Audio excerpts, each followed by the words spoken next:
Labas rytas. Good morning.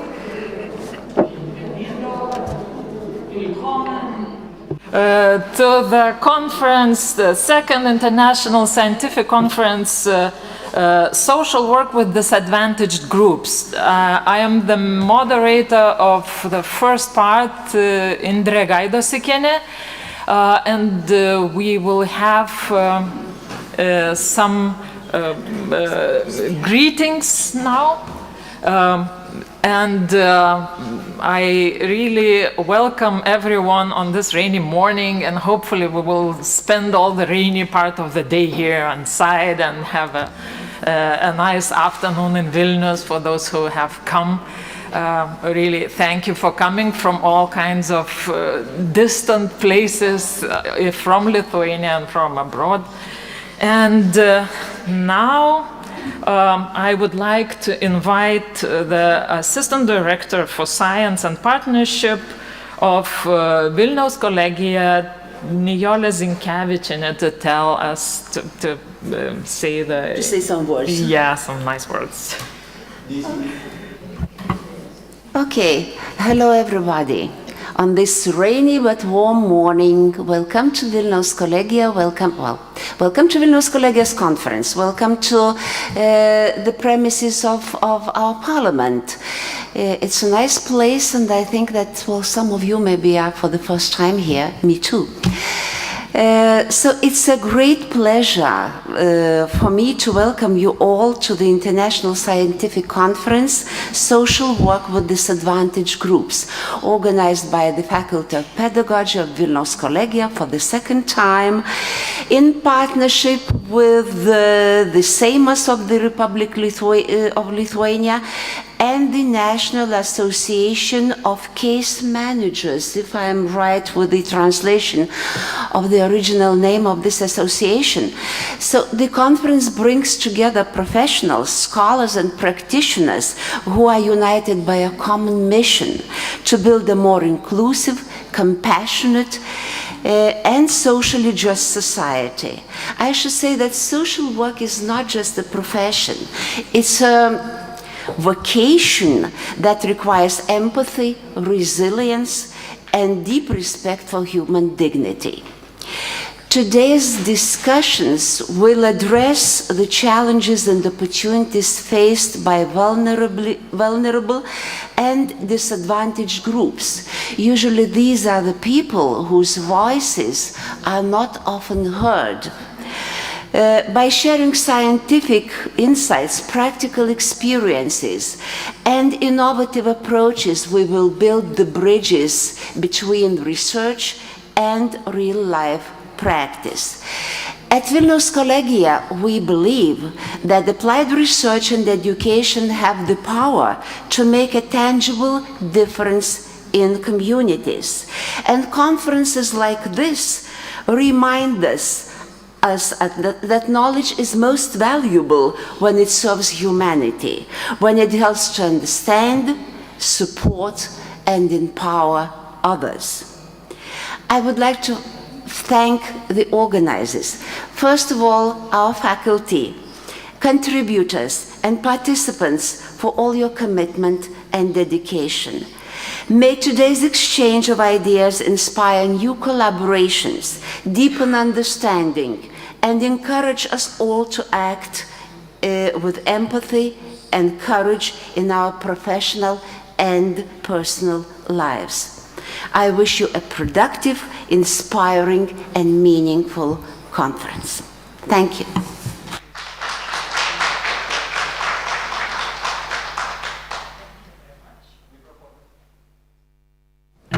Thank you. We have also a person who has filmed his congratulation. It's the previous head of the Committee of Social Affairs and Labor of the Parliament of the Republic of Lithuania, a social worker, Linas Kukuraitis, and we'll have something on screen. Mėly konferencijos dalyviai, mėly konferencijos organizatoriai, Dear participants of the conference and organizers, in the name of the Social Committee, I congratulate you on gathering at the conference on this meaningful day, on the day when we fight poverty. And social work is probably the most significant thing that solves the poverty issues, especially with the vulnerable groups of our society. This time is very restless.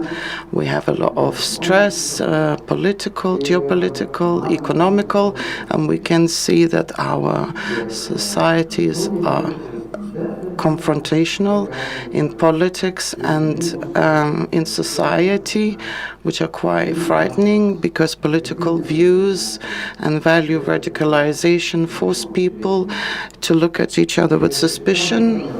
And in all this restlessness, it seems that the whole society becomes vulnerable, psychologically, emotionally, and in social sense. That what you do, the fields where you work, that what you think about, what you discover and what you share is very important, not just for specific groups, for their work and their results, but also for the entire society. I am very happy that you have gathered here today and you are sharing your insights, which will help one another to learn from one another and discover things, and which will be a resource for other participants of social work when solving the vulnerability of the entire society, which we're in today. So thank you for that. Your work is very important. Your insights are very important because in many instances, the groups that you work with are vulnerable groups, would not be able to live full lives. They wouldn't be able to pass through the doors that are close to them due to laws, due to bureaucratic reasons, due to infrastructure, and all other reasons, including value systems. But you are the people who have the keys to open those doors. Thank you that you do this. Thank you for researching this.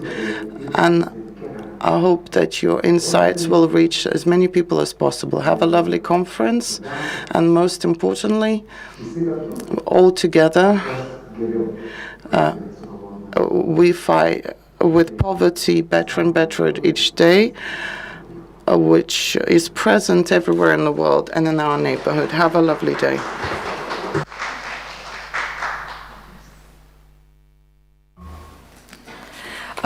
And now I would also like to invite to read the greetings from the chair of the Lithuanian Association of Social Work Schools.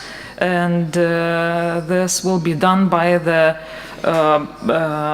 council member and revisor of this association, Rita Virbalene.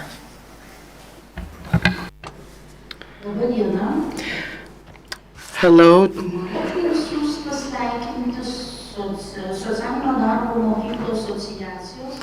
I would like to greet in the name of the Lithuanian Association of Social Work and read the greeting of the president of the association. Dear participants of the conference, social work seeks harmony between people and their environment. The principles of human rights and social justice are the most important principles of social work. There are more and more people in society who need to the help of social work professionals. Social work is needed not only for families experiencing social risk factors, children living in family homes, children attending daycare centers, but also for children and youth spending time with them in the street, people with addictions, men and women in critical situations with children, lonely elderly people, homeless people people serving their sentence themselves or who were recently released from imprisonment. And of course, these days, the provision of services is also particularly relevant for migrants. There are more than 204,000 of them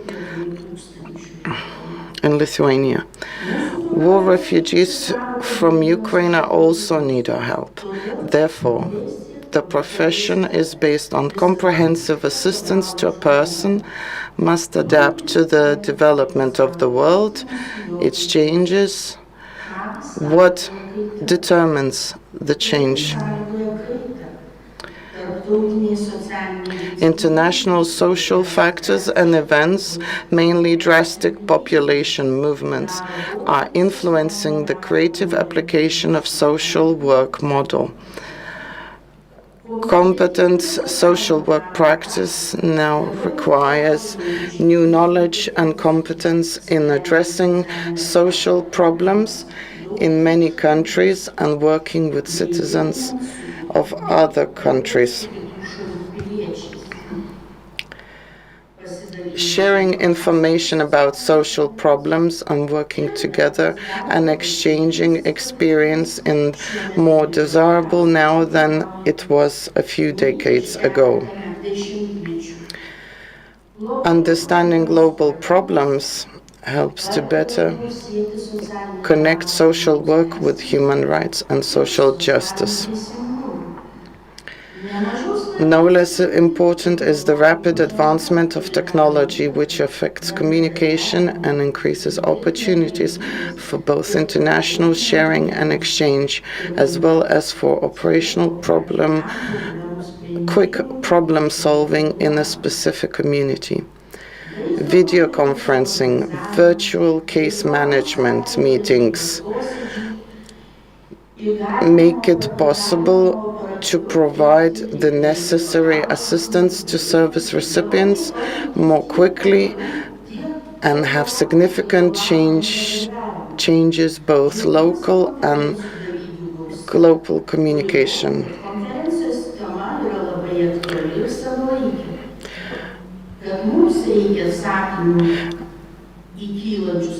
We need answers to the questions that arise to us.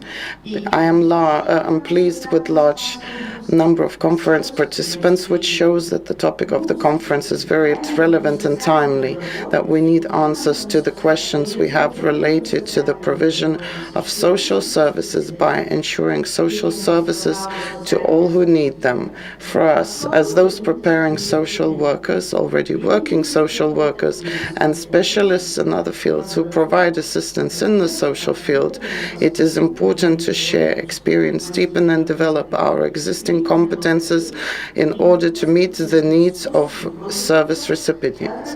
Let's think globally, act locally. I wish for all of the conference participants to have constructive discussions, a productive day full of discovery. Have a lovely day. Professor Dr. Vida Gudzinskienė. Now we have also a representative of the National Association of Case Managers, and Margarita Yücel, who is the chair of the council, will tell us some greetings. Labą dieną, mėly konferencijos. Hello, dear participants of the conference. We have gathered here today to talk about the most important thing about the person, because social work is not just providing help, but being next to the person when they lost faith in themselves. Today here, academic practitioners and practitioners gather here to share their insights, discoveries, and I believe that after this conference we will discover greater connections and closer cooperation. Thank you. Much, and we are in time. So now I really thank the people who greeted us, and we see that with politicians, practitioners, and schools of social work, and also associations that are bodies that try to affect politics. I mean, we see that nothing is invincible, right? So let's hope it's a nice, inspiring thought for the conference. And I thank you very much. And now I ask you to exchange places, probably with our presenters. So thank you.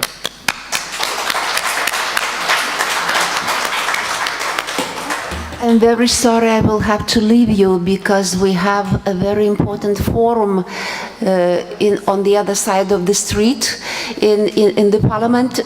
We will discuss the binary higher education system today. So I wish you again a fruitful conference and good luck.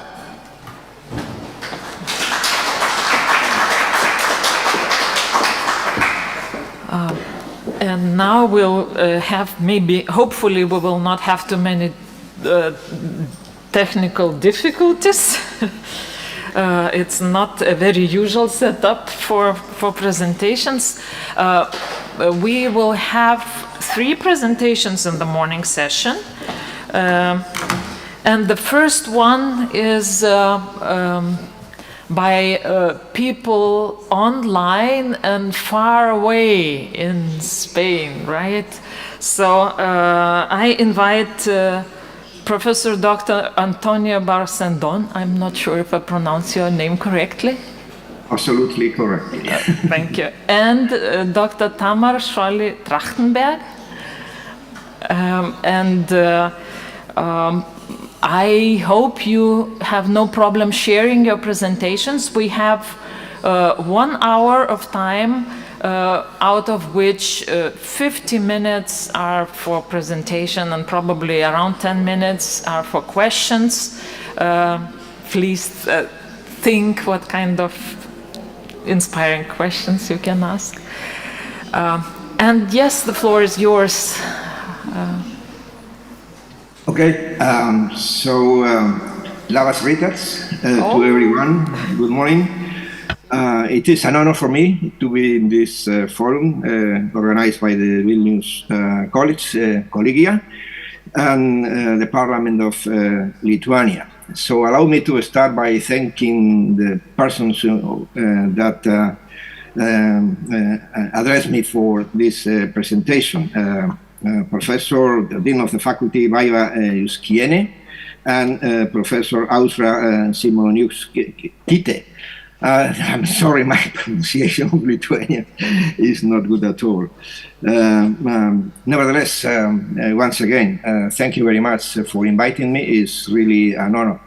I would like also to express my thanks to Professor Suali for inviting me to participate with her in this first lecture in this interesting conference. We are somehow going to talk into two different subjects. So this is going to be a two-handed presentation. Somehow it's a difficult question because we have 2 different PowerPoints, but I hope everything is going to run smoothly and we don't have any kind of technical problems. So first of all, I will start by making my own presentation, and I'm afraid I am a lawyer. So this is, I hope what I'm going to say, at least this is my intention, gives you the general framework in which the important, quite relevant issue that you deal with would be somehow framed. I know social workers and people that work with sociological issues generally tend to ignore laws and regulations, thinking that this is for, the upper structure, lawyers and so on. But in fact, this is not a very correct approach. Laws and social reality are very much in very close contact, and they influence mutually. So let's start with my presentation. I'm going to deal with, as I said, from the framework of the fundamental values in the European Union in these times of crisis in which we are living. And then Professor Suali is going to talk about a subject that is very close related to yours, which is fostering common values and social justice, the role of social workers in the European Union. So with no any further dilation, let me go into the subject. I'm going to talk basically about these 5 issues. First, I'm going to make a short introduction. Then I'm going to talk about the relevance of fundamental values. Then I will try to define which values are in the European Union, to be respected in the European Union, and how these values are protected in the European Union, and then I will try to make some few conclusions. Then, as a kind of introduction, I would say that there are 2 common assertions. Fundamental values are very important, indeed they are, but fundamental values at the same time are very difficult to protect. And then a common place. I mean, if we look at the reality of the European Union, we see that fundamental values, specifically the rule of law, are in crisis. In some member states, the situation has deteriorated dramatically over the past decade. There are problems detected in Poland, Hungary, Bulgaria, Slovakia, Greece, Italy, I am afraid to say also even Spain. And these problems concern mainly judicial independence, freedom of speech, media pluralism, minority groups, civil society organizations, and so on. Some people talk about a democratic backsliding in the European Union in general terms, and some people refer this more specifically to the problem of the rule of law, that is to say, the rule of law backsliding. Well, never mind which one of the 2 approaches we take. Truth is that, in fact, fundamental values in the European Union are threatened by a real crisis and a different kind of attacks. Well, what is the relevance of the European values as regards the European Union? They are very important. I mean, this is a common place to say, but in fact, if we have a look at the European Union, it is a loose confederation of states which are founded on law and common values. In my opinion, the European Union is not founded only on economic interests, as many try to think. If the European Union were to be based only on economic interests, then the conflicts between the member states would be very frequent, dramatic, and very difficult to resolve. In fact, the European Union is not just a union of economic interest, but is a union of common values. The common values are the real cement that keep the bricks of the European Union, that is to say, the member states united. In this sense, the common values are structuring principles of the European democracy. They are the guiding principles for any kind of European Union action and policies. In this sense, the values give a particular hue to the EU law and the European Union at large. They identify and distinguish the European Union in the international arena. When people look at us, they look at us precisely taking this very relevant perspective that differentiates us from any other different countries and regional associations of states. And in this sense, these values influence also different countries and even their practices and legislation. This is what is called the Brussels effect. So many people tend to follow what we say concerning the environment, concerning social aspects, concerning human rights. We are kind of model. We are very critical towards ourselves, but in fact, if you take a look from the outside, you realize that we are still the model, and we would like to be as such for a long period of time. So the common values are very fundamental, and they are fundamental, and this is asserted very specifically in Article 2 of the Treaty on the European Union. The Union is founded on the values and so on, the values of human dignity, fundamental rights, and so on, as I will try to describe later on. The common values, in this sense, are the main objective of the European Union. And I'm going to quote another article of the Treaty of the European Union, in this case, Article 3, Paragraph 1, in which it is established that the Union's aim is to promote peace, its values, and the well-being of its people. So it's one of the main objectives of the European Union, the promotion of these fundamental values. But why these values have been enshrined into the treaties?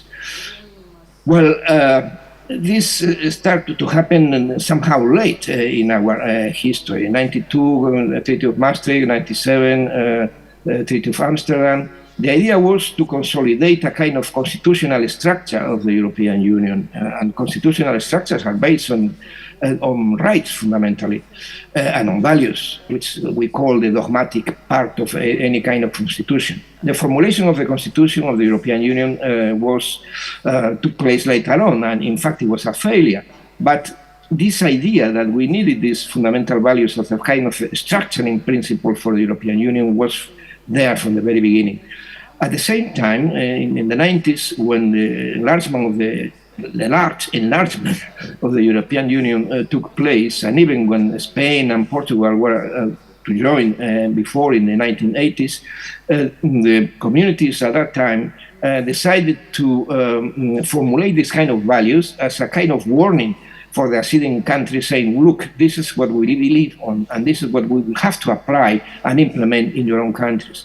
So in this sense, the values were a kind of identity card of the European Union that identified the European Union towards the new countries, enlarging area, but also in general terms in the international context.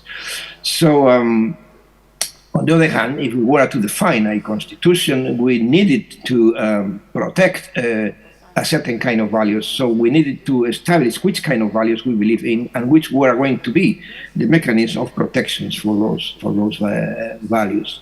So in that sense, we have to underline that the European Union is a union of values and rights. And this is very, very important to underline. It's not just a union of commercial, it's not just a market. Well, but which values do we believe in? The values that the European Union believes in are established in a very concrete and specific manner in Article 2 of the Treaty on the European Union, in which it established that the European Union is founded on the values of human right, of dignity, freedom, democracy, equality, the rule of law, respect for human rights, including the rights of persons belonging to minorities. This is quite relevant. And the article adds, these values are common to the member states in a society in which pluralism, non-discrimination, tolerance, justice, solidarity, and equality between women and men prevail. In this article, in fact, as I said, there's a phrase that I should like to underline, including the rights of persons belonging to minorities. And I believe this is close related to the subject of your conference. Why is that? Because if we were, purely legal terms to define these values, I would say just dignity, freedom, or democracy, or I would say just dignity and respect for human rights, and the rest is covered by these two phrases. But the legislator decided to state this specific phrase on the treaty, on the article, because it was taking into account the plural reality of the European Union. Europe is a plural entity. The European Union is a plural entity because not only is made by a wide range of states, cultures, religions, historical traditions, and so on, but because even member states themselves are plural sociological realities composed of different indigenous minorities, regional minorities, cultural minorities, linguistic minorities, religious minorities, but also we have in Europe in general from the 1960s the presence of different kind of minorities of different origins, basically as a result of the immigration processes. So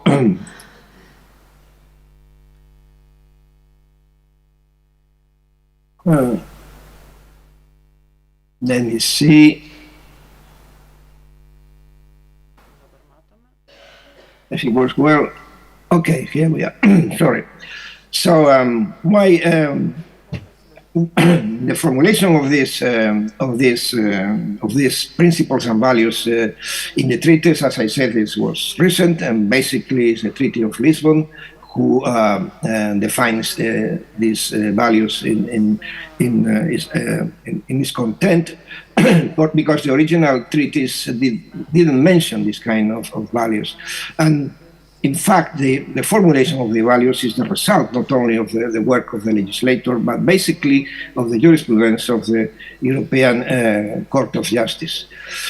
Well, but as I said, these values are under attack, sadly, in different member states, and this has been underlined by different reports by the European Commission, the Fundamental Rights Agency, the Council of Europe. And the areas of special concern which are affected by these attacks are basically the minority groups, including Jews, Roma, Muslims, immigrants, but also judicial independence is under attack, freedom of speech and media pluralism.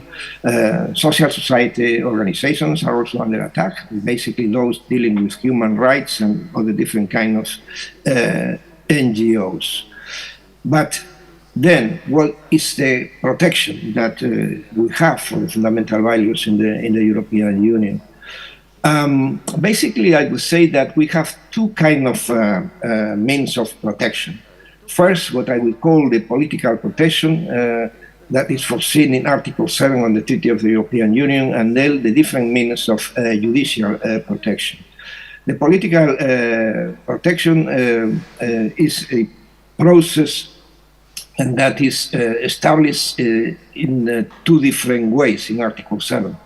First, there's a kind of preventive procedure which tries to avoid this kind of imprisonment and operates when, and the article says, when there is a clear risk of serious breach of by a member state of these fundamental values. And the other procedure is a sanctioning procedure, and it operates when a serious and persistent breach by a member state already took place. The problem here is that the preventive procedure, I mean, is not difficult to operate, requires a pronunciation by the Council, but at the end of the day, the result of this procedure is just the producing of a set of recommendations for the member state in question, trying to avoid this infringement situation. But the sanction procedure is much more difficult. Why? Because it requires unanimity in the European Council, just to determine that this infringement is taking place, which is almost absolutely impossible to reach, because countries tend to defend each other in order to avoid this kind of procedure. And the sanction, nevertheless, in this case is quite relevant, because it would mean the depriving of rights of the member states as are seen in the treaty, basically the voting rights in the Council and so on. So the problem with this political procedure, as I said, is that it's very difficult to operate. In fact, it was only operated twice, in 1917 by the Commission against Poland, and in 1918 by the European Parliament against Hungary. But even the Council never even voted on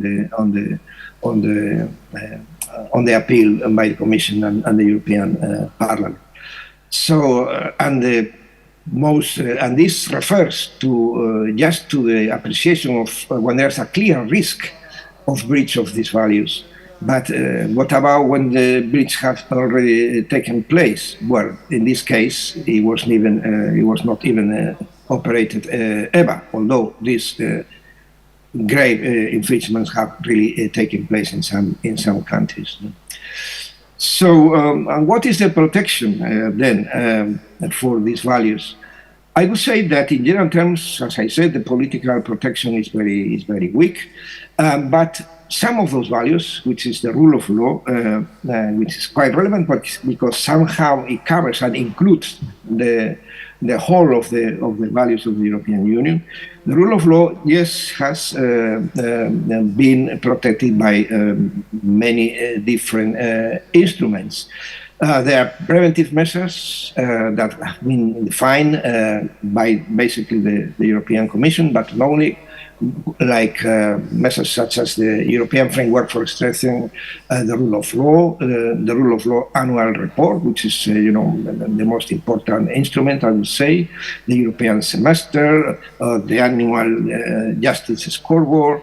But I would say that more than these preventive measures, the sanctioning measures are the most relevant, and as they do not operate concerning the rest of the fundamental values, they do really operate concerning very specifically the rule of law. And in this case, we have, for example, the regulation of the EU on the Recovery and Resilience Facility, which we established during the period of the COVID-19, and there is a sanctioning procedure against those countries that do not protect the rule of law.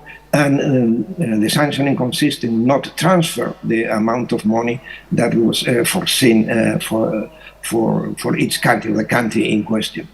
The regulation on a general regime of conditionality for the protection of the European Union budget, which is quite relevant, is the most important one nowadays, I would say. Then the Common Provisions Regulation that deals with the structural and cohesion funds. That means that these funds could be, withdrawn from the countries that infringe the European Union values.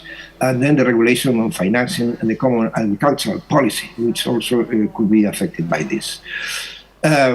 Out of those instruments, as I said, the regulation concerning the regime of conditionality for the protection of the European Union budget is, in my opinion, the most relevant one, not only because of the economic sanctions that they could imply, but because this regulation defines precisely what is the European Union rule of law. And there, the rule of law is defined as the Article 2 of this regulation establishes that it includes the principles of legality, legal sanctity, provision of arbitrariness, effective judicial protection, separation of powers, equality before the law. And it is added that the rule of law shall be understood having regard to the other European Union values and principles which are enshrined in Article 2. Therefore, the regulation itself considers that the rule of law covers the whole of the European Union values. Then, let me reach a conclusion in order to be brief and give more time for Professor Suali. In my opinion, it is true that the European Union values are very, very, very weak provisions in our legal framework. They lack a very specific legal content. We don't know what really freedom means, democracy means, as are defined in Article 2. So, in this sense, they cannot be directly invoked before a court of justice. They need to be embedded in secondary legislation to be enforced in a judicial procedure before the Court of Justice. And there we have, for example, actions for failure to fulfill obligations, foreseen in Article 258 and 260 of the Treaty on the Function of the European Union, action for annulment, preliminary rulings, and so on.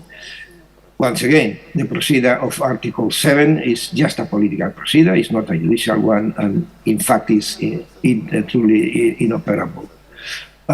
What is needed then? In my opinion, we need to define precisely in the Treaty on the European Union the substantive content of each of its values with clear parameters for their interpretation and judicial enforcement. But I have to acknowledge that this is very difficult because it would require a reform of the treaties. At present, this is absolutely impossible.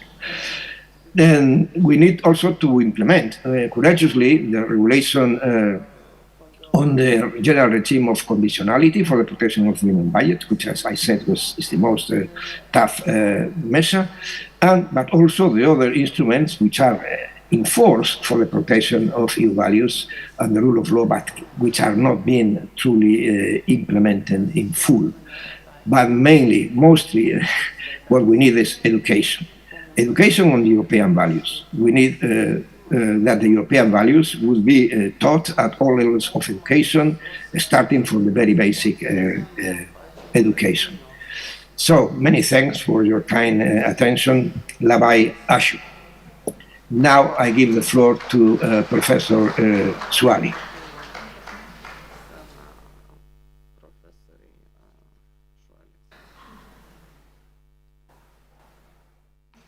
Second, thank you very much, Professor Ba. Good morning, everyone. It is a pleasure being with you. It has been a further pleasure being with you physically. I think the moderator would like to introduce some words before I'm taking the floor. Yes, so we heard Professor Antonio, who was from the Faculty of Law of the University of Valencia, and now Dr. Tamar Schwali-Trachtenberg. She is the head of the European Institute of Education for Democratic Culture from the Catholic University of Valencia. And her topic of the presentation is fostering common values and social justice in the European Union, the role of social workers. Thank you very much. As I said, I won't be original. I'll try to introduce myself and say Labas Ritas. I don't know if I pronounce it well. It's a pleasure being with you this morning. Thank you so much. Before everything, to the organizer, to my dear colleague and friend Ausha, who also has a meaningful contribution. This is a long time already collaboration. I have to say that we had the pleasure of visiting Vilnius in Lithuania. It was absolutely inspiring visit. I was overwhelmed by your innovative work in the field. And I will try humbly to do a small contribution based on our research in the field, which is very much aligned and is nurtured by the political, theoretical framework Professor Barr just provided us with. I will try to share my presentation and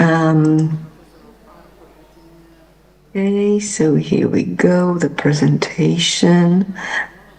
Right. Yes. Okay. So, in alignment with the framework that we have just received about European values, our concern as educators, as social workers, as actors within the field of the social, is how to translate these political and ethical commitment to the practice. I've chosen to share with you today some experience that we are implementing in our university on how to foster common values and social justice through the pre-service teacher training and the in-service social educators and social workers. I would like to clarify conceptually the concept of disadvantaged groups and vulnerable group. I think a conceptual and theoretical approach is very meaningful when we are translating our commitment into action. So if I would follow the European Union and the Commission categorization of disadvantaged group, it mainly refers to low-income migrant refugees, long-term unemployed people with disabilities, ethnic minority, elderly, those with chronic illness or substance abuse problems. Obviously, we see those are groups who require specific intervention. But if we shift to the Council of Europe categorization, which addresses basically the same group but applies the notion of vulnerability, what I would like to highlight is that when we look at the Council of Europe approach, the emphasis on this is the fact that all those groups are susceptible to discrimination, poverty, and exclusion. In our field of action, we are all committed to social transformation. Social transformation basically means providing opportunity for a person, for a human being, having a dignifying life, having a better possibility for self-accomplishment. And that's why I think that the concept of vulnerability probably embraces better the approach that we are trying to provide, or we are trying to enhance, because we identify the vulnerable groups basically within or from the perspective of human rights defend, human dignity. And the peculiar dimension I would like to highlight today with our current crisis in the EU is the need to foster the acknowledgement and the support to minorities and to cultural diverse group. In this sense, I refer also to asylum seekers and migrants, but not only. Let us not forget that the EU has its own minority groups, and in this sense I refer to Rome and Sinti, to the Jewish minority, to the Muslim minority, which are as a departure point in today's radicalization discourses in a very vulnerable position.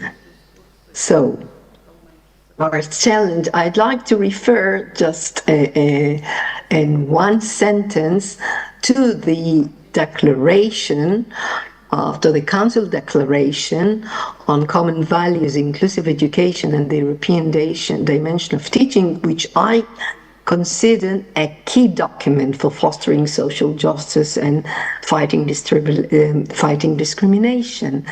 And this declaration, which was published in 2018, which gives us a framework in order to enact on the fostering of the common values and prevent discrimination, establishes that one of the objectives of the framework for European cooperation in education and training, namely, is to promote equity, social cohesion, active citizenship, and has been established on the basis that education should promote intercultural competences, democratic values, and respect for fundamental rights, preventing and combating all forms of discrimination and racism, and equip children, and I highlight not only children, but the young people and adults to interact positively with their peers from diverse backgrounds. So, if this is our goal, if we are committed to promote social justice, then this would be impossible unless we prepare our social workers, social educators, community workers in our different European countries. There is different concept, but we all address the same field. We should provide them with tools, which I would generally name intercultural competences. And I think that when we refer to the intercultural dimension in the preparation of pre-service social educators, social worker, what we are meaning is to help them dismantle and identify their biases, which could be a barrier and can condition their engagement and their commitment and the deployment of their capacity to work with this population, with these collectives. So I'd like to share with you 3 examples. All 3 of them are accompanied by research, which I would be very happy to provide you in case it would be relevant. I have preferred, because of the short time we have, to share with you the examples and not get into the research dimension. As I said, for me, as a social worker, educator, the priority would be divided along 2 lines. First of all, in the preparation of the professionals, of our professionals, which means this is the responsibility of our institution. And in this sense, in one of the researchers we have developed, we have identified the crucial role of the interdisciplinary and the collaboration between the need for a collaboration, between the different stakeholders, which means the government, so the policymakers, the tertiary education, so this is the institute which prepares the social workers, and the invaluable contribution of the different organizations that are supporting social workers, which are namely basically civil society or the different collectives which represents, which are hands-on reality and can contribute a valuable understanding. In all these 3 examples, I would try to share with you some of these dimensions. So the first example I would like to share is the experience that we have celebrated with the third year social education, social workers and community workers students. So this is undergraduate students in their 3rd year. And then we worked with them. We have created a 1-day seminar. They had total and absolute protagonism. They have chosen the topic, they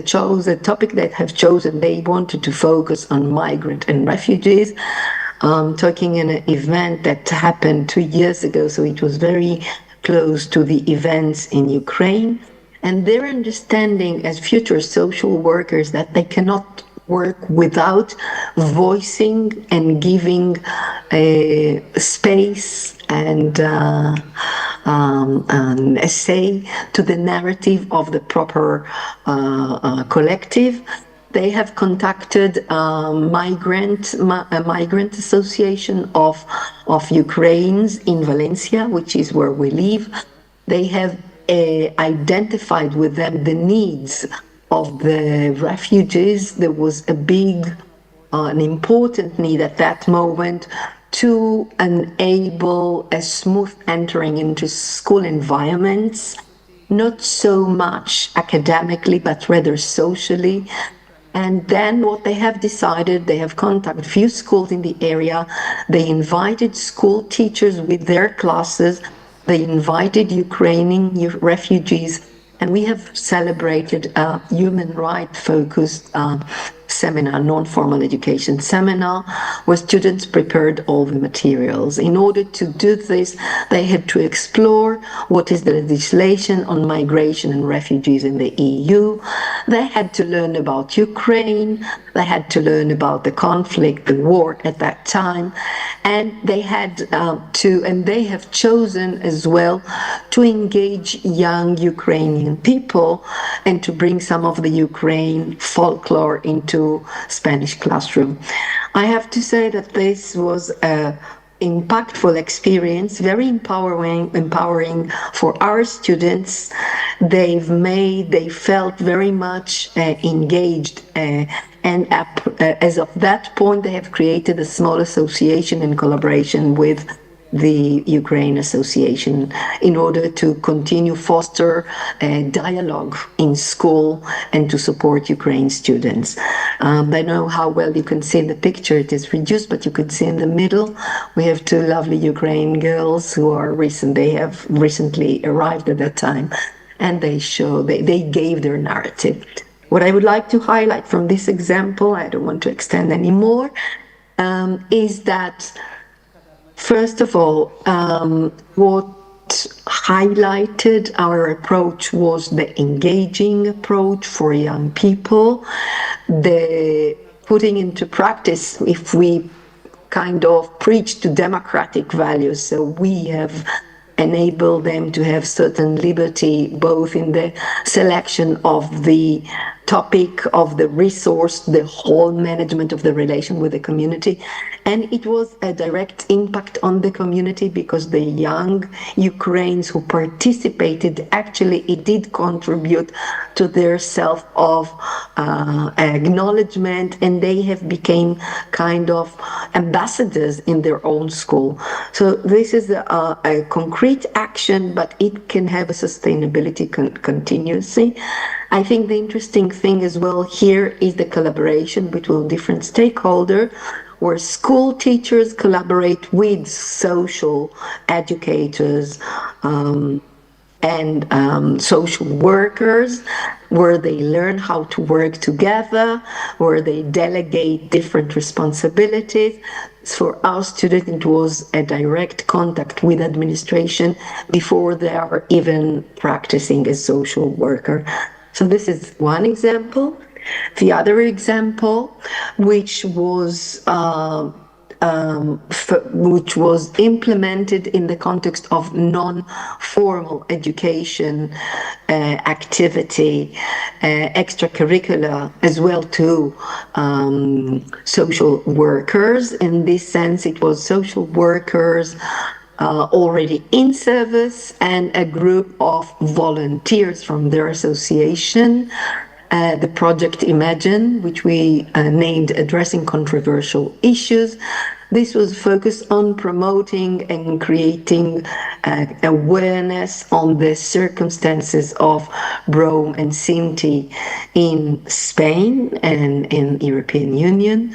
We mainly invited social workers who are engaged in Rome community and volunteers who work with these communities. We went for a whole weekend and we introduced them both to theoretical and academic knowledge in order to understand the concept of discrimination, racism, to understand the history of discrimination towards Roman Sinti in the Spanish context. And then we prepared with them together a campaign which was addressing, it was not a political campaign, it was an educational, socio-educational campaign where they were given tools to empower young Rome and Sinti and accompany them in their school environment in order to foster dialogue, get over the barrier of intercultural dialogue, and engage young people in active citizenship. And the third example I would like to share, which is really interesting because it takes a different focus, and it is very much aligned with the new challenges EU has today, is the project, you could see the bottom of the picture, which was called Teaching for Today, Learning for the Future. This was a SERV. SERV is one of the programs of the financial support of the Justice for the European Commission Justice Department. SERV is the Citizenship, Equality, Values, Citizenship and Values Program. And this gives us space to gather social workers and teachers, history teachers, in order to explore the history of anti-Semitism and anti-Muslim hate, We introduced them to knowledge and to training, which also takes in or refers to the Holocaust, not only the Jewish Holocaust, the Holocaust, the Roman Sinti, and the political oppression that took place during the Holocaust. But what we did, we worked with them on this from a perspective of human rights and intercultural dialogue. This was a fascinating experience. Some of again, this was a national initiative. Then a few years later, 2 years later, we celebrated an international seminar. It was fascinating to see how exploring the past give us tools and make us think critically on present and engage us with commitment towards the future. So I would not like to spend more of our precious time. I would like to share, to leave you some space for questions, but just very, I would say some anecdotal recommendation, which I think have been for us quite important and have demonstrated to contribute to a very effective results when we address these issues. So first one, and I would say a transcendent, important one, is the synergy between the different stakeholders, policy making, the tertiary education, and engaging the community itself. And I would add something which is also the whole school approach, which means bringing those minority, those vulnerable groups, representatives into our schools and giving visibility to their voices. I think dialoguing with stakeholders, it's very important. And when I'm referring to synergies between policy makers and the others, I don't mean only informal discussions. I mean introducing, having previous development of policies and establishing measures, having this conversation and taking into account the contribution of the different stakeholders. Then I think we have to be bold. I know that the word innovation might upset some people, and we know that our structures tends to be very traditional and feel questions or threatened by innovation. But we have to take into this consideration the new environment, the new academic environment, the AI, the rise of the I would say the impact of the network, the rise of anti-democratic and fundamental discourse among young people. We need to take into consideration the new reality we're facing and the new tools we have. So innovation in the preparation of social educators, social workers, and community workers is very important. And one of, for me, the basic but the most significant innovative approach is to voice the proper protagonist. Use our students, which are represented in these minorities today in our classroom, involve the community, engage leadership, give them voice. This is the most impactful source for me.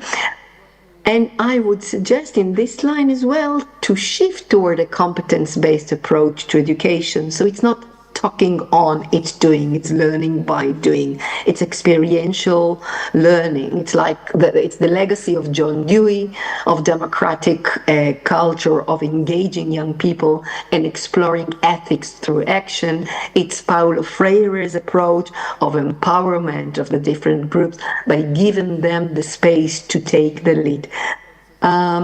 Basically, these are my recommendations. I'll be very, very happy to an open dialogue. Thank you for your time.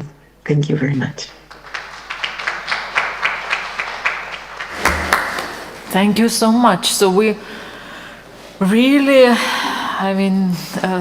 we had this local understanding of our involvement and our context from the greetings, but now we get the European or global context of the values that underline the European Union. And thank you for this short introduction too. And it's so what I try to understand what I heard. I heard that yes, I mean, European Union is, we think of it as something that is easier for commerce, but in fact it's far from that. It's fostering relationships through common trade maybe, and having these common values is the basis. And then we can also see that if I understand it correctly, where the love stops working, then we need the law. And then with the law, we have a problem that, if I understood it correctly again, that protection of values is inoperable because, I mean, how do you define it? What kind of structures are there to implement it? And we have the same trouble in Lithuania sometimes, where we have it in the law and we think it's done, and how to implement it, how to reach that it is really people keep it. So then Dr. Tamar took this soft approach, and we can do that through education and involving people, building bridges, making connections through different groups, and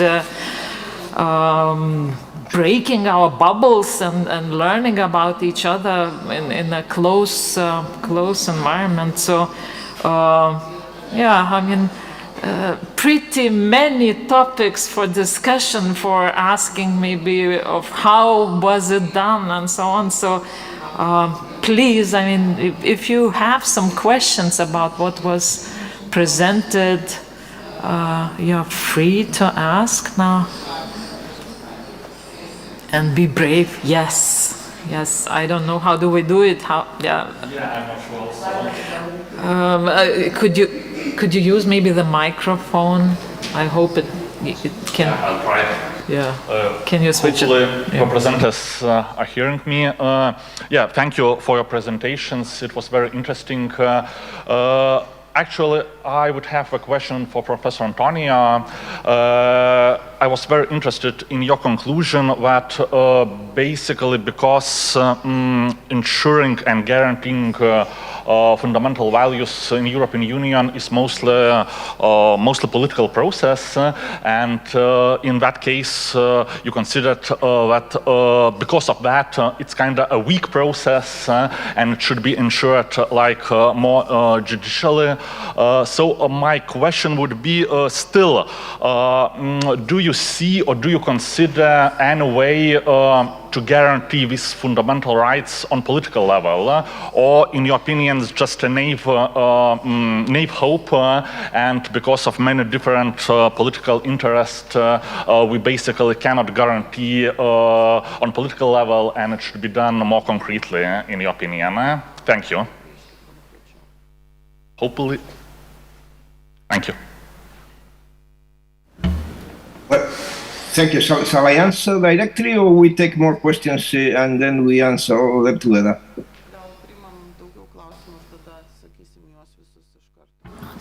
I think it's good if you answer now, and then people think of. Yeah. Well, this is a very good question. In fact, as I said, we have two different levels.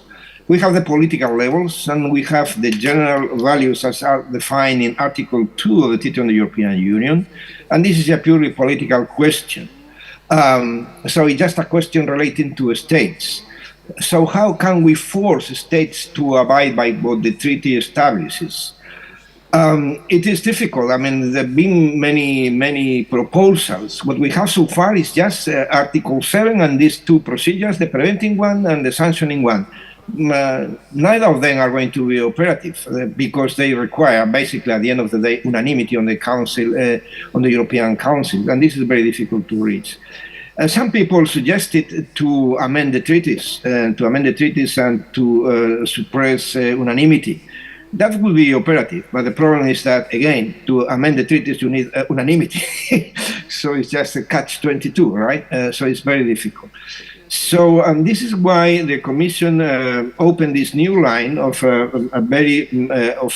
introducing legal mechanisms within the framework of this capacity to operate, a mechanism that could, sanction the states that infringe European Union values with economic sanctions. But in order to do this, the European Union has to use precisely those mechanisms that foresee transferring money to the states. And if they infringe the fundamental values, then the European Union would not transfer those funds to the states. And in fact, this is being operationalized now. The European Union has withdrawn many amount of millions of euros, for example, to Hungary, for infringing European values concerning basically the funds for regional development, social funds, and so on. And this is the only way that we have. The problem is that when you use this mechanism, in fact, you are not only sanctioning the government of that state, but at the end of the day, you are sanctioning the citizens of those states, because are the citizens of those states who are not going to receive this amount of money. So it's very difficult. Some people suggested another, it's very complicated system using the procedures for financing parties, European parties. And this would go straight to the bone, because who are governing the states? Political parties. Where are the political parties represented? In the European Parliament. Where do they receive the money from the European Union? Because we cannot go into the money that they receive from their own state, their own budgets, but we could go into the budget of the European Union. So if the parties governing those states, or the governments of the states that infringe European values, then we could reduce the amount of money that they receive from the European Union via the financing of elections, financing of European parliamentary groups, and so on. Well, it's very complicated, isn't it? But nevertheless, it could be operationalized. It could be. It's just a question of amending the internal rules and regulations of the European Parliament. It's just a question of amending the law that governs the European elections. And then we could go directly into the question. So sanctioning really those in person, those that infringe European values in the member states. The political parties, the governing people themselves, know the citizens, know the country as such. I know it's very complicated, but it's possible. Thank you. Any other questions? Yes.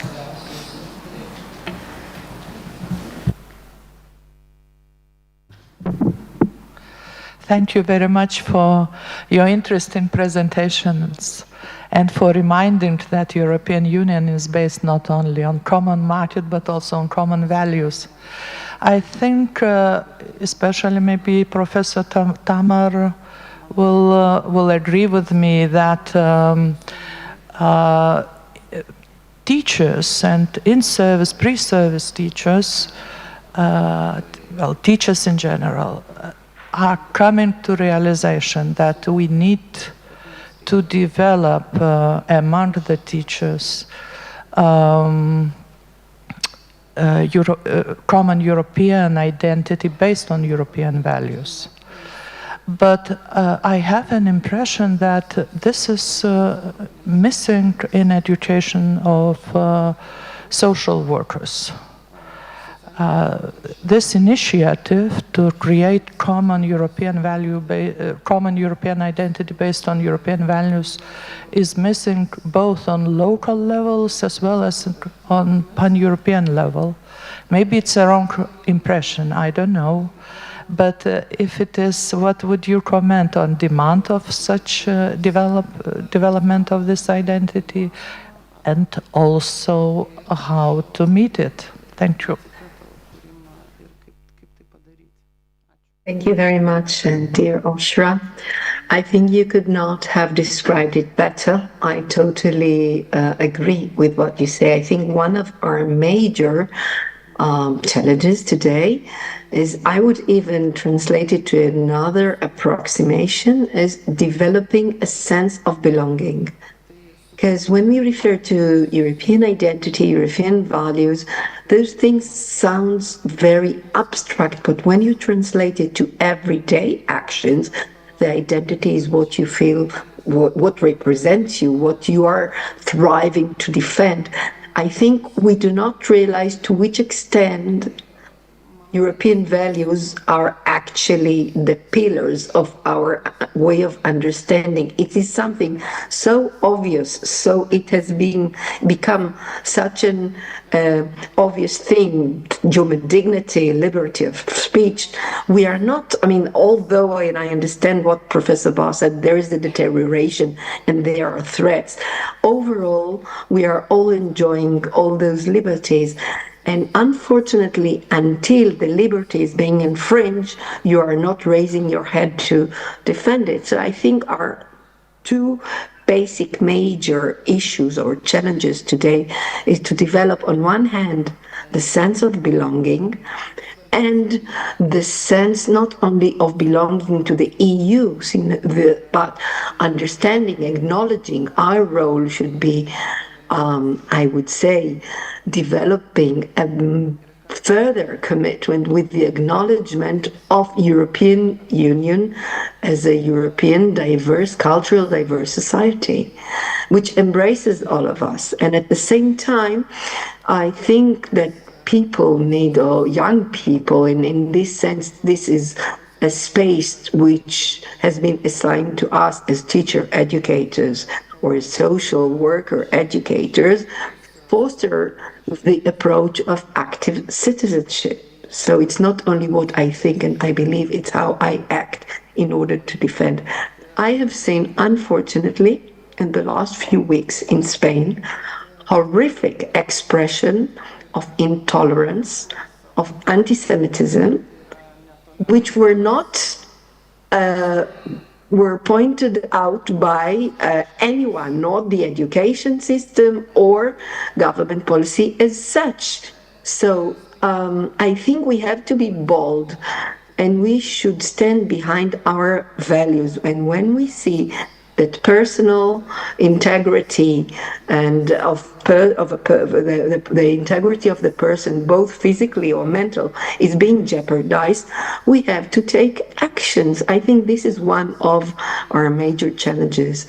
So developing a sense of belonging and understanding the implication of European values to each one of us, to each one of our lives, and stand for them firmly.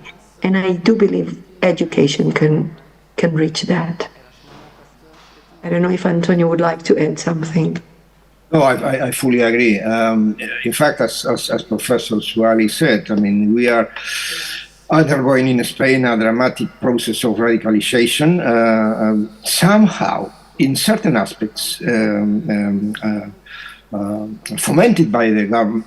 Parts of the government, the more radical part of the government itself. You know, the Spanish government is a coalition of the Socialist Party with some radical and extremist groups, and are those radical and extremist groups who promote this kind of radical actions. For sure, they take as an excuse the dramatic situation in Gaza, but this serves as an excuse to conduct very, very, very strong policies against those, for example, in the academy, professors that do not agree with them, and simply because they do not belong to those radical groups.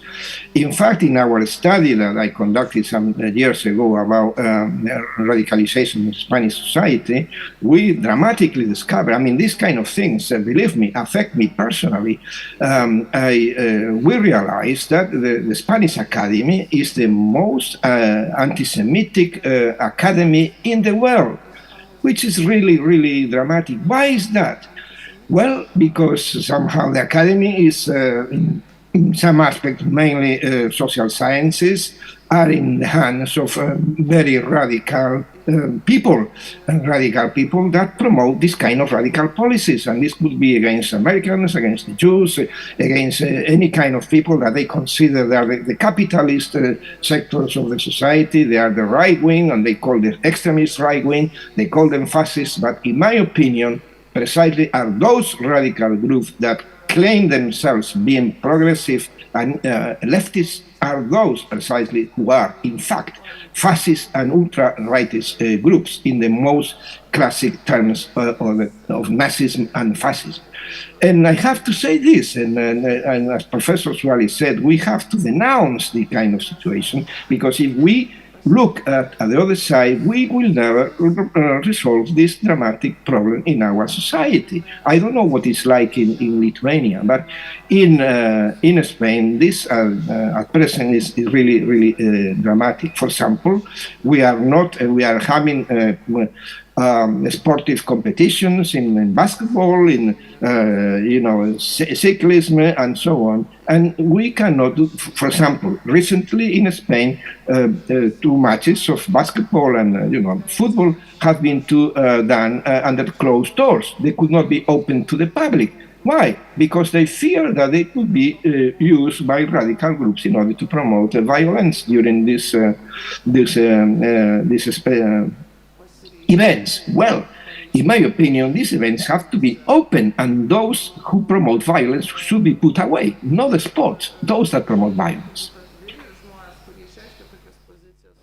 Thank you so much. Now that we come to the hot topic, we have to stop.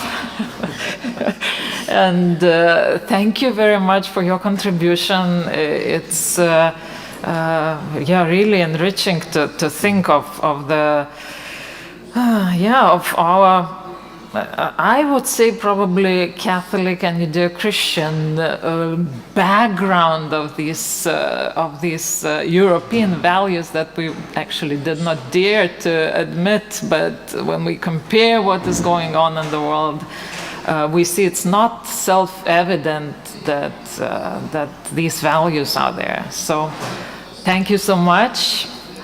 And now I would like to invite our second presenter. Just a moment, I will open the slides and we'll technically solve all these kind of... Well, thank you very much, Labai Ashu. Yeah, thank you for participating.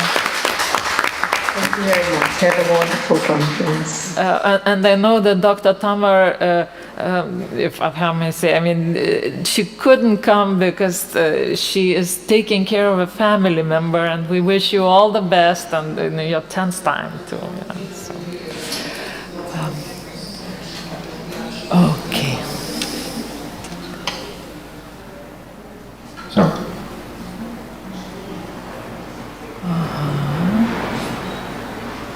Okay, so wait a moment. I have to make this small. Now to make this big.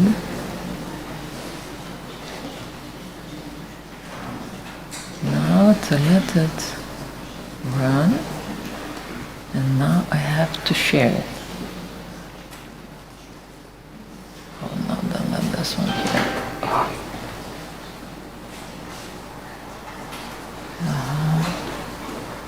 Where's the mouse?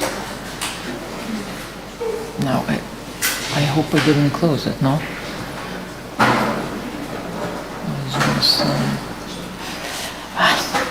Do we have a mouse? We do. It will be easier. Okay, so... Yeah, I still need the zoom. And I still need to share. And I still need this. And let's make it this way. I hope it works. Okay. No, it does not. I think you have to do one more share. One more share. Yeah. Okay. While we're doing this, does anyone want to stand up for a second just to stretch legs? People have been sitting down for quite a while, so... Share. No. Shared. Good. Yeah, not shared. Good.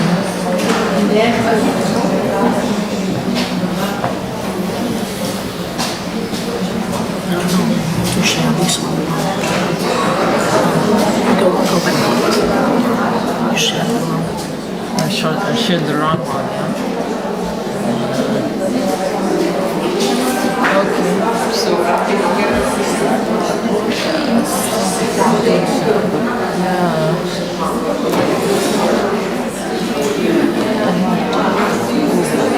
do you want to do it?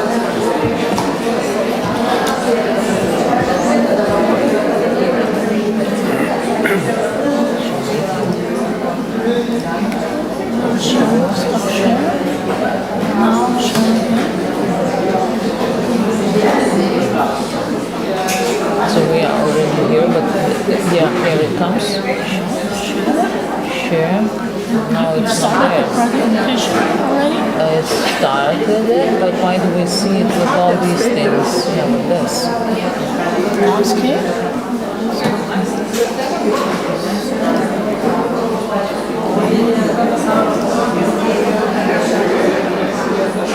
So we should start sharing with a big screen so that I have no idea. Do it again. Matom mes šito mažo vaizdo. Jo, bet jūs matėt su šituo. Jos buvo čia, jo, bet jos buvo su šituo, o mums reikia be šono. Ir tada mums tokio nerodo.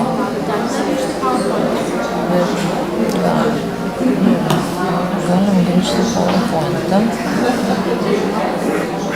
Ir mums zoomas turėtų būti mažas matytis. Kodėl jūs nesimato? Gerai, bet yra screen, tai aš ir share, bet dabar yra application. Šitą pabandom šitą.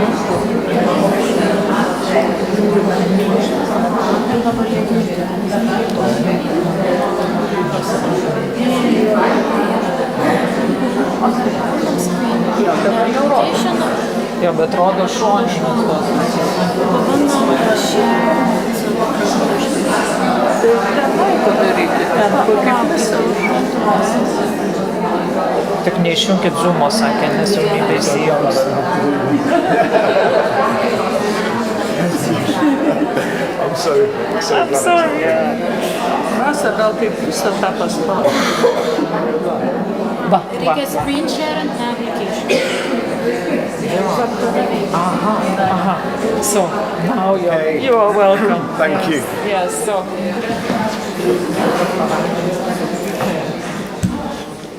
So we solved our technical problems, so please come back. We are starting with the presentation about child protection, and I know that quite some people related to child protection are here. We have case managers and many of social workers are in this field in Lithuania. So let's hear the experience and insights from a member of not European Union,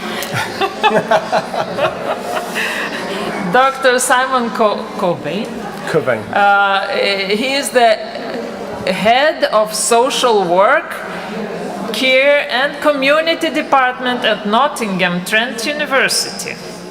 And we see the title of the presentation here. I invite everyone with your cups and cookies and to come back and hear the presentation. So you moved everyone out. Struggle together. Thank you. Achu.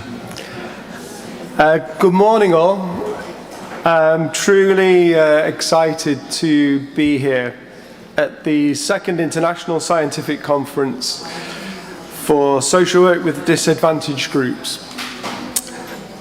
And what a great place to have a conference like this. A word of thanks to Ausra for the invitation. I'm pleased to say this is my third visit to this beautiful city. Thank you for the opportunity to share some insights about a subject of great significance when we consider social work with disadvantaged groups. What I offer comes from a passion for social work, for the global profession of social work.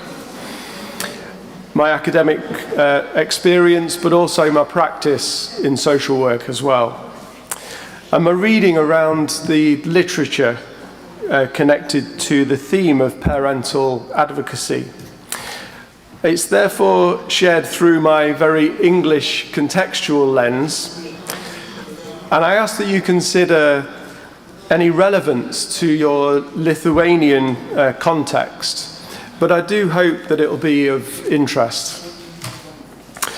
Firstly, let me introduce myself just very briefly.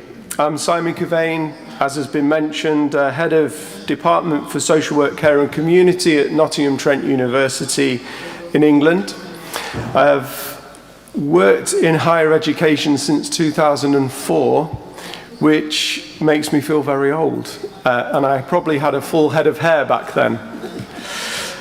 I'm a qualified social worker, and my professional background is in children and families social work, where I've worked with looked after children, child protection, and I've also worked in the adult care sector. I'm particularly interested in social work as a global profession, with connections to practice across Europe, Hong Kong, and Malawi in Southeast Africa.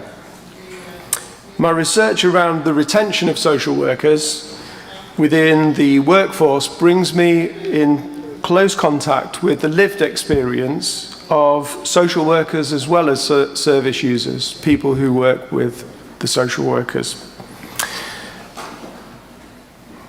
So the aims, what I'd like to do here is drawing on my experience and research literature. I aim to offer some insights into parental and carer advocacy with a focus on the following. So to understand why, in my view, parental advocacy is essential in child protection work.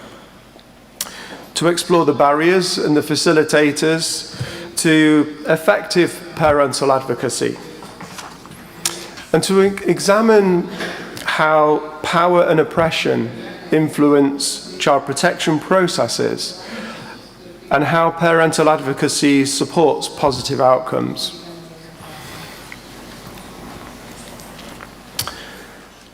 Working effectively with people who are disadvantaged and vulnerable requires compassion. And this can get lost in translation, so I want to be clear on my understanding here. Compassion is one of those concepts that feels instinctively familiar. We know it when we experience it, yet it's also complex, it's contested, and deeply, deeply contextual. It sits at the intersection of emotion, of ethics and action. And it's also about noticing suffering, understanding its causes, and responding in ways that genuinely alleviate harm or distress. But in professional and academic settings, compassion is also a skill, a practice, and sometimes even a form of resistance, especially in systems that can prioritize efficiency over humanity. We need to move beyond compassion as sentiment and explore it as a practice, something that can be learned, applied, and sustained even when under pressure. So let us remember that compassion is not a soft option or some abstract idea. It's a practice that demands courage, assertiveness, and action. In our increasingly divided and pressurized world, that makes it not just relevant, but essential.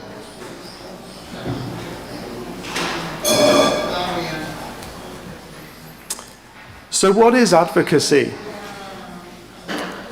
Well, advocacy involves supporting and speaking up for the rights and interests of someone, especially those who are vulnerable or marginalized. And we'll hear much today about those disadvantaged and vulnerable groups across the world who need the help and support of social work. And let us keep these people in mind, central to our thoughts throughout the day at the conference. Advocacy can be individual, where support might be on a one-to-one basis. It can be collective, where it supports a group of people.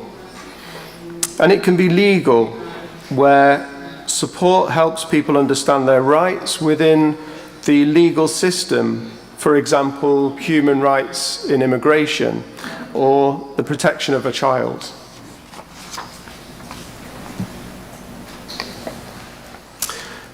So parental advocacy in child protection can be defined as a form of advocacy where the social worker or advocate supports the parent in understanding their rights and responsibilities in the child protection process. Here, the focus is about empowering parents to engage with professionals, challenge decisions, and ensure that their voices are heard within what's often a very complex, intimidating, and overwhelming child protection process.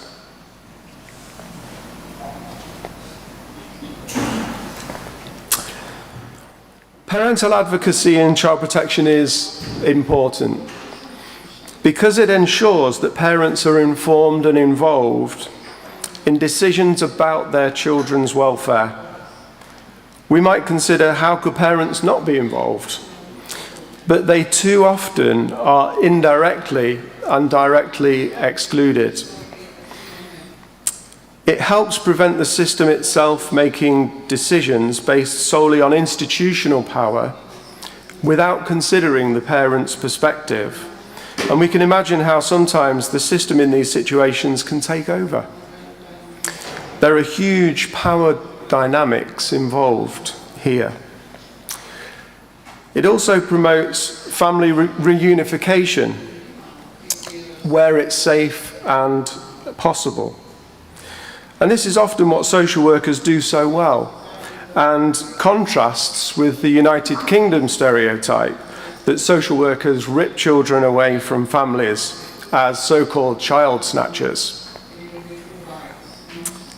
As traumatic as it often is, removal of a child from parents is of course sometimes necessary, and parents need to be heard throughout.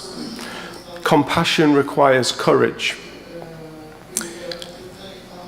Parental advocacy is about seeing parents with often unrivaled knowledge, hearing their voices and representing their perspective where necessary. And this falls within a societal context in England on a 60% increase in children separated from parents since 2010, according to the work of Professor Andy Bilson, published last year in 2024.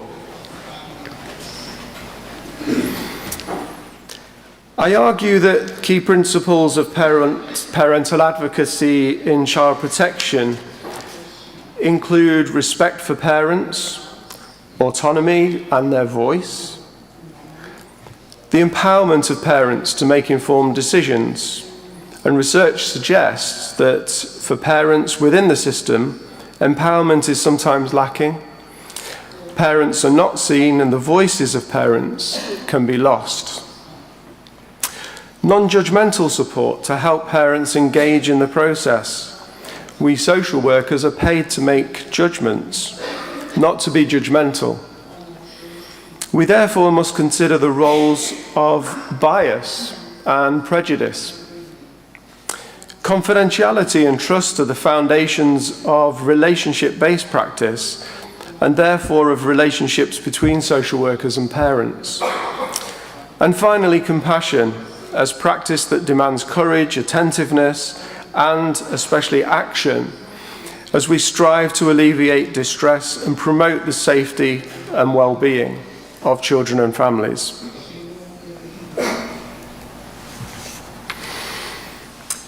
So what are the barriers then to effective parental advocacy? Well, these include a lack of understanding of the legal processes and the rights that people actually have. They include mistrust of professionals, but also of the system that parents find themselves within, often reluctantly as parents working within the system. This can sometimes be fueled by politically far-right-wing media attacks on judges and lawyers as so-called enemies of the state. Barriers also include social isolation of parents, where they feel they don't have anyone around them to support and guide them through complex processes, and with limited access to resources that can help them navigate the complex system. Financial and time constraints preventing active engagement of parents. Costs of travel, managing around commitments to any number of jobs to pay the bills. And language, whether it is jargon that we use in our day-to-day professional work, or if English isn't the first language of a parent, language can also be a barrier to effective and inclusive communication. The pressure to put efficiency over humanity in institutions and systems where time is impossibly tight and targets need to be met, where time to reflect on our experiences in practice are often squeezed into the journey in the car on the return from a home visit. We could also include the barrier of drug and alcohol misuse, of course.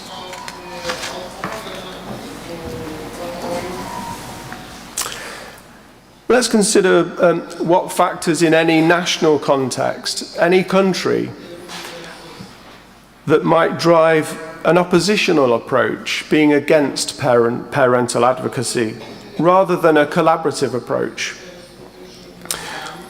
Power imbalances exist between parents and professionals, legal and policy frameworks, cultural stigma and bias surrounds us. It could be about historical and institutional trauma. It could involve a lack of resources or support for parents. It could be about political or ideological climate.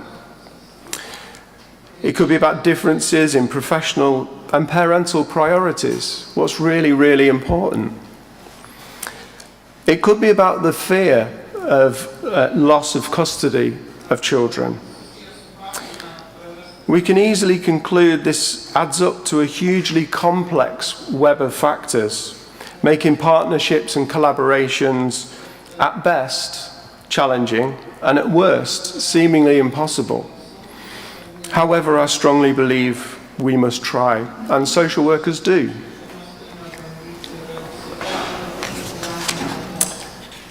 So let us consider what supports effective parental advocacy, the facilitators. There needs to be clear communication between all those involved, and assuming there's a process to follow, ensuring parents understand what is happening at every stage of that process.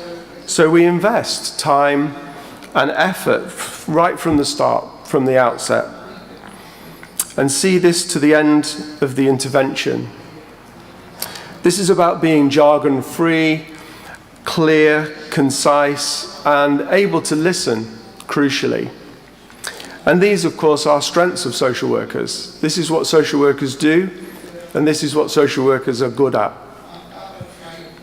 The consequences of parents not fully understanding can, of course, be critical. So in reality, this could be about supporting a parent in avoiding either blankly nodding in fake compliance or retracting into a shell towards parents having the confidence to say, I don't understand what you said. I do not know what this means. And this opens doors. That ability to question opens doors to a deeper understanding, meaningful engagement, and progress, and positive outcomes. There needs to be awareness raising, ongoing support, and training for advocates and social workers around this key role. We can't assume all are aware that advocacy simply happens. And this is about working with parents in a particular way. Adoption of a collaborative approach working with parents as part of solutions to the problem that children are facing within the family structure. And we know that strengths-based social work, focusing on strengths, is underpinned by really solid theory. And social workers excel in working this way. We adopt strengths-based practice. Access to resources like legal advice, community support networks, across family networks and individual groups as peer advocates can also help. And finding a common language, again building on effective communication to ensure a deep level of understanding can be achieved. And finally, and I believe most importantly, again, compassion, not sympathy, but compassion, and an authentic social work value-based mindset that's grounded in anti-oppressive practice, social justice, and equality. And without these, all of those above factors that I referred to, without compassion, they will be undermined. Reflective practice and relationship-based supervision help with self-awareness of our own prejudices and our own biases. And these are crucial here as well because we all have prejudices, we all have biases. And this supports the redressing of the power imbalance in the working relationship between social workers and parents. And let us be clear, the needs of children at possible risk of significant harm are paramount. This practice is in clear interests of children to offer balance and clarity at times when the assessed risk is too great. Then assertive and decisive action is necessary, and children need to be removed from parents in those circumstances. But let's also be clear that parents and their advocates will sometimes not object to this decision, but see it as a necessary step to the road to recovery and eventual reunification. And this response is sometimes dependent on the level of trust in the working relationship between those involved. This, for me, highlights the significance of relationship-based practice. Again, something that social workers are very familiar with. So we can't talk about child protection social work without mentioning power. And social workers themselves may not always feel powerful, but we and other professionals are in positions of significant state, institutional and individual power. Parents often feel relatively little power, especially those who are from disadvantaged groups. The power imbalance can affect parents' ability to engage within child protection processes and how parents are treated by interdisciplinary professionals around them. This can create a downward spiral because it can be interpreted as parents' non-engagement, leading to an elevated sense of risk and possible increased likelihood of removal of children. And being sensitive to these dynamics is therefore, of course, key. Parental advocacy aims to address this power imbalance to ensure that parents are treated as partners rather than merely subjects of our intervention. So this is, where possible, about partnerships, collaboration, co-production, and a partnership, albeit not equal, we can't pretend this is an equal partnership, that is recognised as such by both social workers and parents. It's recognised as partnership. When we consider power and the concept of oppression with parents involved in child protection, we know through the seminal work of Neil Thompson, they are more likely to be facing personal, cultural, and societal disadvantage and oppression.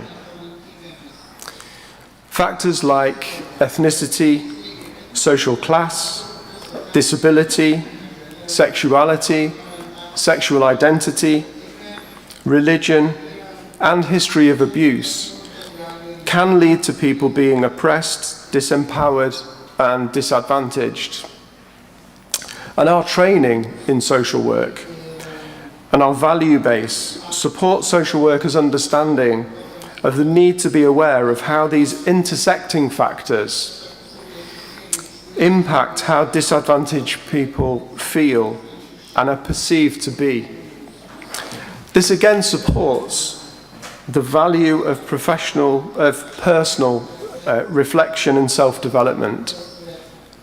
Advocacy can certainly help to challenge inequality, to empower marginalised and disadvantaged parents to engage, challenge, clarify, feel less defensive, and build trust. It helps to keep power in check.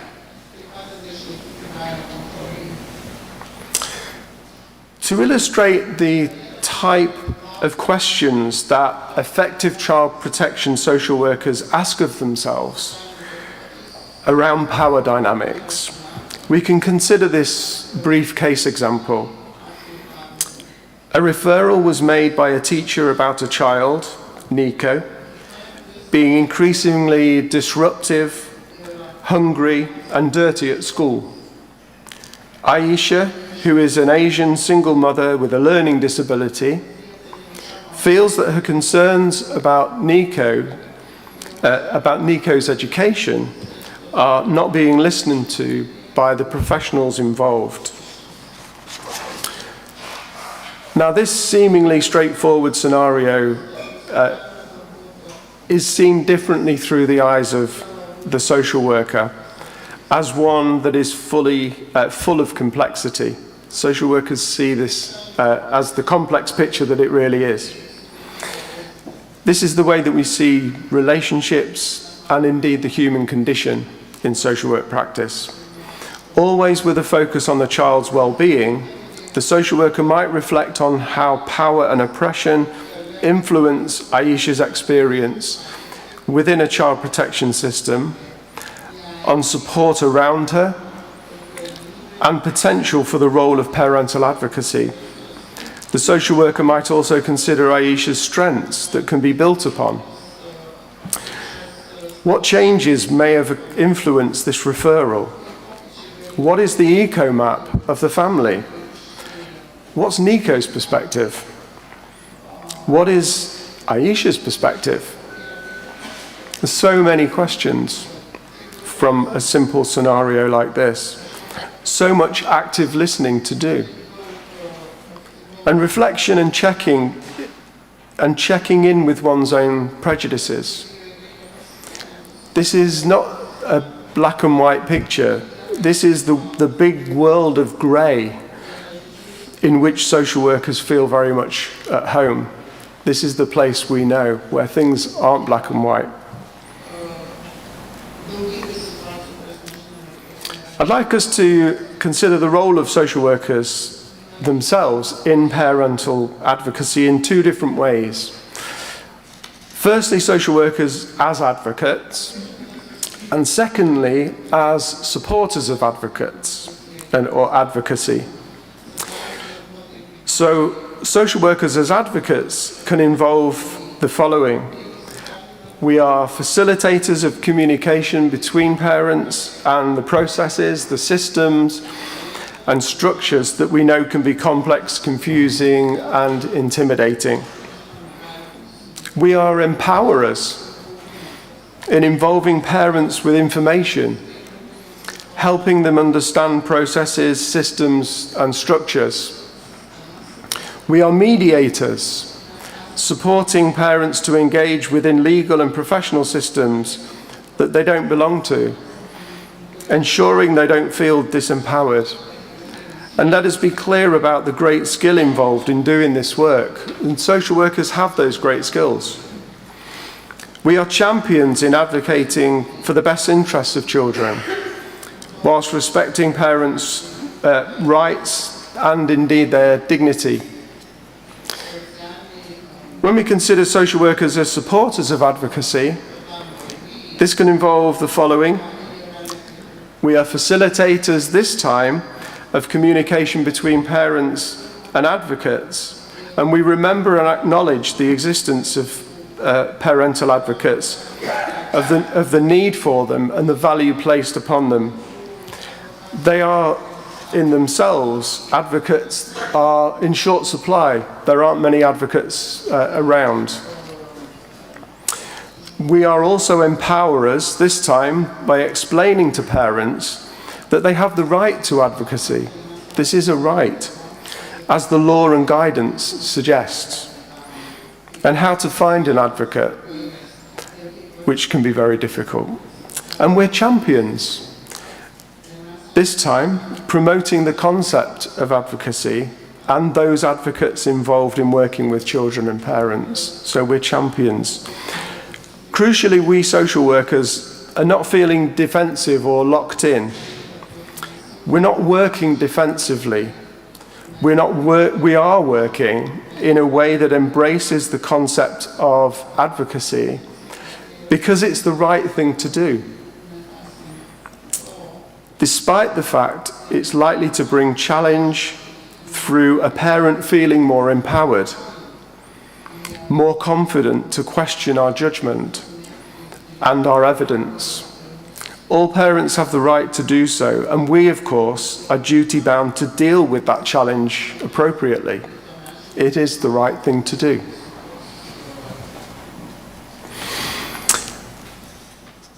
So legal frameworks within the English context include the Children Act 1989 that provides the legal basis for the welfare of children and the responsibilities of parents and local authorities that employ social workers.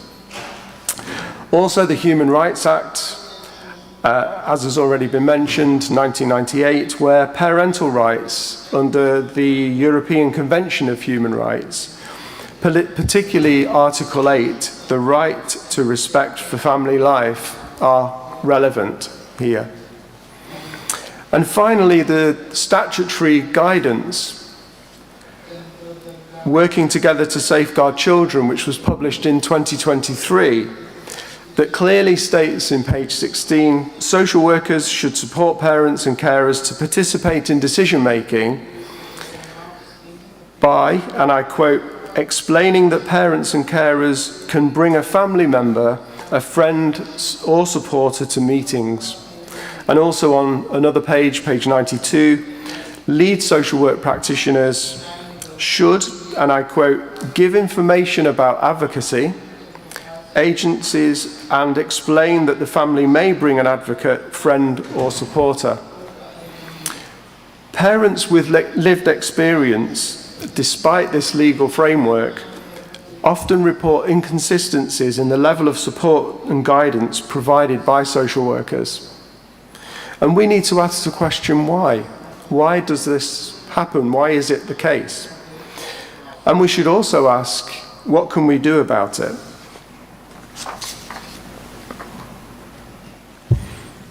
So I'm going to pick up on the theme of social workers and parents working collaboratively. And this is about the coming together of minds to make decisions and take positive action. This can be where true progress can be made, but it's not easy. In practice, it's about engaging in joint decision making, being clear and being assertive when necessary, upholding boundaries, but practicing with kindness at our core. Listening to parents' perspectives and acknowledging their strengths. Great skill in reflective questioning, active listening, authenticity, building rapport and trust, and indeed compassion can be necessary here. Building a support network with parents that includes legal advisors, advocates, and family and community resources. And finally, supporting parental and systemic resilience in an increasingly polarized English society, where the most disadvantaged and marginalized parents are more likely to be involved in child protection services.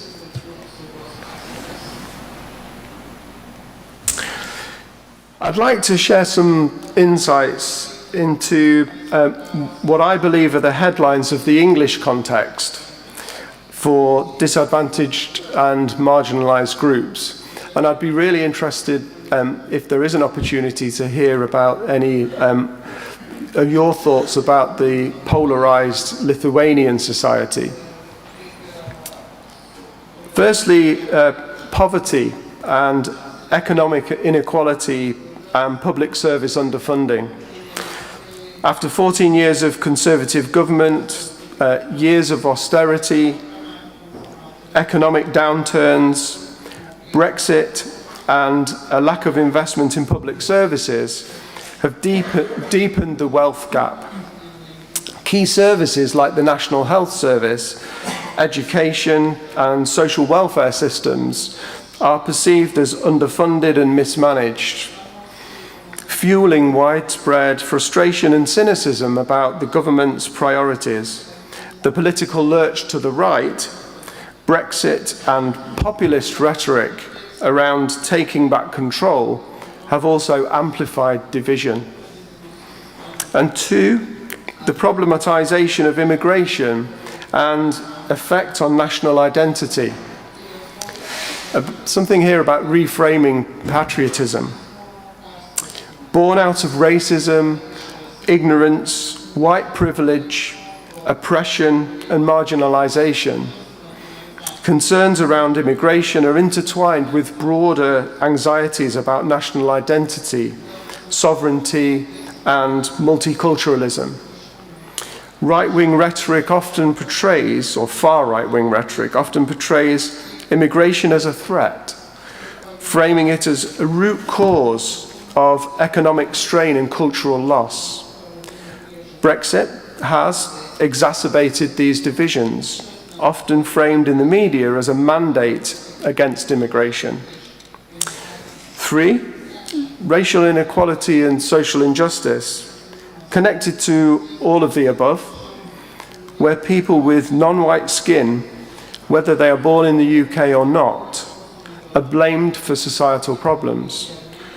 Racial discrimination and systemic inequalities affect ethnic minorities across aspects of British life, from policing practices, for example, stop and search, to disparities in employment and education.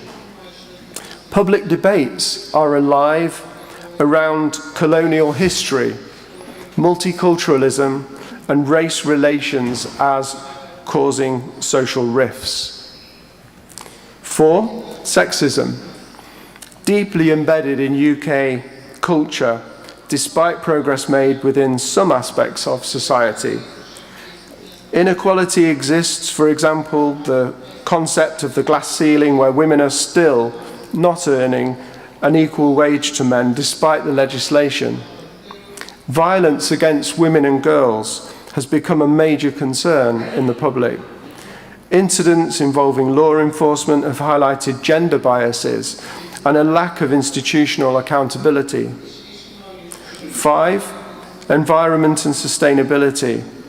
Again, a far-right agenda to downplay and dismiss human-influenced climate change and destructive weather events.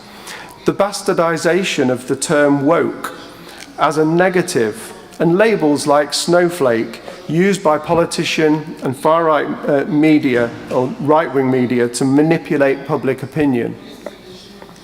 And 6, a lack of trust in authorities. Widespread dissatisfaction with political institutions from Parliament to the monarchy and police. Many believe that these institutions no longer serve the public, with younger generations especially disengaged from voting and political participation. Among young people, especially young black men, mistrust of the police is intensified by the disproportionate use of stop-and-search practices, which many feel target them unfairly. This experience often fosters a sense of being viewed as suspects by default, leading to fear, resentment, and a belief that these institutions do not serve or protect their interests.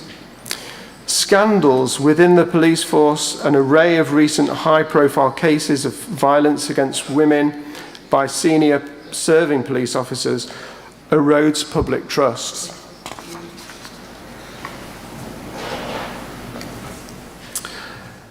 Moving then to ethical dilemmas, and these are never far away from social work practice.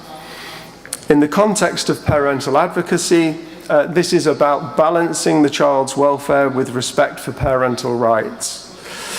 The Children Act 1989 includes the paramountcy principle that sets out that the well-being of the child is paramount. The wishes and feelings of children must be considered. The wishes and feelings of children must be considered. Concerns must be evidence-based. But parents have rights too, and these must also be considered. The balance certainly isn't always an easy one to strike. Navigating conflicts of interest and power imbalances, as previously described, is attached to ethical dilemma. And finally, upholding transparency and honesty whilst maintaining professional boundaries. So to summarize and conclude, parental advocacy is critical in child protection social work. We must ensure that parents are informed, empowered, and treated fairly with dignity and respect. Barriers do exist, but they can be overcome through facilitators like strong social work values mindset, clear communication, humanity, upholding the law, fairness, and availability of resources, however challenging it is in a highly polarized society. Power dynamics and systemic oppression must be addressed to ensure that equality exists in the process itself. So thank you so much for listening. Thanks for your attention. And I look forward to continuing focus on children, parents, and families, especially those groups who are the most disadvantaged and marginalized, and viva social work. Thank you. Ačiū. Thank you so much. I mean, it's, I don't know, provoking but liberating idea of how everyone is interested in the common good and in the wellness of children, actually parents too. very often, right? And yeah, I mean, it's, I still remember a story from my student times of one of my colleagues who was coming into a family and with the child had problems at school, and she comes into the room, which is like looking dangerous. There is a knife like that on the table and so on, and the parent is drunk and angry. It's like, you came to take my child away. And she comes with a question, and who would benefit out of it? And this question reversed the whole situation immediately. It's like, it's not good for the child because he wants to stay at home. It's not good for the parent is suffering. It's not good for the state, it costs tremendously. And so on and so forth. Everyone is suffering from that.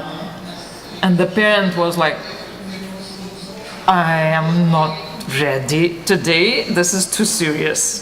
Come tomorrow. And they had a wonderful working time with a lot of changes going on. And yeah, I mean, it's...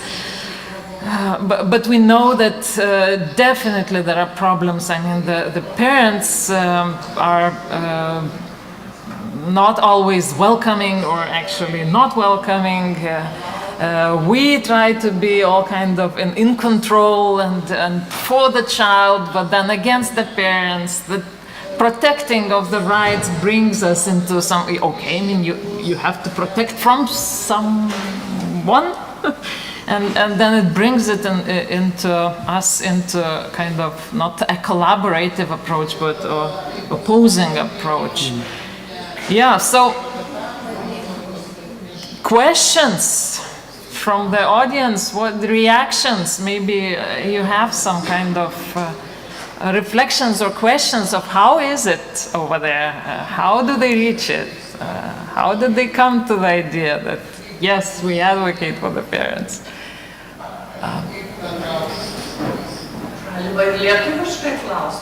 Galima ir lietuviškai klausti, tikrai bus kas išverčia, aš manau.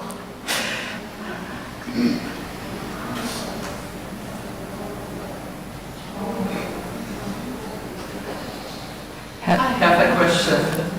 I'm wondering what impact it has on social work with parents.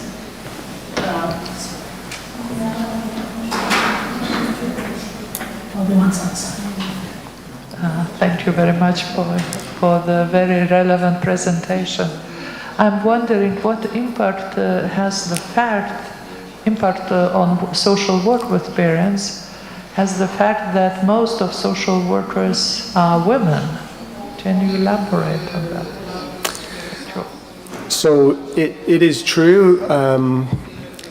Most social workers in the UK are women, and as an academic for the last 21 years, it's certainly the case that our students are mostly women. And it's an interesting one. We were just reflecting on this very fact this morning. And on one hand, that's fantastic. On another hand, we have to ask the question, why are men not engaging in social work? Why are men not as interested as I think they should be to become social workers themselves? There may well be a whole complex range of answers to that question. For me, social work was a calling. My mum was a social worker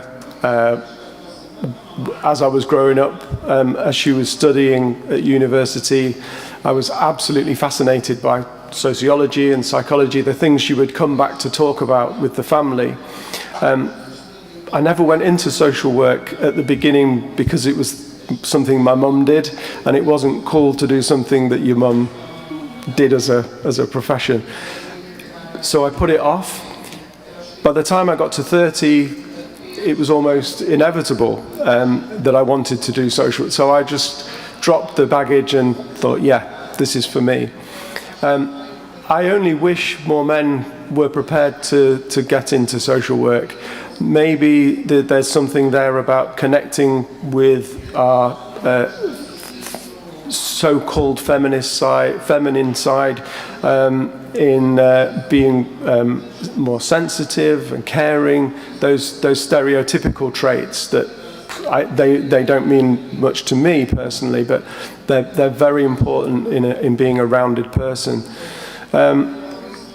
The impact on practice, I have to say I truly believe that one of the significant impacts in practice can be the omission of men in who social workers engage with effectively. We know that most perpetrators of violence and abuse are men. Many reasons that children end up coming under the scrutiny of social workers is because men are doing harm or are putting children at the risk of significant harm. And it is problematic that men are not engaged with in the ways that perhaps they could be. But again, that isn't to cast blame in any way, because I don't think that's helpful, and I don't think it's the case that people should be blamed for this. But it certainly is problematic. I don't know what the answer is to resolving the question about needing more men in social work. But we do. I think it's the missing of diversity. Yeah. Yeah. Thank you for the question, Asra. And your last question, I guess. Thank you for presentation. First of all, I wanted to ask, because you mentioned political and ideological barriers to parental advocacy, could you elaborate a little bit how, in your opinion, different ideologies influence, not only in a bad way, but sometimes maybe even in a good way, this power relationship between parents and, let's say, the system? Thank you. Yeah. Okay, thank you for the question. This is a really interesting one.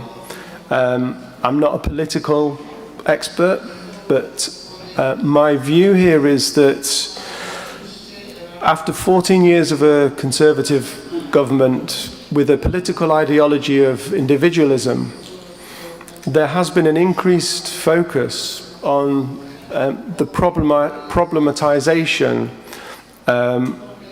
attached to individualism. So social workers working with families may well be influenced by the need to consider the individual in that particular case and be at risk of ignoring societal issues that influence the outcomes for society, for individuals within that society.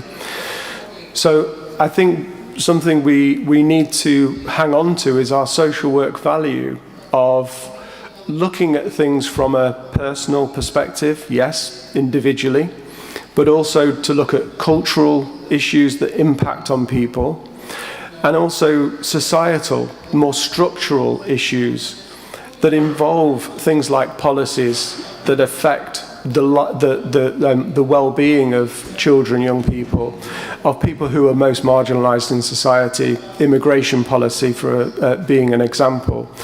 I think the political narrative is particularly strongly against that of immigration. There's been a huge targeting of immigration as a concept. The talk of people coming across to the UK on small boats. The contribution that immigrants make is lost in the deep waters of the English Channel. So I think politics has a huge impact on what social workers do in practice. It might take time to filter down, but ultimately it has a huge impact. And I truly believe that we have to continue to hold on to that value, to look at things more holistically, not just at individuals as being the problem. They are not the problem.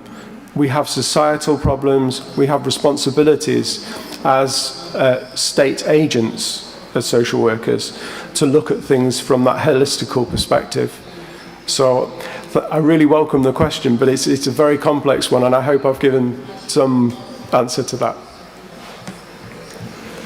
Thank you for this reminding that social work solves social problems, right? Not individual, maybe individual on the way. So thank you so much, and we come to the Thank you. last presentation of today, and now we will have again some technical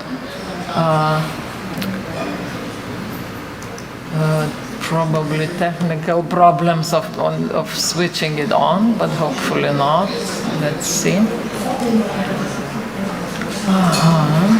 Now I have it here.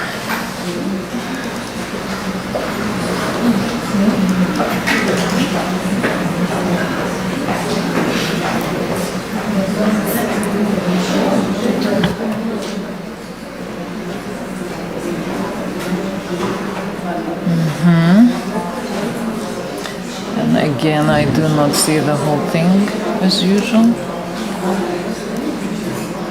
Do you need help? Prašom, jeigu gali to padaryti, aš tą progą. I will use the moment for standing. Sure. Yeah, stretch your legs, of course. And I think you have to switch places now, because you probably need to switch slides, or you click on that. I'm not sure if I can move this computer to your side. No? Oh, so you see it on the side.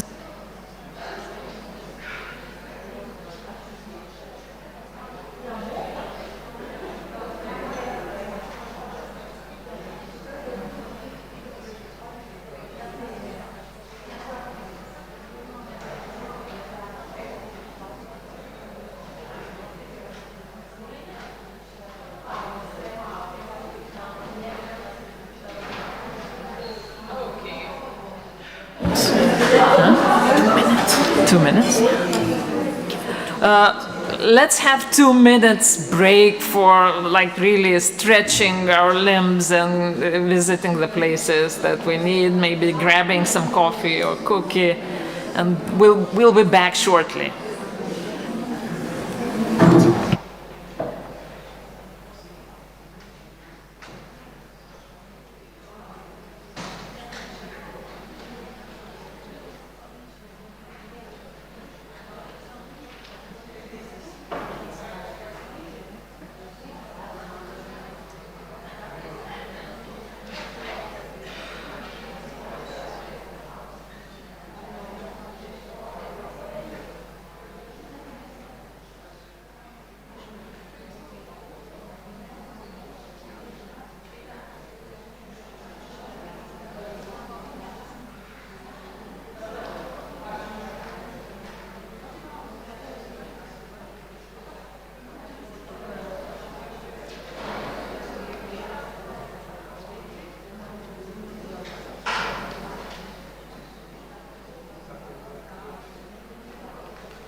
Hello, welcome back. I invite everyone to return to listen to our last presentation of the morning session. And we have Professor Maike Wagner, who comes from the Hanover University of Applied Sciences and Arts. Herzlich willkommen. Thank you. And please, I hope you introduce maybe yourself more. Yes, I introduce myself topic. a little bit. Yes. Yeah, nice to be here, and thank you for the invitation, Ausra. A little bit of me. So I'm professor for social work at the University of Hanover, and I'm addiction therapist and also a master of social management. And at the Hanover University, I'm professor for health-related social work with a focus on social psychiatry and addiction support. So a big field. And for today, I have another field, but it's together with the field I'm talking about. I think you see a little bit of the Hanover University. It's a very green university and a nice place. Yeah. First of all, disadvantaged groups. I think the biggest disadvantaged group are women. And I'm not surprised that today the people who are here are women.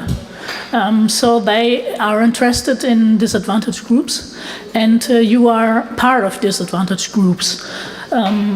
I'll talk a little bit about how, all the time I will talk about how it is in Germany, and ask you to think about how it is in Lithuania and what we can share, maybe like Simon also did. And to understand how disadvantaged groups are disadvantaged, the first necessary thing is to talk about rights. We did it this morning, but I will shortly do it now. In Germany, the first women's movement began in 1884. It's long, long ago, but we are still not done. And the goal there in that time was to get equal rights for women and men, and also this topic is still not done. The women's election was reached in 1918, so since then women were allowed to elect. Then we had a very black time in our society, and in that time, in the Nazi time, there was the ideal standard, the German mother. The German mother was the idea of staying at home, caring about the children, and doing nothing else. You don't have to think, you have to cook, things like that.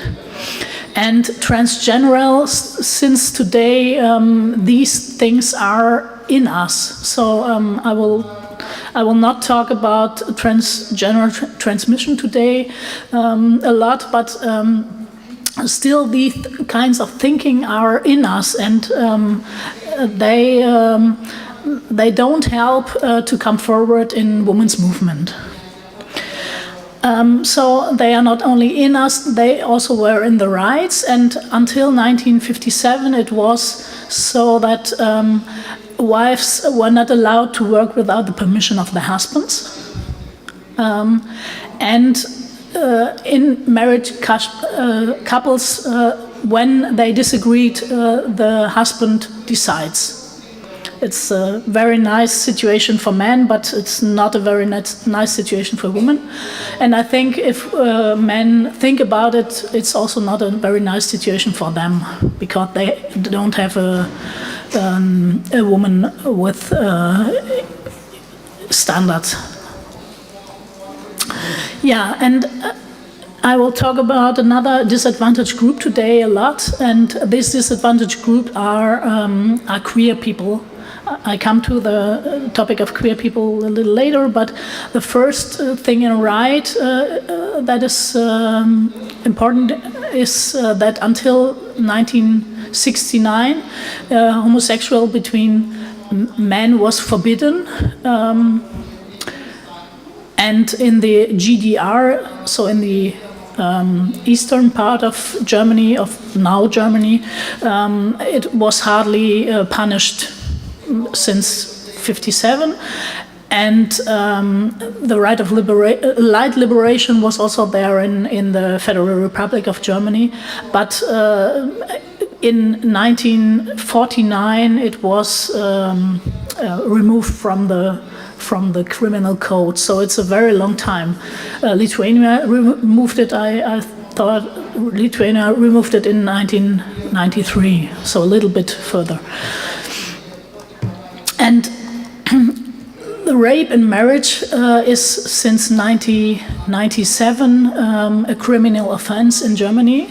So it's a very, very, very, very scandalous situation that only since then it's a criminal offense.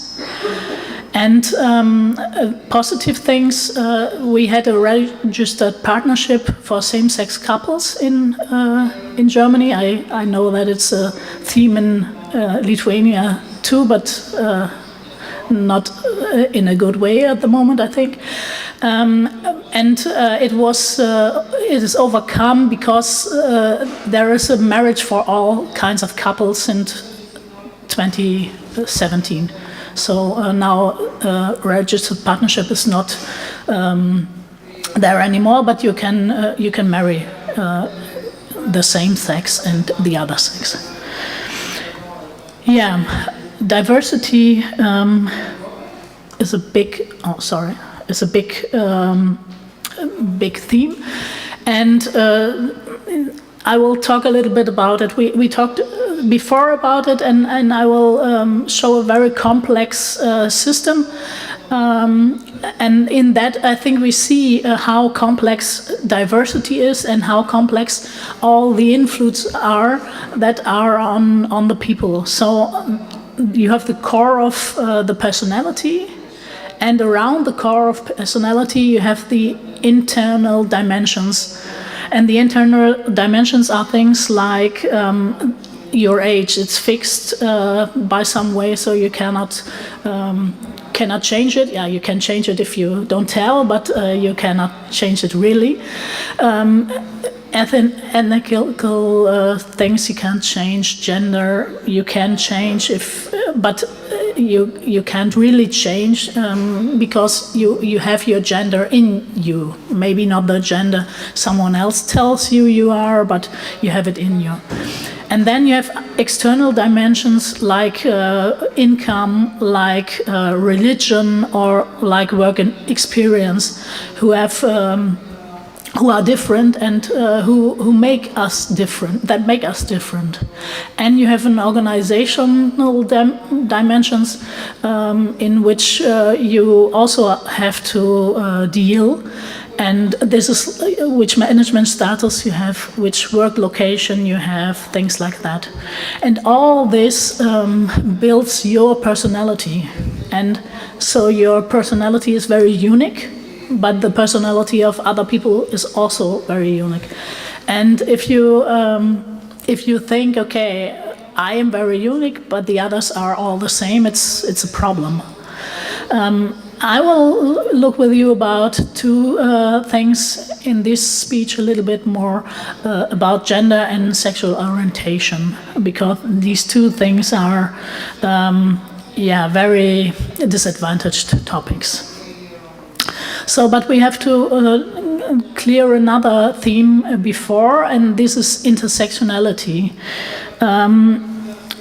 Intersectionality is the thinking of there is not only one theme of disadvantage, but there are a lot of themes of disadvantage. And if you have some of these problems, you are not seen in the world because you are maybe seen because of racism or because of sexism. But if you have problems with racism and sexism, you have more problems, and the more problems are not the ones and the others, but they interact with each other, and the interaction is a big problem. So maybe you have a counseling about racism and you have a counseling about sexism, but you don't have a counseling about racism and sexism in intersectional kind, and this is a big problem because people need that the one who counsels you thinks these things together. So we have to look a little bit more about words, and the next word I will like to talk about is what is queer. And it's a collective term for lesbian people, gay people, bisexual people, transgender people, intergender people, and also more other themes under this term. And the rainbow flag, which I mentioned in my speeches, one of the signs of the movement, and it's an important sign of the movement because you can see each other, you can see, okay, the other people are also involved with these themes, and that helps to think that you're not alone. But all these groups, if you think about intersectionality and if you talk about the diversity, you don't have, you know that it's a very hard thing to think about all these needs, and people have different needs and not the same one. But they have a lot in common, especially to be a disadvantaged group. And especially stress. I will talk a little bit about the minority stress model because people who are queer have a big problem with stress because of all the things that happen in their lives. And one thing is that they experience prejudice, and if you don't know what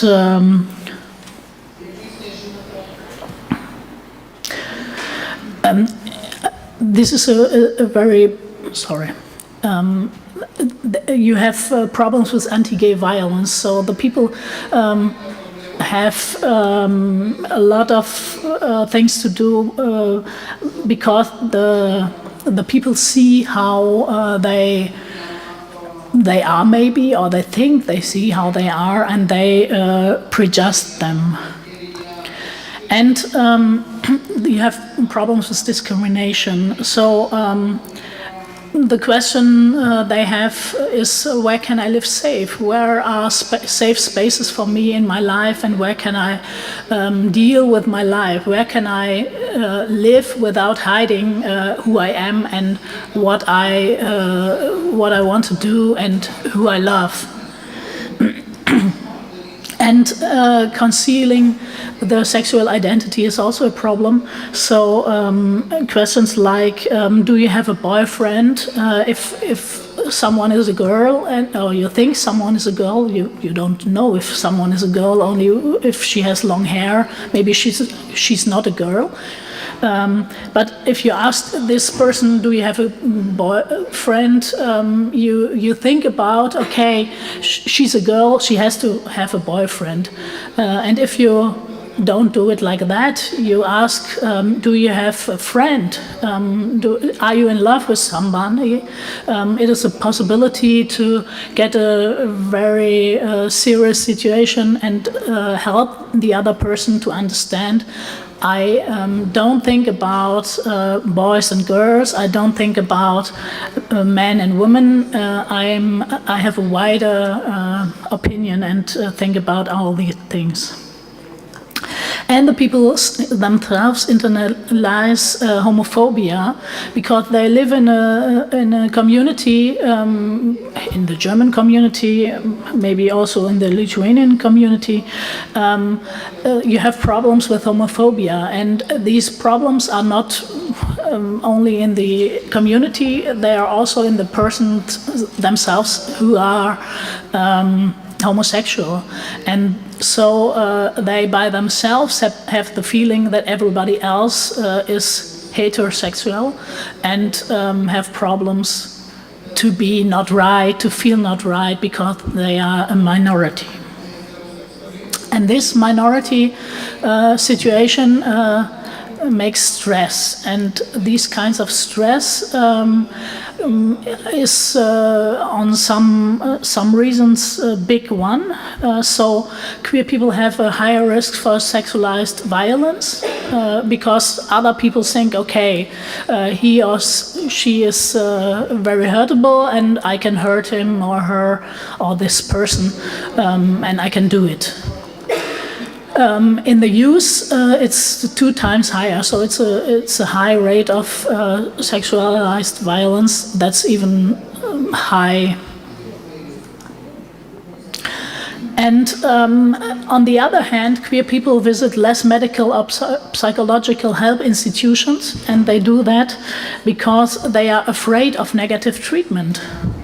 So they don't have the opinion that people can really help them, that people can really understand them, but they think I will not be treated right at this institution, they will not understand my problem, they will not understand me as a person, and so they don't go there. And this is a double disadvantage. Yeah, queer people, especially with an intersectional problem, are not always seen in the counseling system, and they are not seen because we don't look. They are not expected to be understood by specialists, and we are not expecting to see them in the counseling. And I will tell you about my investigation in which I saw that the social workers do not see them because they don't look. This investigation was in 2018-2019, and then the question was, what information do child and youth welfare institutions have about queer issues, and what service do they offer this target group? And it was a qualitative study in a rural and an urban region. It was about 8-9 interviews with 14 persons. So in the rural region and in the urban region, 8 interviews. And with 2 phases, and the mainly persons we talked about were social workers, social educators, and some other professions. And the social workers were in social school work, in church youth work, in youth centers, youth welfare office, day centers, and counseling centers. So a large kind of institutions in which we were. And we were talking with them about what these people need, and they told us, okay, queerness is a secondary issue, and other issues are more important. So, like they told us, school absenteeism is a very important and serious problem, and if I see that, I talk about what is the reason for school absenteeism. So is the reason for school absenteeism don't want to go to school? Or is the reason for school absenteeism that the people have problems in school, that the people have to go to sports and have to show their body and don't want to do that? Have to show themselves and they don't want to do that, they cannot do that, and things like that.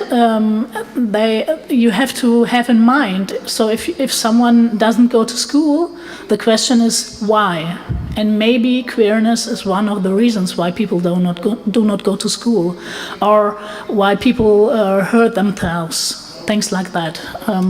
Maybe there is a reason behind that. Yeah, discussing sexuality and sexual identity is thing. If you do that in counseling, you have to stand in your own shoes and have to be open for that and reflecting your own view of this. In the interviews, some of them told us it doesn't matter, and others told us we have a lots of conversation about sexuality and sexual identity. Most of them who told us we have a lot of conversation about that were people who were open for that, who were maybe queer persons who thought about it. And so they asked about it, and with asking about it, they had the possibility to hear about that. Yeah. Otherwise, you have maybe a reproduction of heteronormity and not the living conditions of the people with you are speaking in counseling. The question is discrimination or support, on which side you are standing on that theme.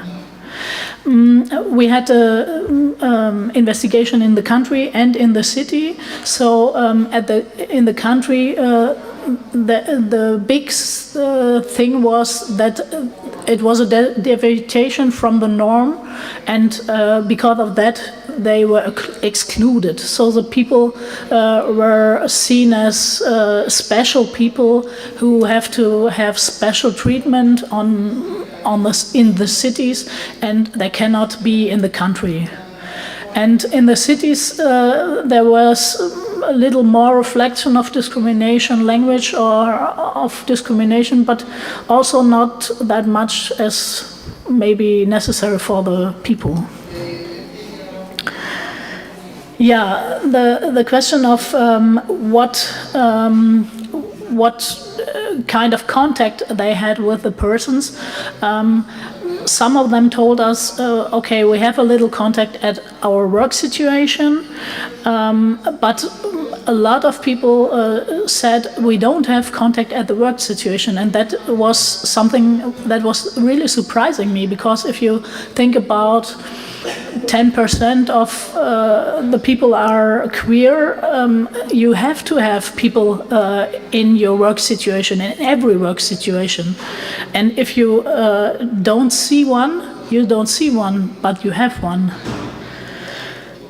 Some have private contact with them in families and things like that, and some heard about it.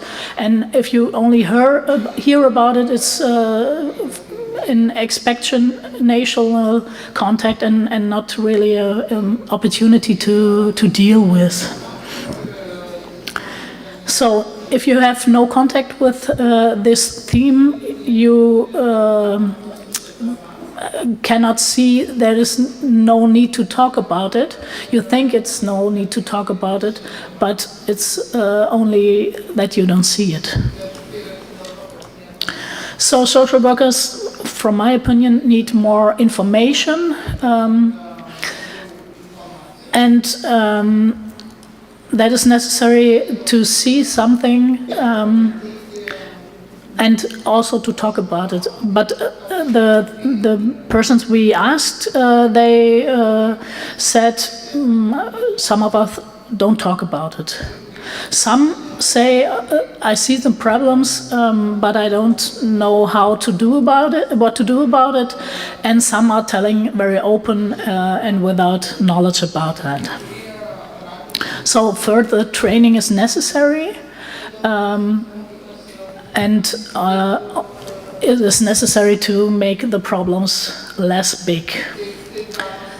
The first conclusion I have from this is queerness is not really in mind, and if it's not in mind or if it's not in the eye, you don't see it. So we need trivialization to go down with trivialization, with ignorance and externalization, to make it to a serious problem and to solve this serious problem. The problem is not the queerness, the problem is not to see the queerness.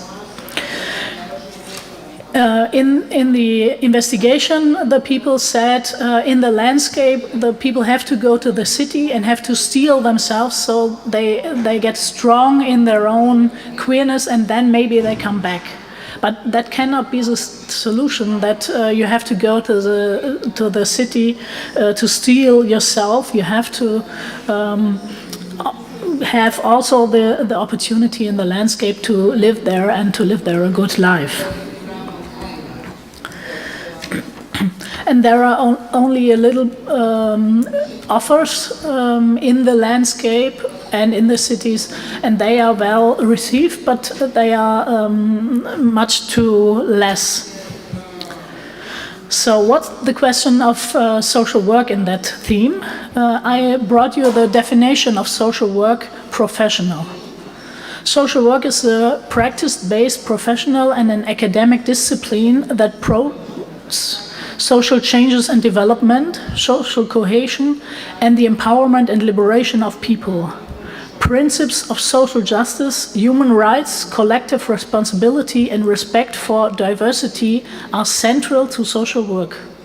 Underpinned by theories of social work, social sciences, humanities, and ingenious knowledges, social work engages people and structures to address life challenges and enhance well-being. The above definition may be amplified at national and/or regional levels. So this is the global definition of social work. I think it's also global for Lithuania. Maybe you have an own definition, but if we see about the very important top themes for this topic, we have the principles of social justice, human rights, and respect for diversity. These are the central themes of social work. And if these are the central themes of social work, we have to think about how we can do it, how we can make a better life for queer people in that themes. I will give two kinds of answer, one theoretical and one practical. The theoretical answer is the consciousness context. So if you have the possibility to understand people and to talk with them about things, it's a good possibility to see how they work, what they are doing, and what are the needs of them. And if you have a closed consciousness context, gender and sexual orientation is not spoken about, and the other person also does not perceive this. So we don't speak about it. Then you have the possibility of the closed consciousness context of assumption, and in this also the person by themselves is not telling about this his own or her own situation, but the other person suspects something, but maybe it's wrong, maybe it's right, you don't know about it. Then you have the context of consciousness of taboos, openness, and in that the gender or identity of the sexual orientation is known, but nobody talked about it. So maybe at one time you tell it, but then no talking about it. And other possibilities are protectional identity construction with a personally open approach. There is an ambivalence between openness and secretly. So maybe in some rounds of peoples you tell about it, and in others you don't. So some people know it from you, some people don't. Or you have an open context of awareness. And in this context, gender identity or sexual orientation is lived openly, and the others can see it, and they can talk about it with you, and they have the possibility to come in contact with you and see about the intersexual problems maybe you have in this context. This is the best opportunity for interaction and on equal terms, because you can speak open. And if you are in a counseling situation and the person in front of you cannot speak open, it's a real problem, because he or she is only telling a little part of themselves, and only telling a little part of themselves does not make the point of problem. So, what can we do practically?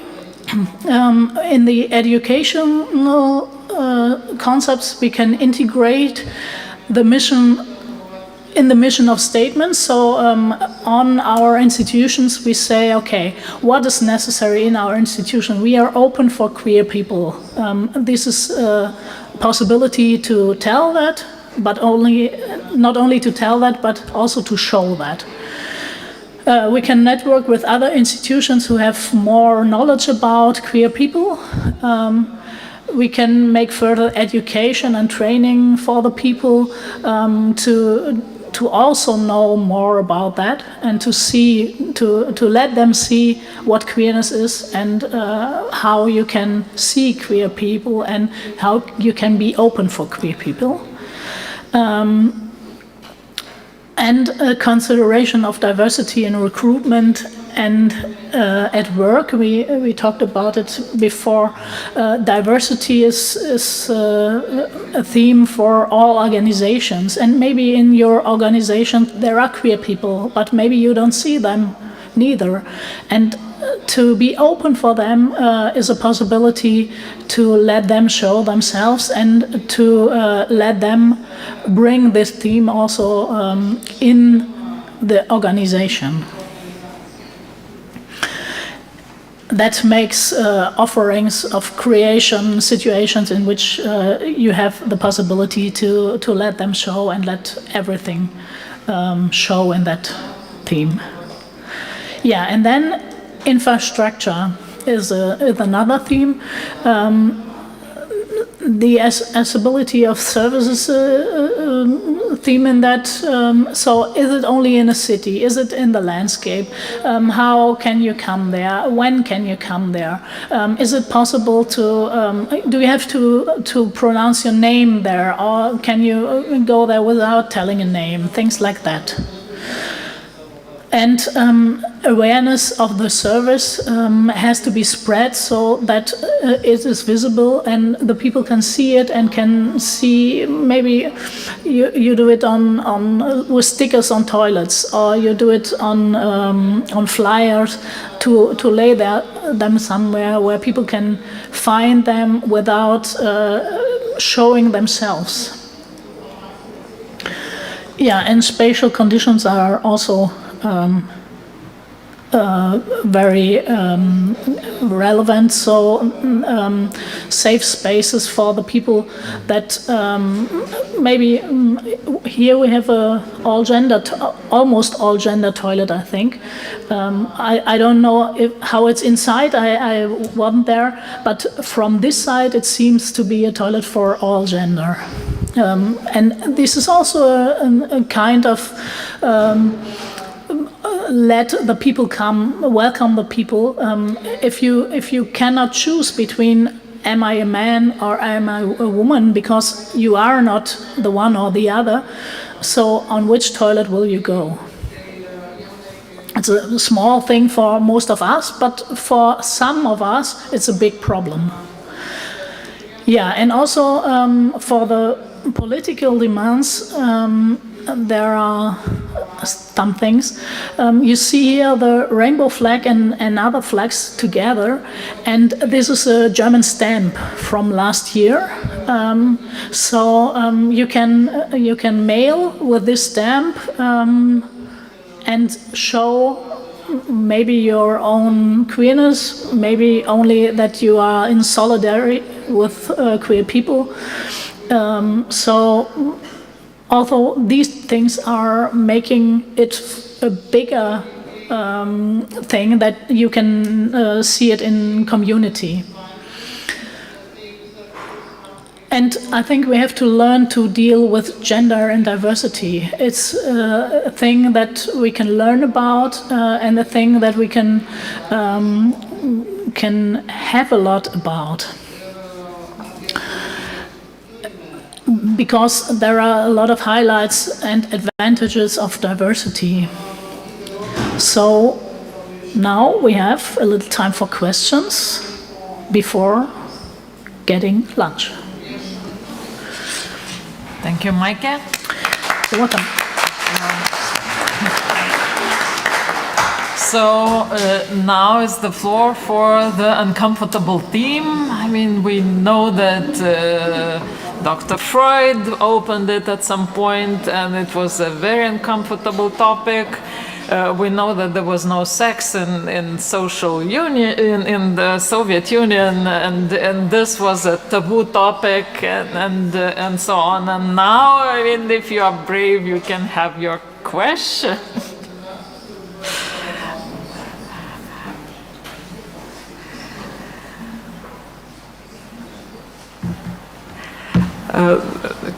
Yeah, you're welcome.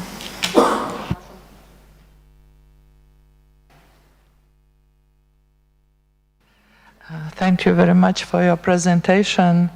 I still cannot believe that we have to talk about it, about LGBT plus people as a disadvantaged and vulnerable group, especially in the context of Lithuania, where legislation in this regard is really not fixed, let's say. And referring to Professor Simon presentation, when he stressed that individual approach sometimes is not enough in social work. I'm thinking that regarding LGBTQ plus community, this is really the case, especially if the context, if it is this community is so stigmatized, like in Lithuania, like it is in Lithuania. So social workers now are in a role, let's say, really advocates of social justice, and this is not easy. Then you need to have awareness of structural inequality, so to speak. And thank you for pointing that. But my question is about this double margin or triple marginalization, because if LGBTQ plus people are marginalized in society and are not seen by social workers as a vulnerable group, it's already double marginalization. When they need help, they do not receive it on any level, and including their family members, I would say. But triple marginalization could be with the communities that are already marginalized, for instance, like Roma. So imagine, and of course there are such cases, LGBTQ plus people as members of this community, so they are not seen at all, so they are like they are marginalized within community, within larger society, and marginalized also by the social workers. So what is the way out in such a case? Maybe just comment. Thank you. I think the way out is to catch our responsibility as social workers. In Germany, social workers are people smile as social workers and say, "Oh, it's an easy study. You work a little bit with people. You talk with people. It's a nice job. No problem." But it's a very serious job. If you do this job good, it's a very, very, very serious job, and it's a very hard job. It's a hard job because you have to deal with the problems of the people every day, and you have to deal with it personal. It's a very hard job because you have to deal with the problems of the people in the whole system, and you see the system is not working in some topics, and you have to work in the system. So you have to work with the persons, and you have to work in the problems of the systems. And this is a very long-term work. So if you want to change something in the system, it's a very long-term job, but it's also part of our job, I think. And yeah, for that, we have to do this job. We have to work with the people. We have to look for the people. We have to recognize that these people are stigmatized by 1, 2, 3, 4 reasons, and we have to take our responsibility, and that is a very hard responsibility. And sometimes maybe we don't want that because it's too hard for us. But I think nobody else will do it. Only we are there, only social workers are there to take this responsibility, and so we have to do it. We choose for this hard job, so we have to do it.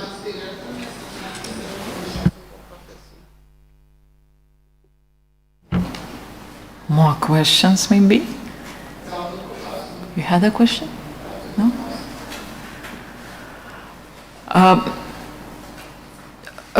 Then I can probably ask a question too.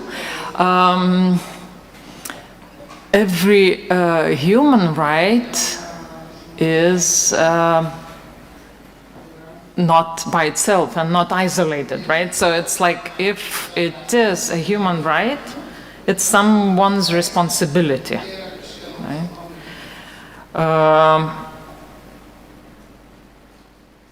How would you, yeah, I mean, I can understand some of the tension that rises when we talk about this topic especially, and when we proclaim more rights, more and more rights for disadvantaged groups, in this case the queer people, for example, then it's a responsibility of the society to make it, to make something about it, right? Then we have this complex question of social justice that is also in the definition of social work, right? How to balance all that in the sense, also, I mean, social learning, like if we assume that gender is something that we learn socially, yeah,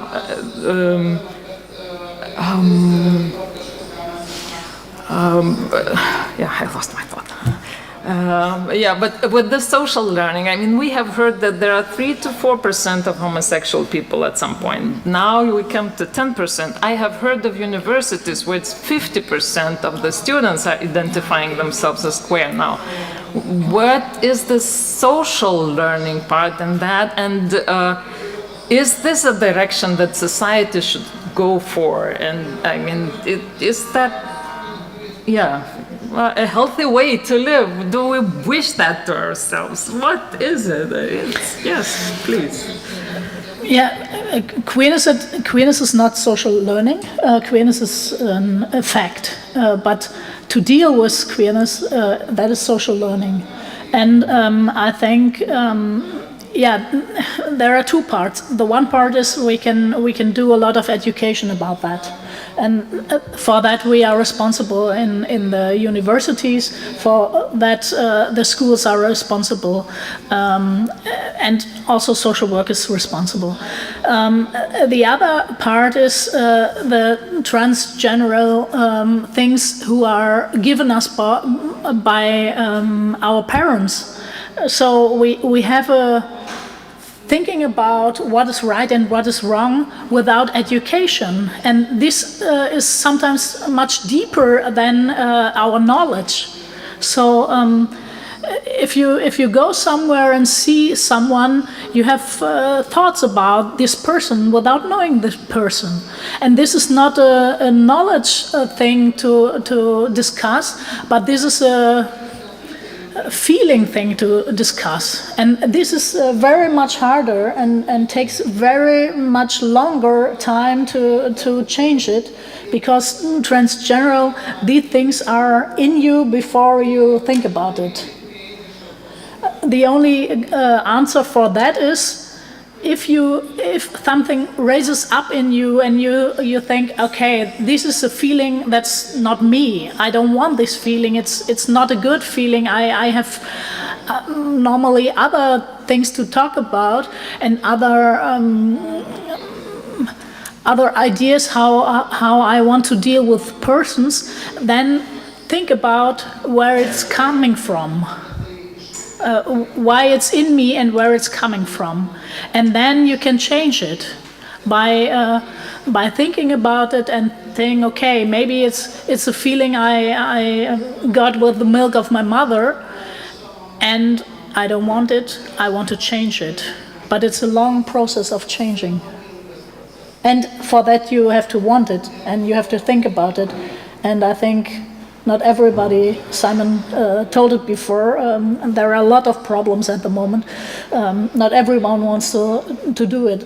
Some people want very simple answers, but I think these simple answers are a problem because on the long term, they are no answers. They are answers for a moment, but not for all the time. So the problems are not solved with simple answers.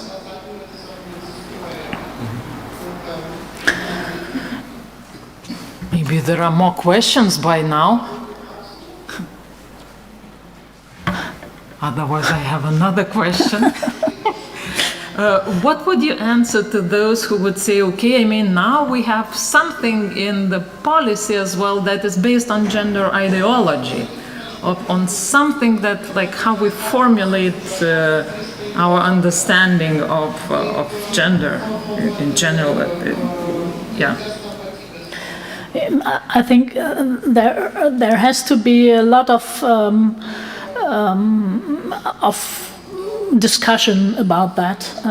It's not a simple thing, and I don't think there is only one answer for that. So we have a lot more work of discussion and not of giving simple answers, but about discussing with each other and see what is your opinion, what is my opinion, and about that we can deal with it, and about that we can reach some times ago with each other, but not now. I think there are a lot of questions in your mind, I hope so, but maybe you discuss them at lunchtime.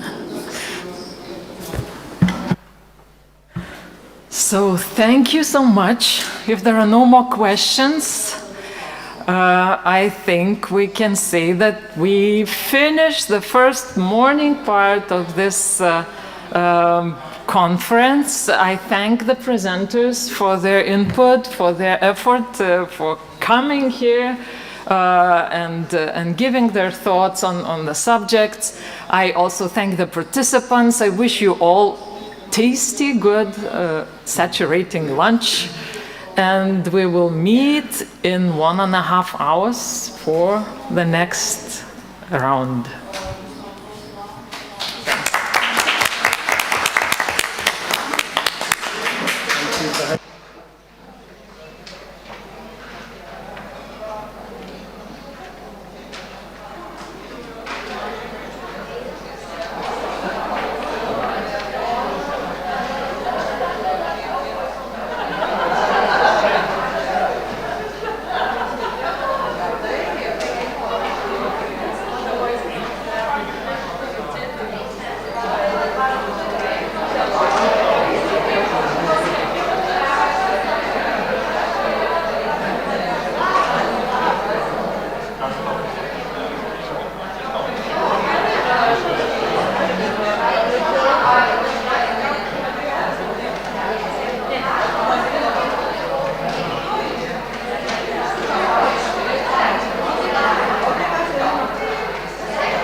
miegoti.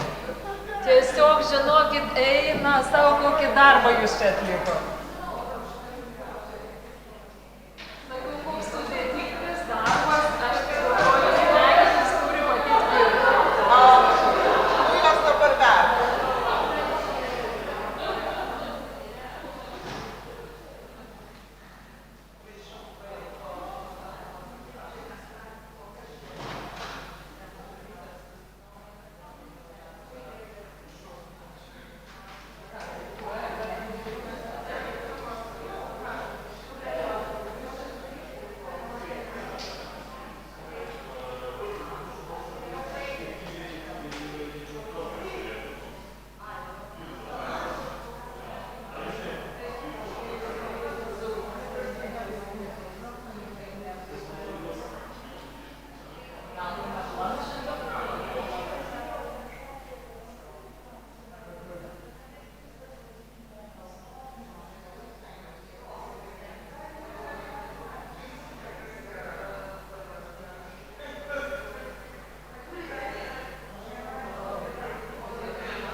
Čia ką jūs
Jau baigėte?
Не, ну,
Labą dieną, sveiki gyvi.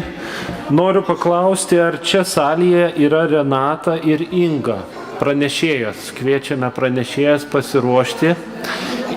Iki konferencijos pratęsimo liko 6 minutės, tai ieškom pranešėjų. Laukiam. Ir pranešėjos ateis va čia kartu su mumis prie apvaliojo stalo.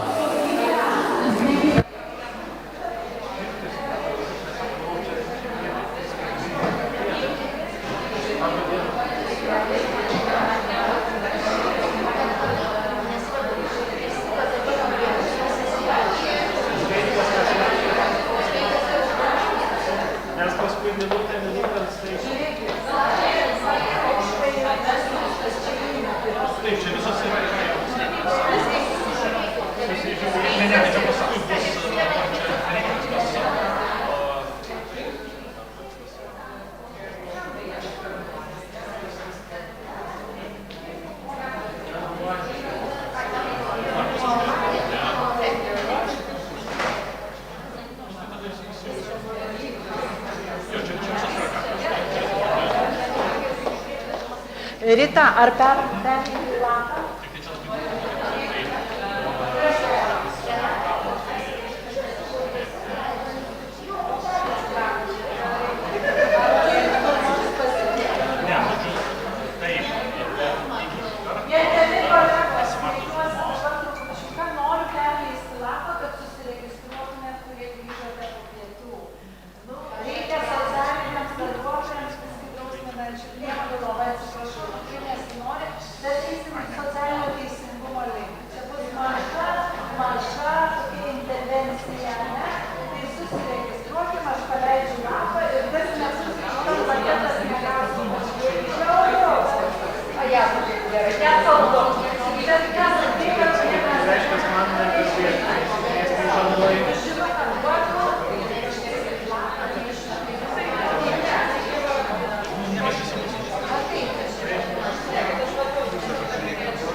Good afternoon, everybody.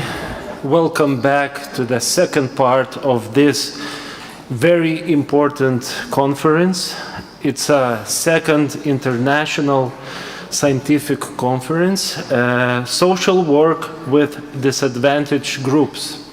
So welcome for students, welcome to professors, for scientists, lecturers, and everybody's here and outside of cameras.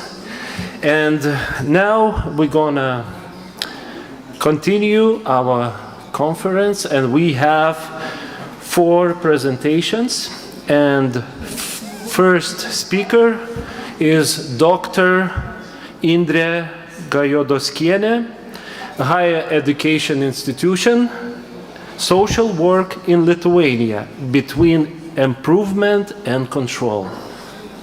Please. Hello, everyone. Indrė Gajodoskienė and Empowerment and Control, yes? I'm sorry. It's okay. So I have an hour-long presentation, so I will be going in a rush. I'm sorry. Probably. Okay, now it doesn't work.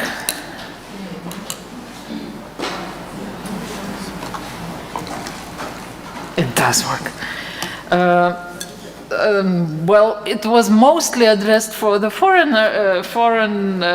part of our audience, but maybe it's somewhat good to shortly look through some of the history of Lithuania, also of the history of social work in Lithuania, and with the question of what is special about social work in this post-Soviet context. And then I will overview some of the research that is done and what the findings are, and there's a summary.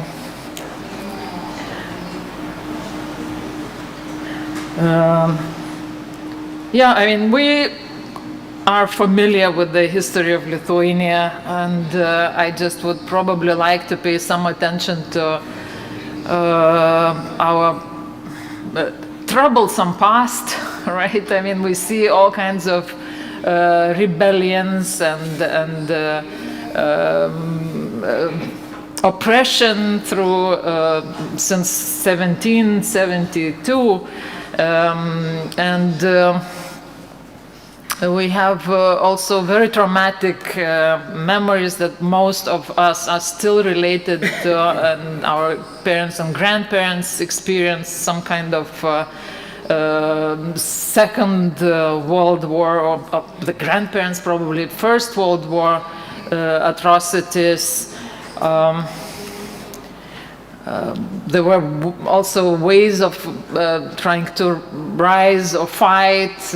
We had partisans until 1953, which is a pretty amazing fact in itself.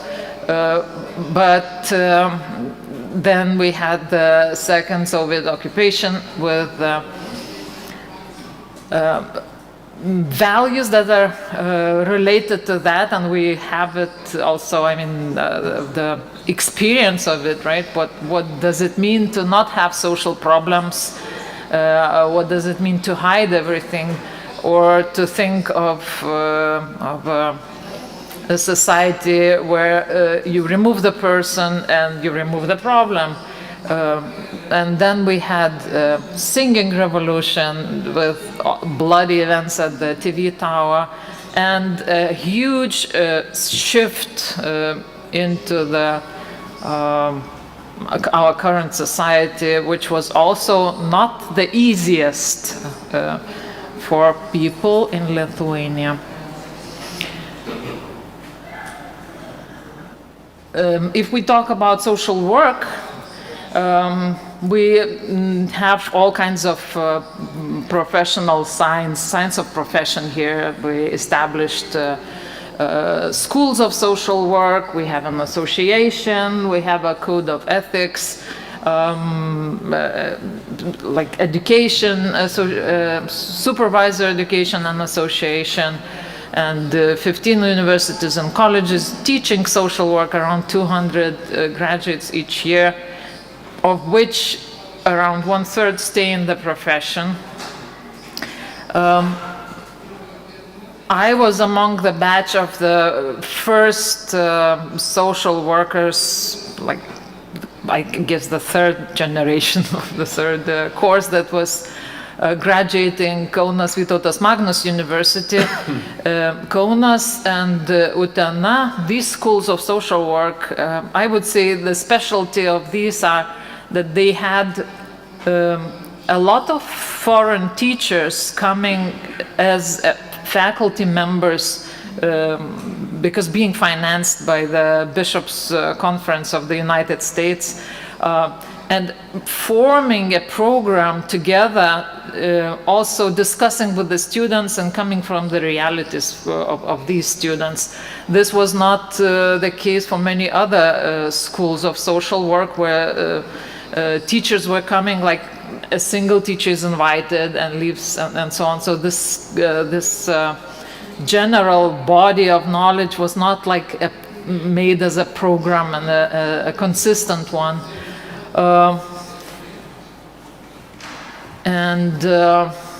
We also have some numbers. This is from the ministry page and some pictures. It was pretty difficult to find the social workers at work, but there is some kind of friendly, we can say friendly kind of collaborative efforts, but we also see somebody who is coming to take a child away, and it's with the police, and so it's like with the context of control or empowerment. Many of us work in municipal agencies and state social care agencies, right? And of course, I mean, because the Lithuania is so poor, I mean, we mostly were giving the money for social work in the most impoverished and troublesome areas, which was the child protection.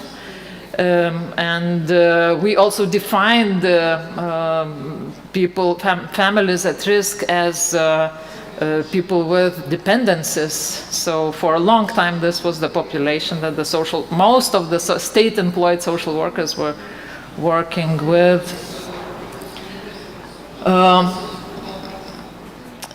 When we talk about this, why do I talk about this post-Soviet context? Because, I mean, when I came over to study, our professors came to the idea that we cannot teach them social work, we cannot teach, I mean, the methods are not really appropriate right now. They do not have knowledge about many things. There are no services around. So in 1995, right, 97.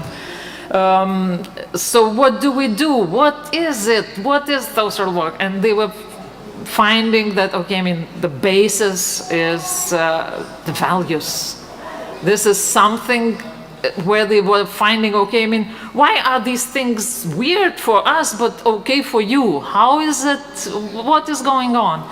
So I have here two lists of values of social work. One is the Bystex principles in individual casework, and the other one is, I guess, from the United States, in general, code of ethics and what are the values of social workers. And I was circling around like the things that were not okay with social times, so social Soviet times, right?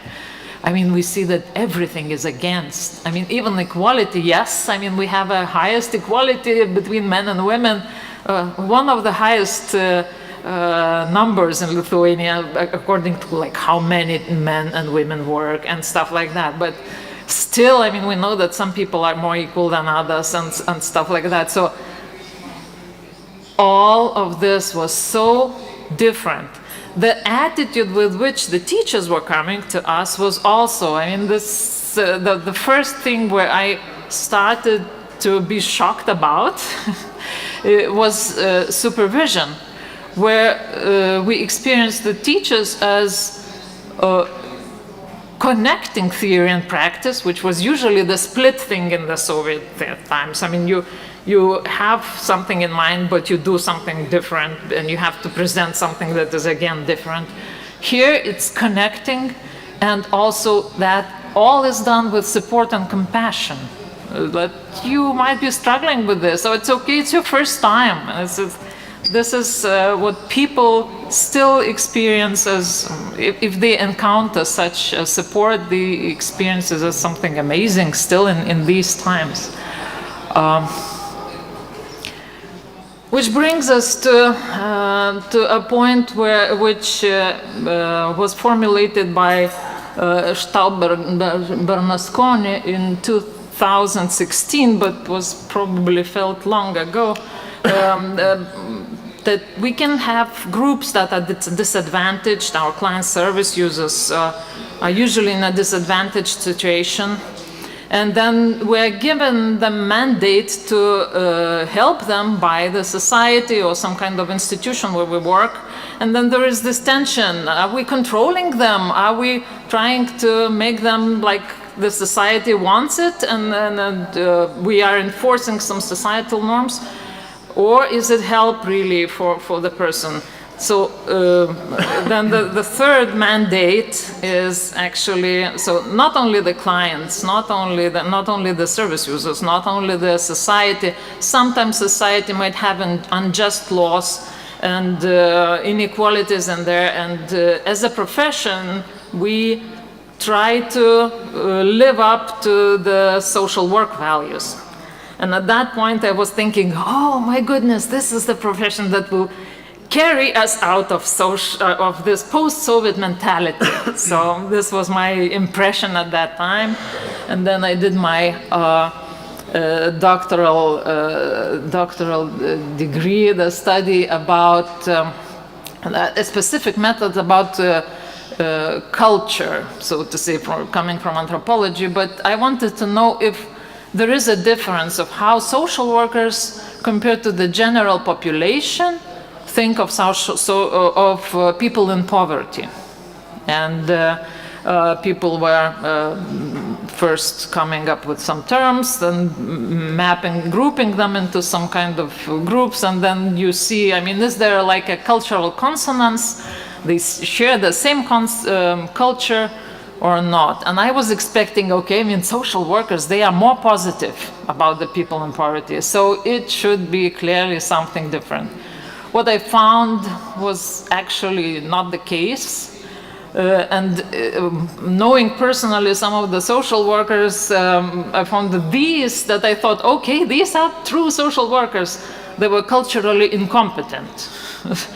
So there were many social workers that were culturally competent. I mean, but these culturally incompetent, I mean, what does it mean and why is it like that? And then this brought me to looking for actually where are the answers. So here is, maybe you're familiar with the World Values Survey. It has longitudinal data now. I mean, they have waves of asking countries the same questions through many years. The first one is probably from the year 93, 94. At that point, it was even, I mean, and then the people were thinking, okay, I mean, according to these questions, how people answer about the values, how can we group and what kind of sense can we make? Why these groups group together? So we see, yes, I mean, there are some kind of continent-related groupings like Africa, Latin America, South Asia, right? We can see English-speaking, which is Northern Ireland and USA and Canada and New Zealand is there. And then we have religions somewhat too, and then we have this red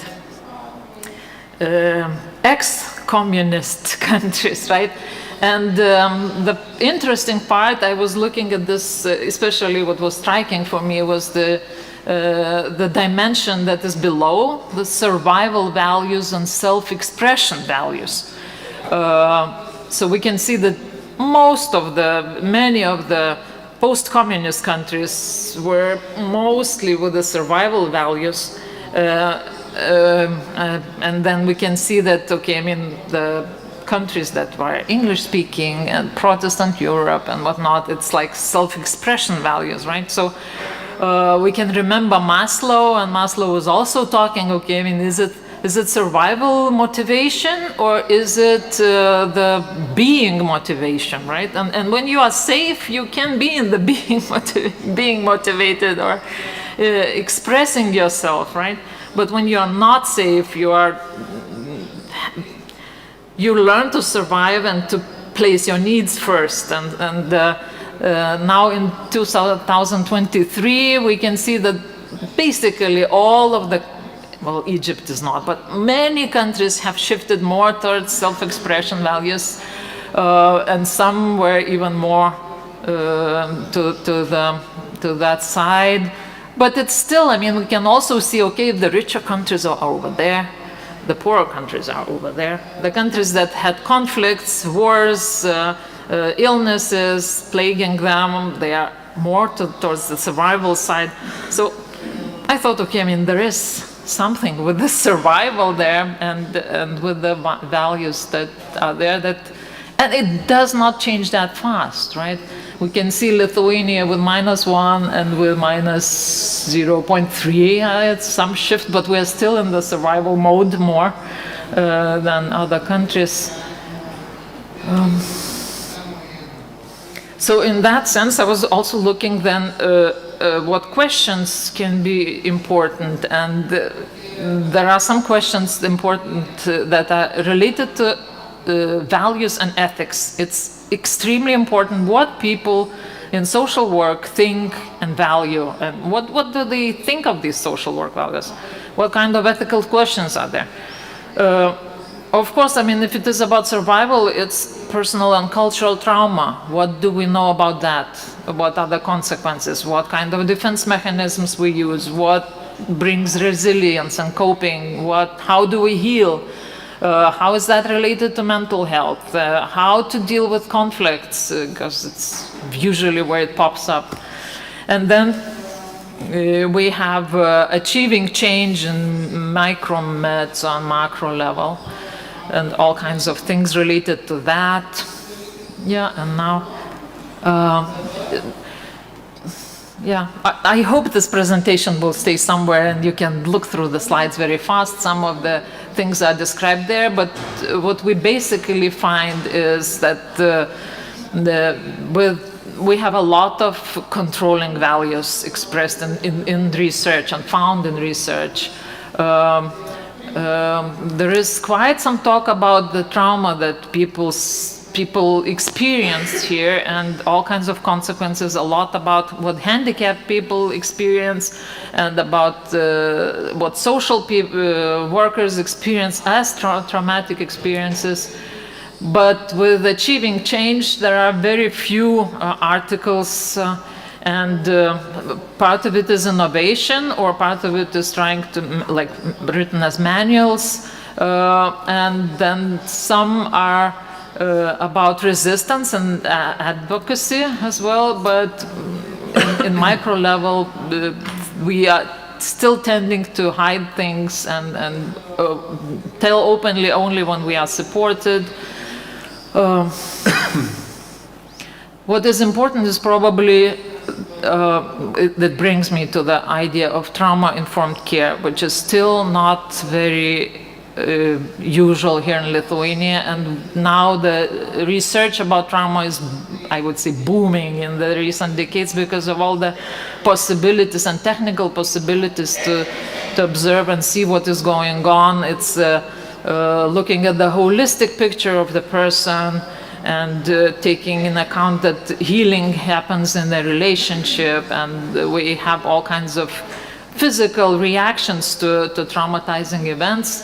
How it looks like, because this is like, if we think, okay, our reactions come from trauma, and then we need a lot of things to do here, and from that, what was mentioning here is, I don't know, active listening is probably what we can immediately learn and do, and try to not forget, but training and self-care, de-escalation techniques, right?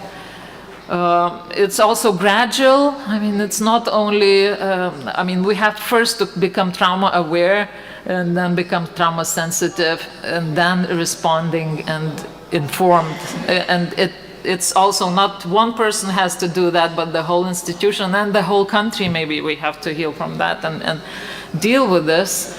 This is also a chart of re-traumatization, because if we are not aware of our trauma, we are re-traumatizing people and ourselves, and I wonder how many of you would recognize the things that are happening in your workplace, right?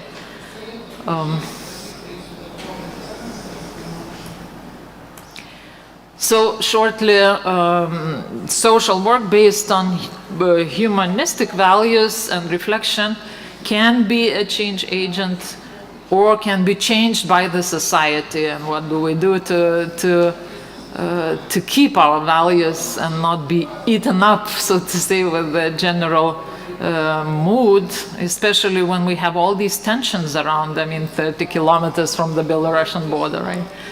A variety of experience, knowledge, skills, competences, and support is needed to stay open and hopeful. Cultural comparisons, when you go out and see how it is done somewhere else and how the people are really respected and how the structures are built, and to just experience that, it's such a powerful change and can be very inspiring. Recognizing, working with our trauma as well is important. Being open to listening to the other, being open to the dialogue. And in general, questions of values and ethics will continue to rise with new situations and phenomena, and sensitivity to human beings remains of extreme importance. Thank you. Thank you, Dr. Indre, for a very nice speech, presentation. And this is scientific conference. So what is science? Science is questions, non-stopping questions. And it's time for a question. So we have 7 minutes for a questions, for a Q&A. So maybe somebody want to ask something? It's a time for you, because every person is valuable. So this is your time. If you have some thoughts, maybe some experience you want to share.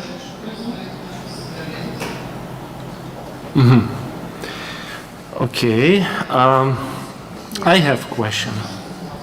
Yes. Maybe somebody else will ask later. You said social work is based on humanistic values. Right.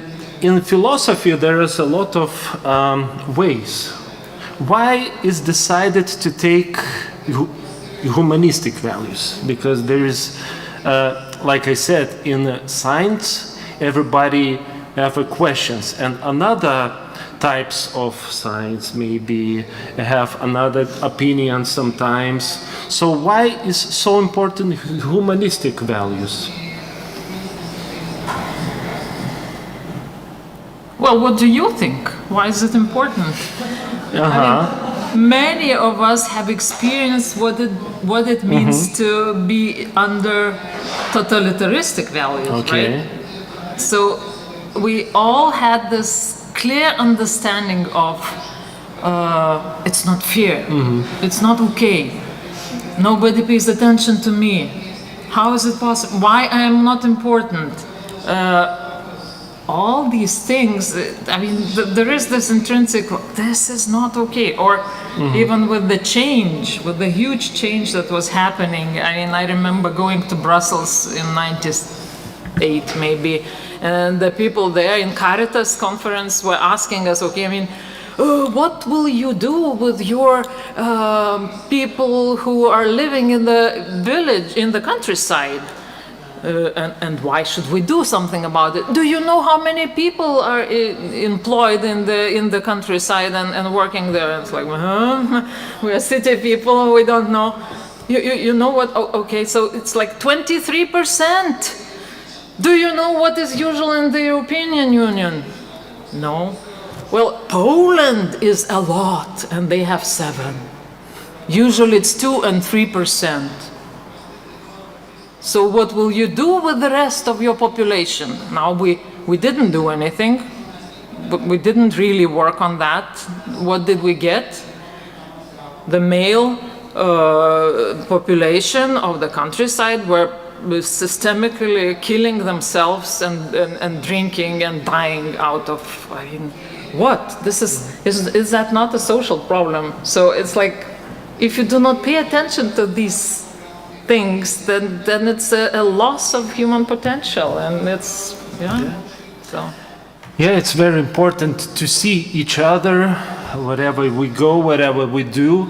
We have people around us, and everybody is valuable, so we should remember, especially when we work with those people, and teachers, social workers, psychologists, everybody should remember this is a person with his thoughts, with his emotions, with his life, and every person is valuable. So thank you very much, Indre. Yeah, and I'm working with people in poverty, in fact, and you can see, I mean, really, these books, the people are like books with all their histories and all their stories and all their what is behind in their lives, and it's and many of them are a trouble for the rest of the society. I mean, they are homeless, they are coming into the library and stink, and so on and so forth. I mean, they are using the buses, and who knows if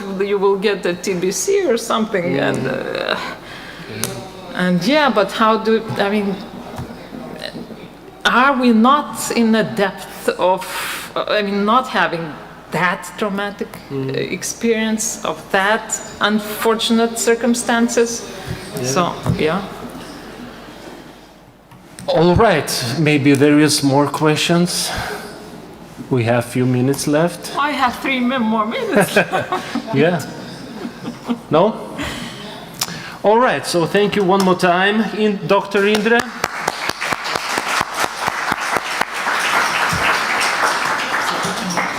And now I'm happy to introduce Dr. Vaidotas Valantiejus, Higher Education Institution, Welfare as a Human Right, Implications for Disadvantaged Groups.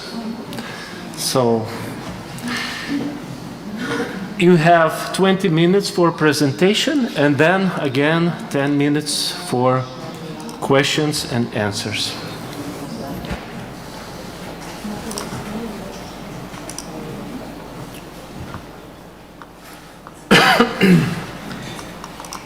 As usual, we are fighting with the technical questions. Nėra pilna, čia visi nukra daryti.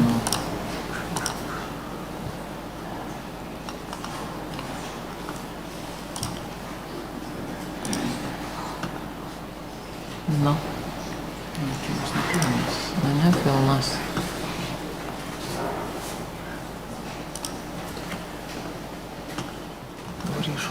So Vaidotas is going to talk about welfare. It's a very important thing to everybody. Everybody wants to have good emotions, good time, health, and etc. So everybody is free, everybody is human. We are people who have values, thoughts, emotions, and etc. And now we can start. Hello everyone, hopefully technical problems disappeared. My topic, the topic of my presentation is, as you are seeing, welfare as a human right, implications for disadvantaged groups. But before going deeper to the main thesis, I would like to start from welfare state as such. On the slide you are seeing a lot of books with titles about the end of a welfare state. But what I want to talk about today is not so much about the fate of welfare state as such, but about how we approach this issue in general. Is welfare state a political issue, perhaps economic issue, or perhaps a human rights issue? The thesis about the death of a welfare state, okay, thank you. The thesis about the death of a welfare state, or at least its weakening, has been circulating for almost half a century. However, it should be noted that criticism of a welfare state,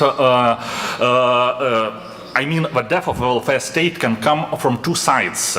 One possibility is empirical analysis of different welfare regimes in different countries, for example, showing that the importance of welfare state has not diminished, and in some cases even got stronger.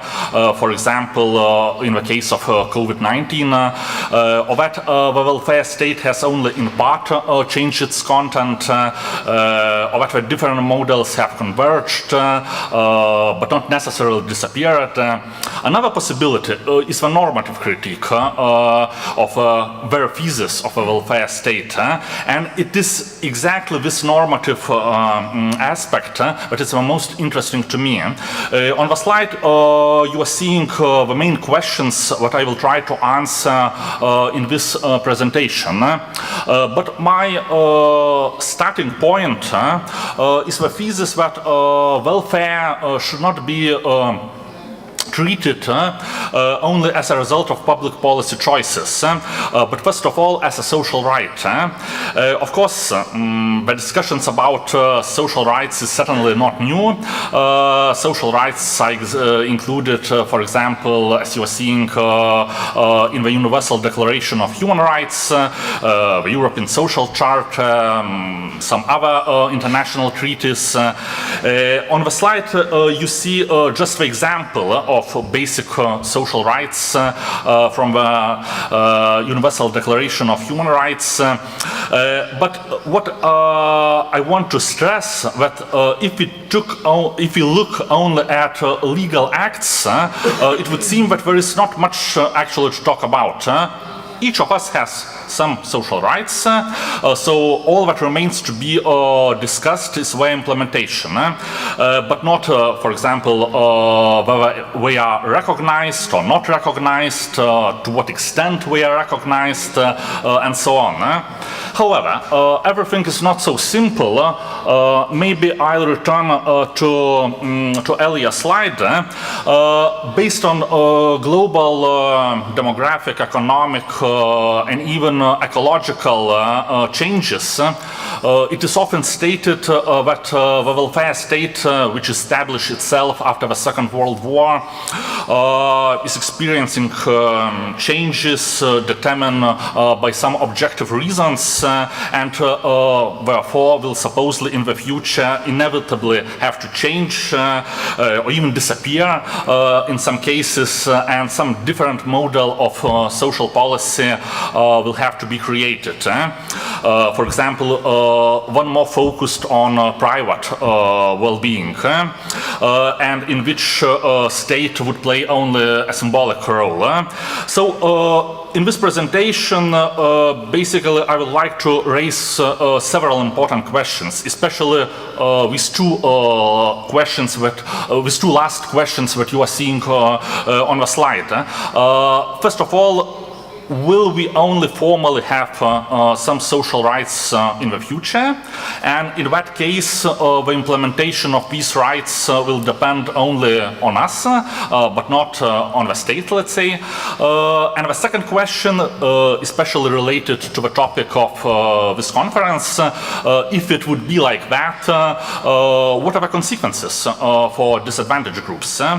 So, I would like to start with some definitions. If we are talking about social rights, first of all, we are talking about the interest of individual in living a decent or so-called dignified life.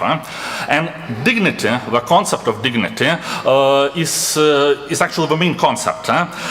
So, to ensure this interest, two conditions are necessary, as you're seeing, personal autonomy and personal well-being.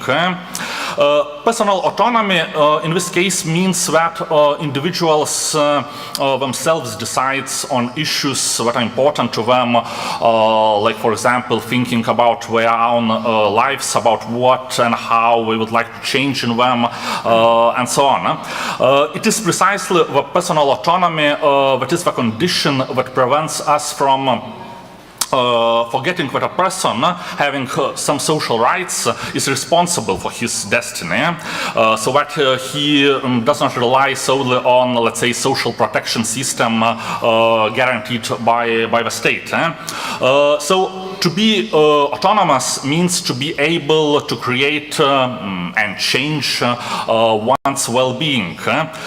Ability in this case include personal abilities, also the totality of opportunities available in society, and of course, very important, the access to these opportunities. Here there are two important categories which I would like to talk about. The concept of human dignity and the concept of well-being. Let's start with the dignity. Most often, actually, human dignity is based on the inherent value of individual.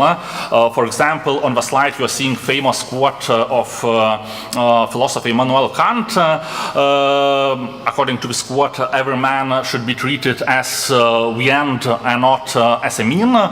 So, according to Kant, human beings' capacity to act morally makes them both intrinsically valuable and also prescribes how we should act, namely so that they should respect others. Also, it's something has, if something has inherent value or dignity, when it's not merely something to be used for the ends of others. Rather, it requires contrast to objects that human beings be treated as ends in themselves. So, Kant basically emphasizes human uniqueness in terms of moral agency. All sounds good, and it's very important point, but what I would like to stress that the danger of this concept and the danger of engendering dignity based on particular characteristic of human uniqueness, such as, for example, moral agency, is that as soon as we identify some characteristic as the one which confers some intrinsic value, its absence can be taken as a reason for not treating that individual respectfully. So, for example, if, just hypothetically, it is believed that people with severe cognitive impairment cannot exercise either moral or free agency, does this mean that these often highly vulnerable people are not worthy of recognition or respect? The answer, of course, would be no. But still, individual autonomy to lead his life as he sees fit is of crucial importance. And indeed, client's autonomy is commonly referred, for example, in the codes of ethics of social workers.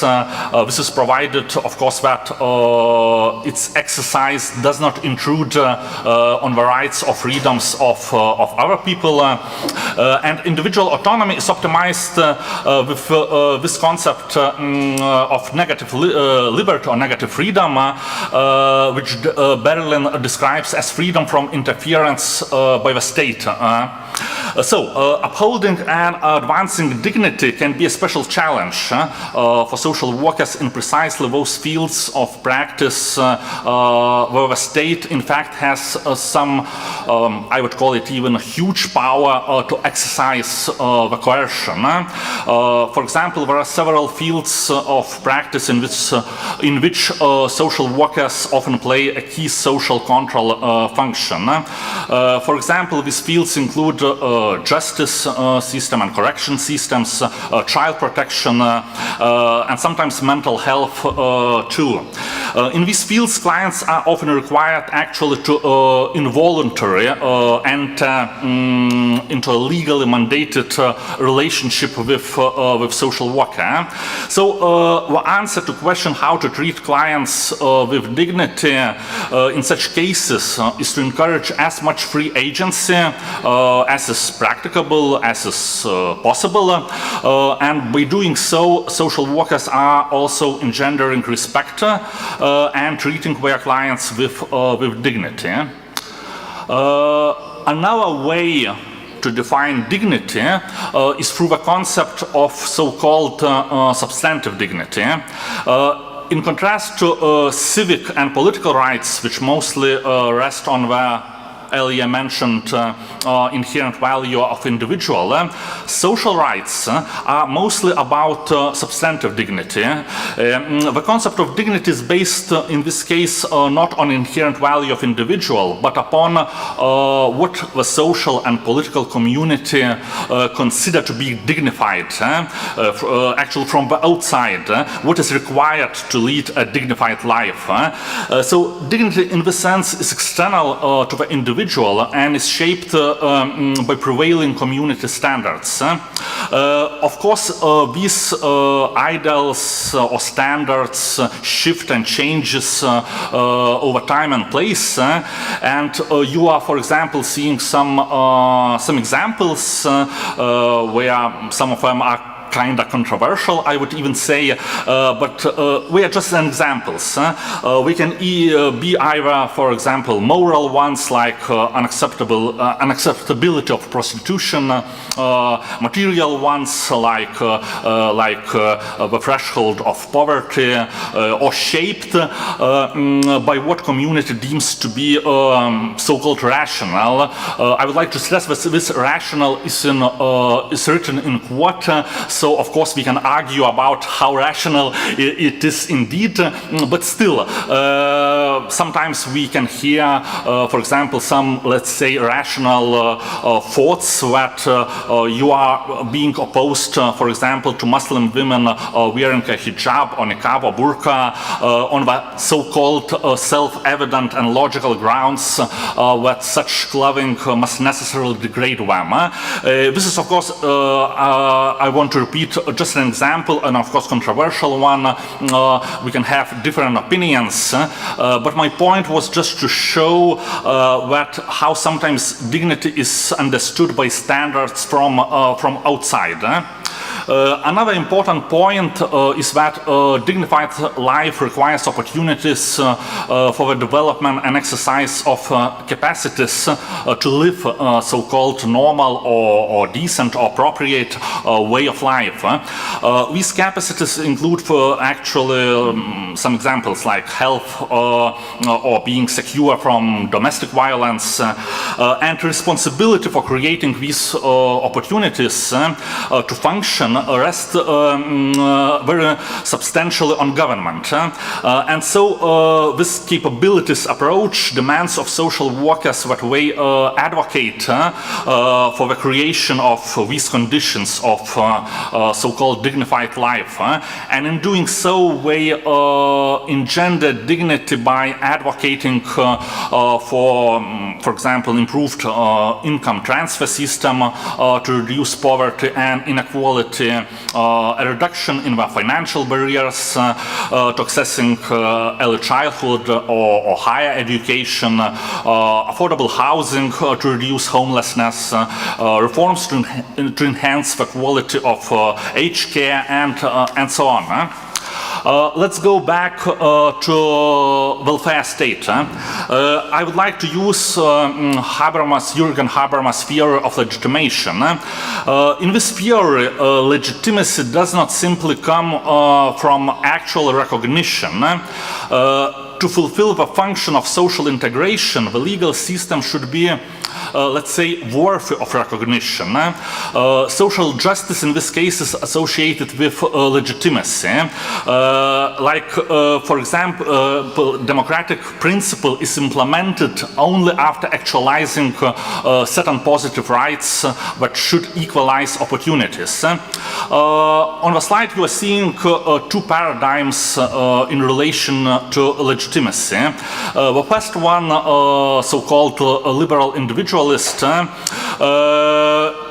privileges some classic ideals of right-wing political thought like individual freedom, minimal night watchman state, and formal equality before the law. The second, and actually much more relevant to our profession and our conference, this social paradigm of welfare state emphasizes precisely the substantive content like social services, social security, economic regulation, and so on. According to Habermas, the transition to a social welfare model was based on the fact that rights can be violated not only by, let's say, illegal interventions of government, but also by its refusal to provide services necessary for the actual implementation of these rights. So in this case, criterion of legitimation is kind of clear. As soon as individual opportunities to use freedoms exceed certain, let's say, tolerable limits, the state becomes responsible for balancing this difference, for lessening the social distinction between different social groups.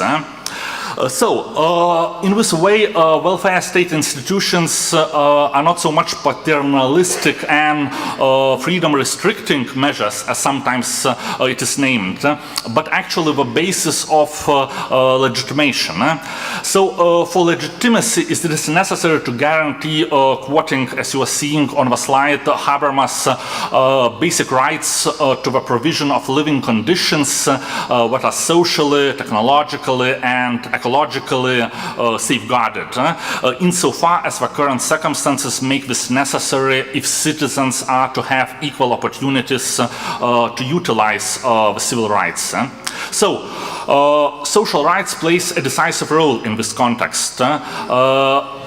The welfare state is not only a provider of social guarantees and social services, but also an institution as legitimation. In other words, the answer to the question to what extent the state should be involved in guaranteeing different social services like education, healthcare, social security, and so on, depends not only on value choices or some ideologies, but also on if political community would consider such political power which refuses, for example, to guarantee some certain social rights, let's say, worthy of recognition or legitimate or not legitimate. This legitimation criterion become especially important when assessing both the current status of welfare state and its future prospects. What is crucial here is the aspect of power relations, especially if you're talking about disadvantaged groups. This means that people who fall below a certain threshold of material or social well-being, as well as education, are simply unable to participate in the life of society as citizens, much less as equal citizens. So I would like to stress that social rights are not only about so-called thin needs that are required for survival, like food or shelter, but also about thick needs, such as to be treated with dignity and respect. So social work as a human rights profession pertains to both securing material rights, but also the promotion of thick needs in everyday life. Even when people do receive, for example, food and shelter, dignity may be violated in a way this food or shelter granted. For example, living in poverty may affect people's dignity, but also so can receiving, for example, food stamps or something like that. In the end, I would like to show you a very interesting study about dignity violations, which was executed in Netherlands, and this study reveals 4 different ways in which service users experience where dignity to be violated. These examples are like in 4 ways: being seen or treated as an object, being seen as an empty space, like nobody basically, a child, like not enough rational, or as a monster. And according to authors, reverse way in which way social workers and service users can try to maintain the dignity would be like treating people not as objects but as a unique person, a participant, like seeing him and not just some empty space, like an adult, rational adult, not like a child, and a friend, let's call professional friend, but not some monster who, let's say, abuses the system. How is this dignity circle is related to welfare? The point is that not only social workers shouldn't violate dignity, but also the state. And sometimes, actually, we have to say that politicians and some parties are talking about social services more like privilege and not like a right. So what I wanted to say that basically we are treating the social users exactly as not enough in a not dignified way, as objects, as children, or as monsters who abuses the system. So my conclusion is that if, for example, as I was saying at the start, if welfare state disappears and social rights becomes sort of irrelevant, it would mean, we can remember this quote by Kant, that people would be treated as means rather than the ends. And especially vulnerable groups would suffer this much more, because lack of opportunities sort of directly translates into lack of dignity for them. So my final conclusion is that trying to avoid these statements of inevitability, so-called, of a declined welfare state, this very important criterion of welfare state as a human right, this criterion of legitimation becomes essential in preserving the importance of welfare state in today's society. So thank you for your attention. We have some time for questions.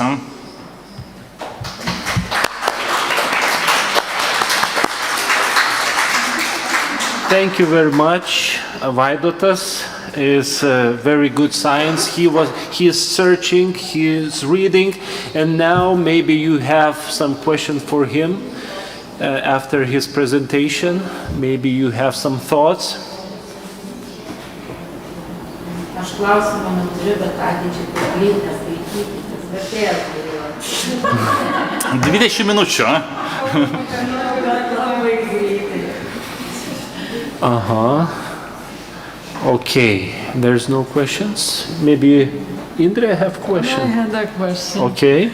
And it's not about the, what was it, the thin or thick? I mean, this not about the dignity that is inherent there, but about the social part of it.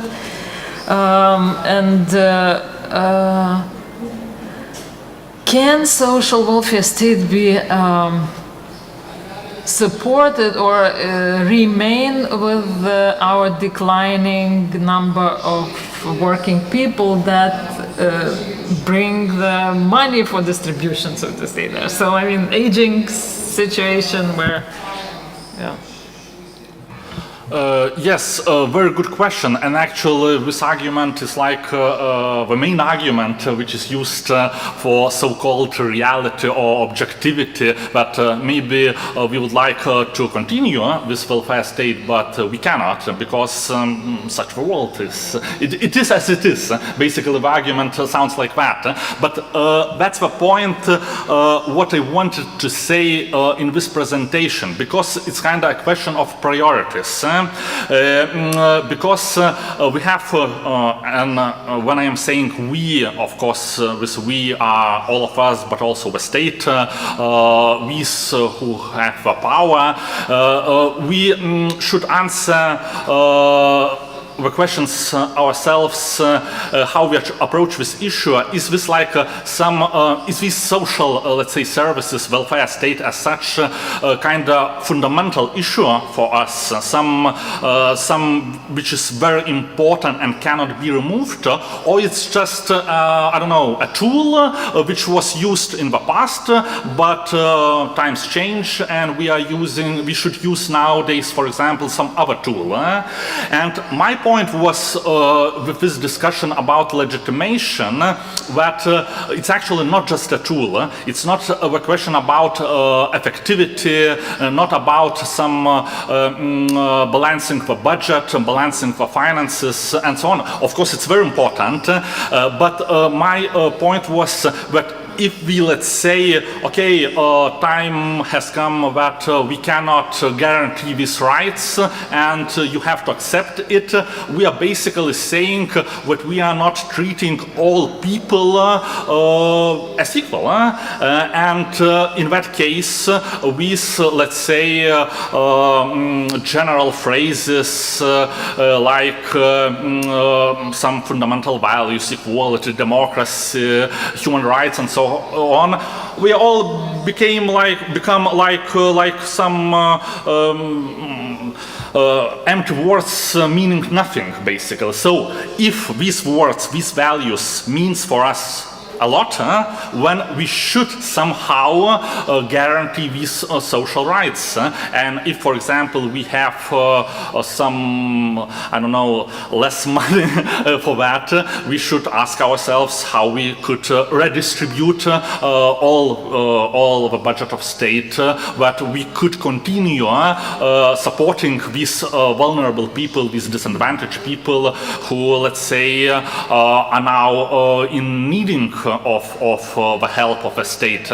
So my answer would be that it's not the question of how we should do it, but first of all, we should answer that if we really want to do it, and if the answer is yes, we really want to continue our social services, then it's not a question of choice. It's like a must continuation. So in that way, we should not speak about the declining of welfare state, because it's like similar. We could say declining of human rights or declining of democracy or whatever. And we are not talking about declining of democracy or declining of human rights. So why we should talk about declining of welfare state?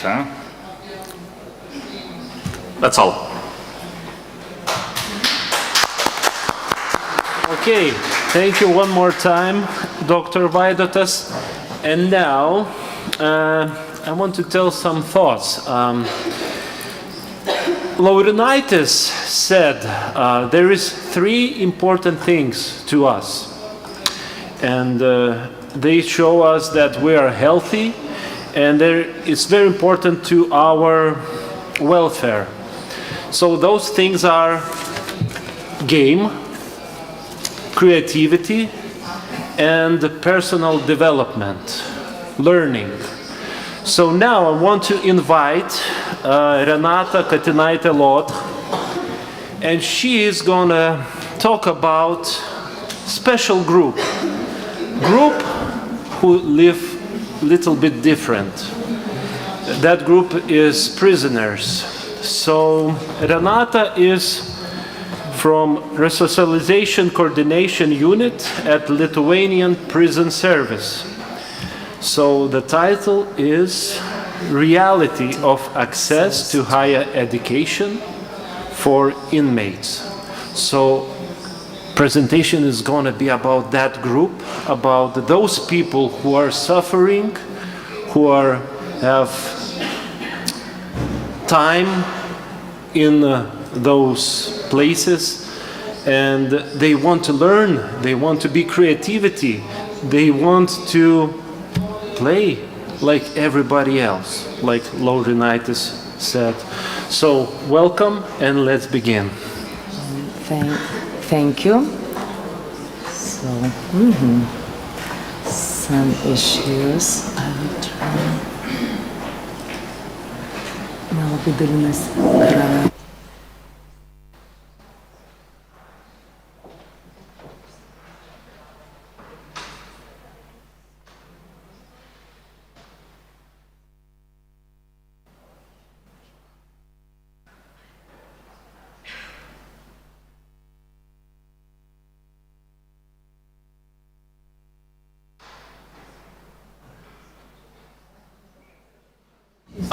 We think it's trouble with internet, so be patient.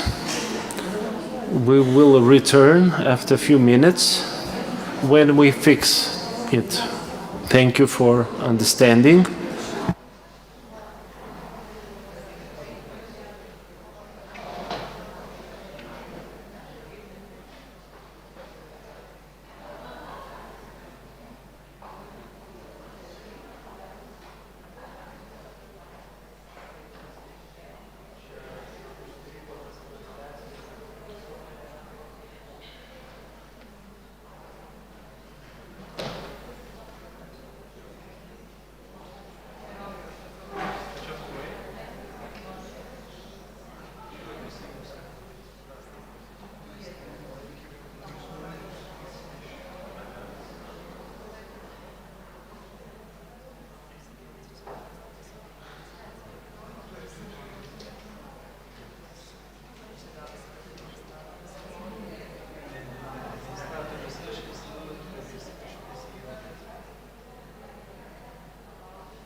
Okay, so we came back.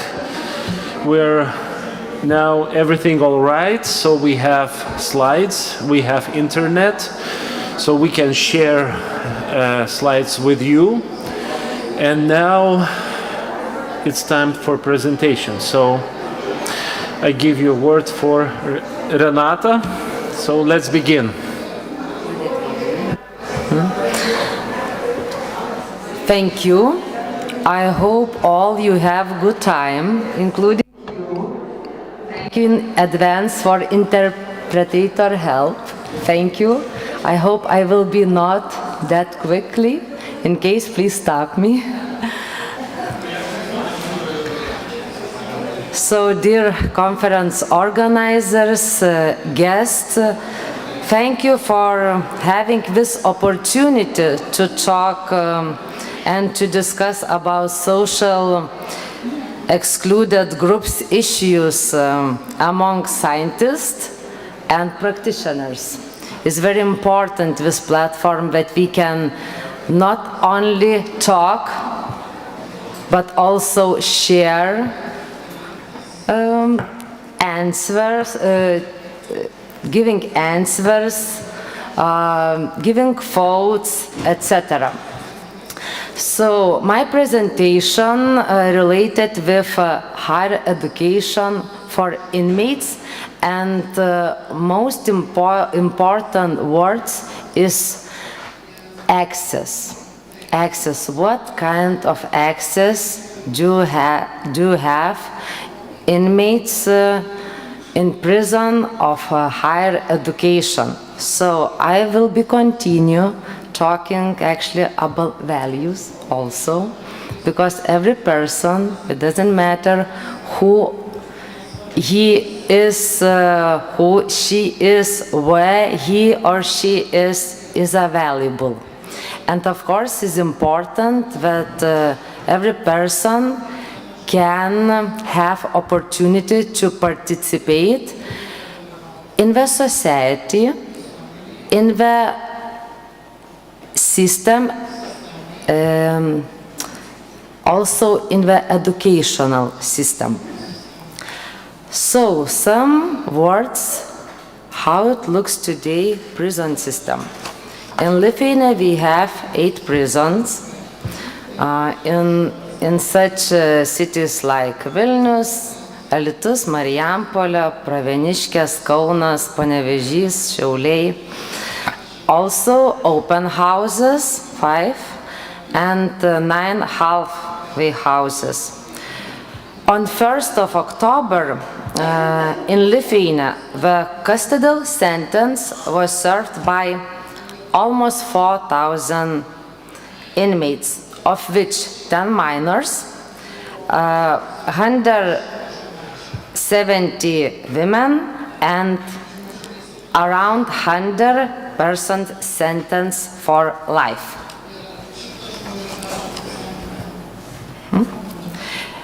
In this slide you see 3 types of prison facilities: closed type, semi-open type, and open type. The presentation focuses on those serving sentence in the semi-open type and the closed type, where there is little or no opportunity to go outside the prison area. This means that in the process of resocialization of inmates, education is organized inside the prison, including through computer technology. How it looks the resocialization process of inmates, which is organized with help of specialists who are divided in 4 teams. So first of a team called evaluation and analysis, in which practitioners carry out risk assessments of inmates in accordance with OASIS and other methodologies. One of the part of risk assessment also related with educational achievements and also educational needs. Second team called social work and psychological intervention,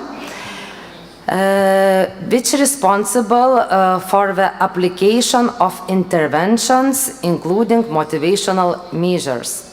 For example, social workers also helping to keep inmates' motivation for educational needs. The team who is responsible for coordination and implementation of employment, also formal education, including higher education, called employment team. And 4th team, contact officers team, responsible for dealing casual issues, monitoring the individual plan of the inmate. In other words, in order to help a person study in higher education, cooperation between specialists is important both in maintaining motivation to start studying and in providing assistance in the study process.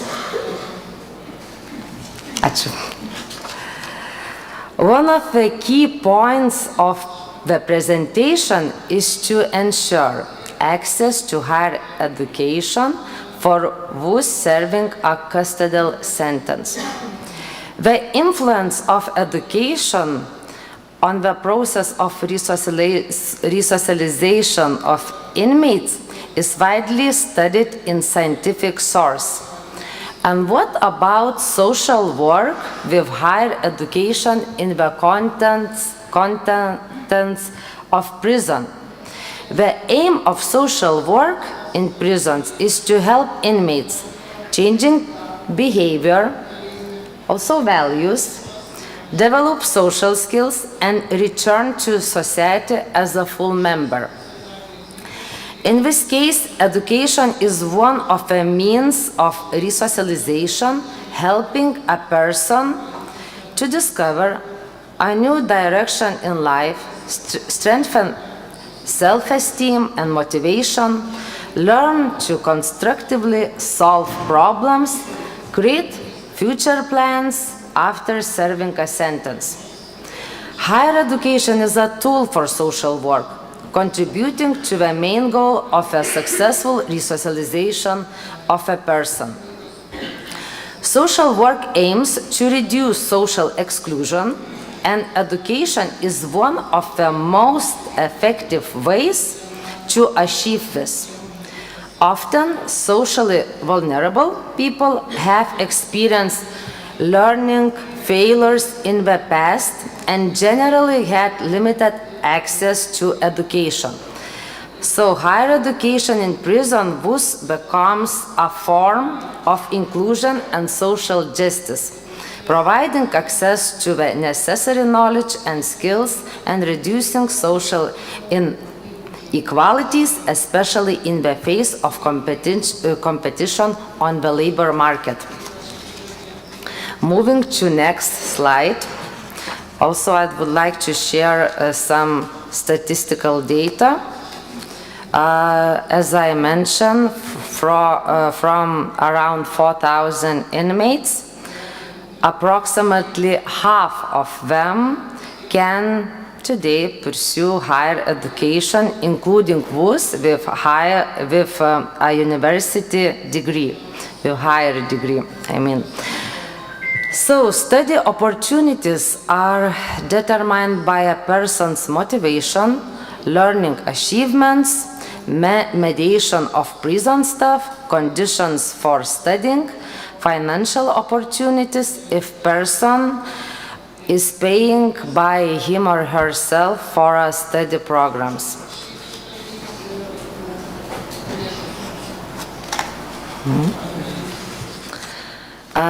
So, if we are comparing Lithuanian statistical data with some other European countries' statistical data, we have some similarities if we are talking about higher education statistics. As I mentioned, data shows very similar results, that around 3% of inmates seeking higher education. So at this time in Lithuanian prison are 14 inmates who are studying in higher education institutions. If I can share a small dream, maybe hope one day we will have person who will seek doctoral degree, but it's my small so yes, small dream or small wish. Who knows? Actually.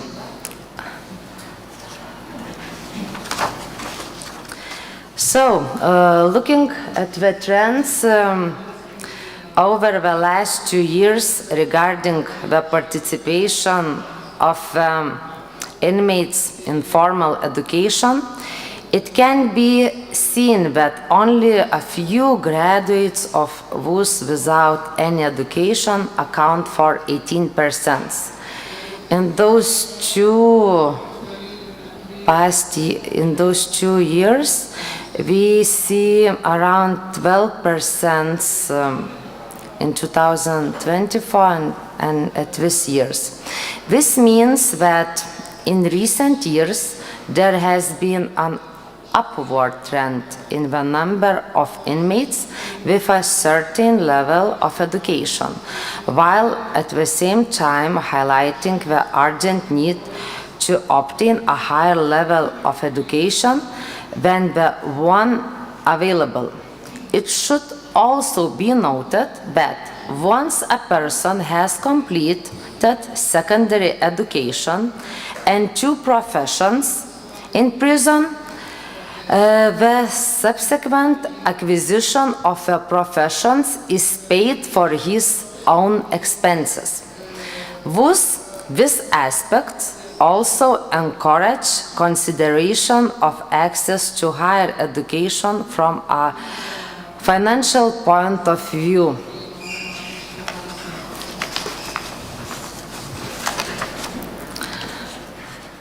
So what we are doing with higher education will be, how to say, in reality access for inmates who are serving sentence in prison. So first of all, specialists from employment team organizing motivational interviews for inmates. Also, representatives of the inmates collective council. We have in every prison at least one of a council. We're also invited to participate in this process by contributing to the encouragement of the persons to actively participate in the formal education system.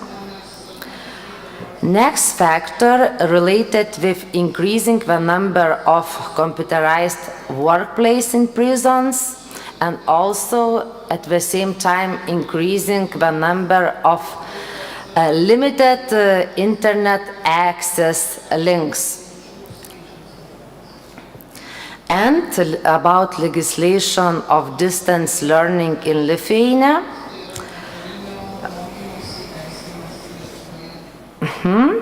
We are trying to reach that legalization will be changed, and we hope that we will have distance learning also in our law. At this moment in Lithuania, we have also opportunity to study online studies, but usually in the study programs are included some contact hours, which means that a person some hours needs to participate lively in the study process.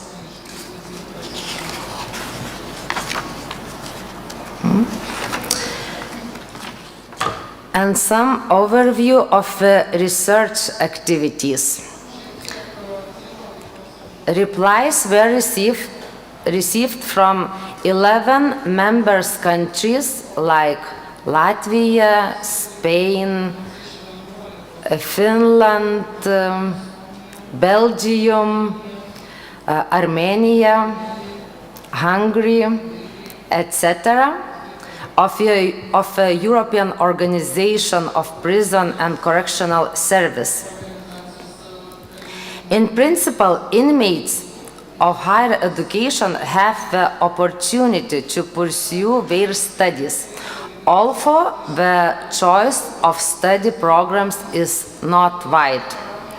The possibilities of studies are conditioned by the conditions of execution of a sentence. The softer, the less restriction. Normally, in close-type conditions, persons serving sentence may study remotely.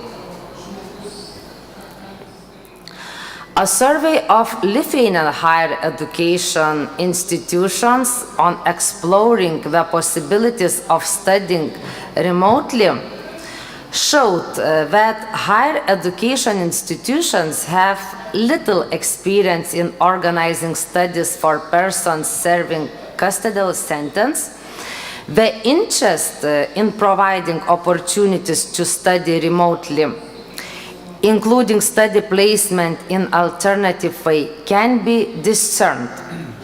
The provision of study opportunities also depends on the mediation of prison administration and staff.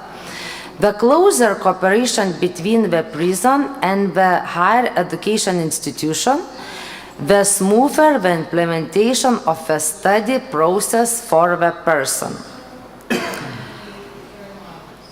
After we finished the survey, we presented the results of survey during the roundtable discussion with higher education institution. So, and during this roundtable discussion, generally agreed to submit a reasoned proposal of the description of the general requirements for the execution of studies, providing for an exception for students studying remotely in prison.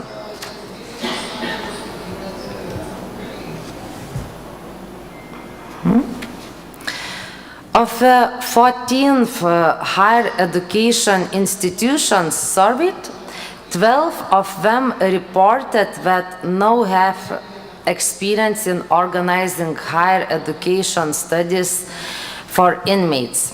Some who have experience notice that is visible in positive way communications improvement with prisons administration.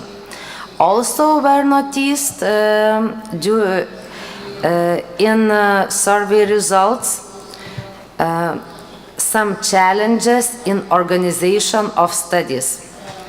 Non-attendance to lectures on schedules, limited list of study programs, etc. Okay, thank you.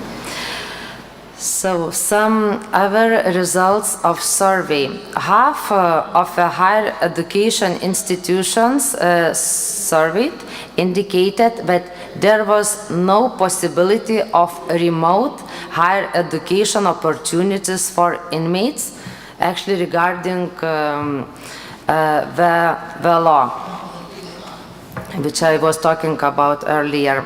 3 higher education institutions reported having distance learning opportunities. And 4 higher education institutions that participated in the survey indicated that the availability of opportunities depends on the study program, the appointment of officials as supervisors, and the applicability of simulation tasks. So, if I have few minutes, I move to more important slides. I would like to show one slide, which is, so I will go back.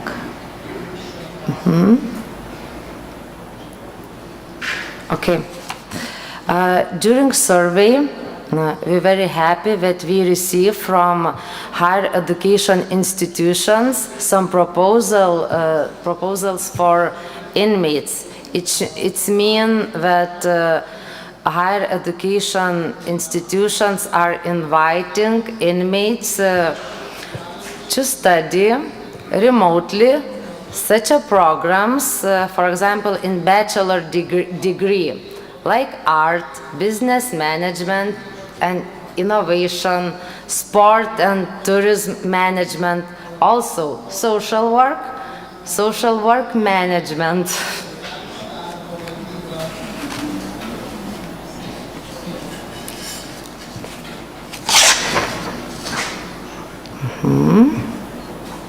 I'm trying to move to summary. And in summary, most important to tell that that remote distance learning, the availability of such opportunities largely depends on the initiative and willingness of a higher education institution, as well as the flexibility of the study program, including any practical components. Thank you.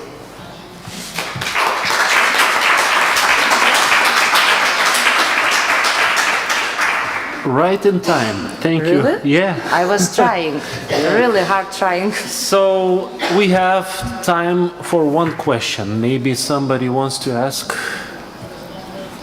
Renata something. Okay, one question. There is. Okay. So there's microphone.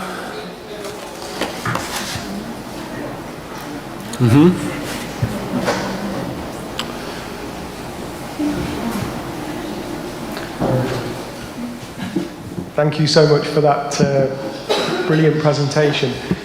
Firstly, I want to congratulate you on the impact of this fantastic work.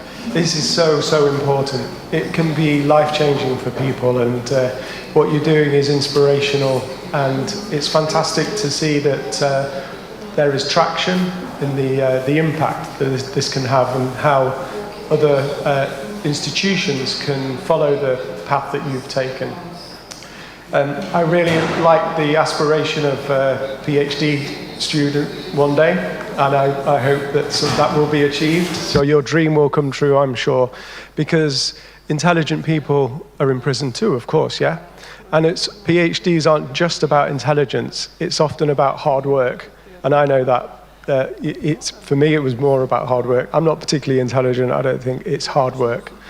The other question I had, the question I've got is around the work you do with prisoners around higher education. Does it include opportunities for student social workers to work on placement in that environment with prisoners, focusing on education? Is there an opportunity there? If they don't get involved, is there an opportunity for universities to work with you, for their students to experience what you're doing? And connected to that question is the social worker intervention that you described of motivational interviewing. It was really good to hear you say how you do this. You've said how you do it, and that's a social work intervention, motivational interviewing.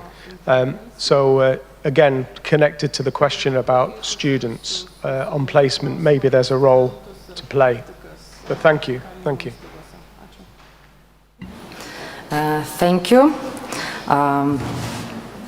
I would like shortly to answer into your question. And first of all, of course, thank you for your comments.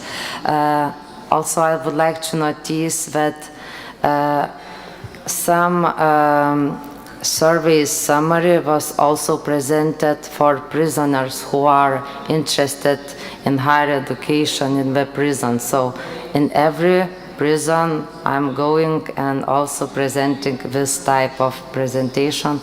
It's like part of motivation, and continue motivation topics related with social workers or like students who are studying social work programs. Of course, there are opportunities for them to participate in our system as practitioners and to observe, monitoring the real work, so discuss with specialists, etc. And also I would like to notice one more possibility. If, for example, person doesn't know which study program he or she would like to choose, is voluntary possibility to have in our prison system. Thank you. Thank you one more time, and good luck with your job. What are you doing? And now it's time for the last but not least presentation. And now is Inga Kreivėnaitė, Multicultural Children and Youth Center, Help Fit In. Help fit in. It's written. I don't know. I'm sorry. Help fit in. Yeah. So your presentation. Who can help to change presentation? Rasa, we need your help again.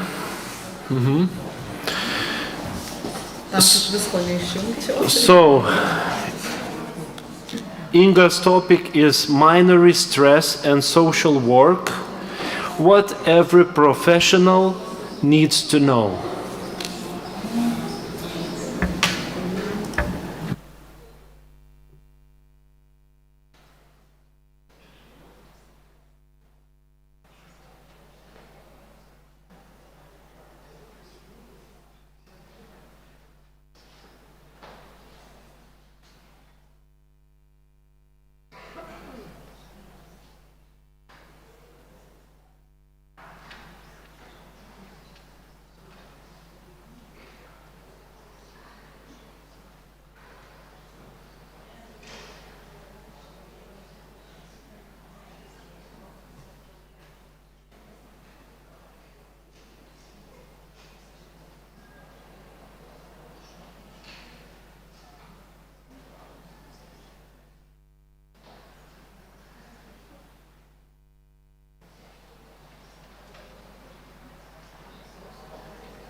Hello, everyone. I have received the privilege to speak Lithuanian today, so I'm very grateful because it would have taken a lot longer to prepare for the conference and I didn't have a lot of time. So I'm very grateful that I have received this exceptional opportunity, and I'm sorry, our international partners, that you will need to use the earphones. So today the topic of my presentation is minority stress and social work, what every professional needs to know. And maybe some of you already know me because I have been collaborating with Vilnius College for 17 years, and I have often spoken about Roma issues and community, and today I will be speaking about them as well from a new angle, because currently I'm studying humanist existential psychotherapy and also professional supervision studies. So at the moment I pay a lot of attention to my emotional and psychological health as well as the community that I work with, and I think it's a very relevant topic, and I encourage you all to participate and to listen.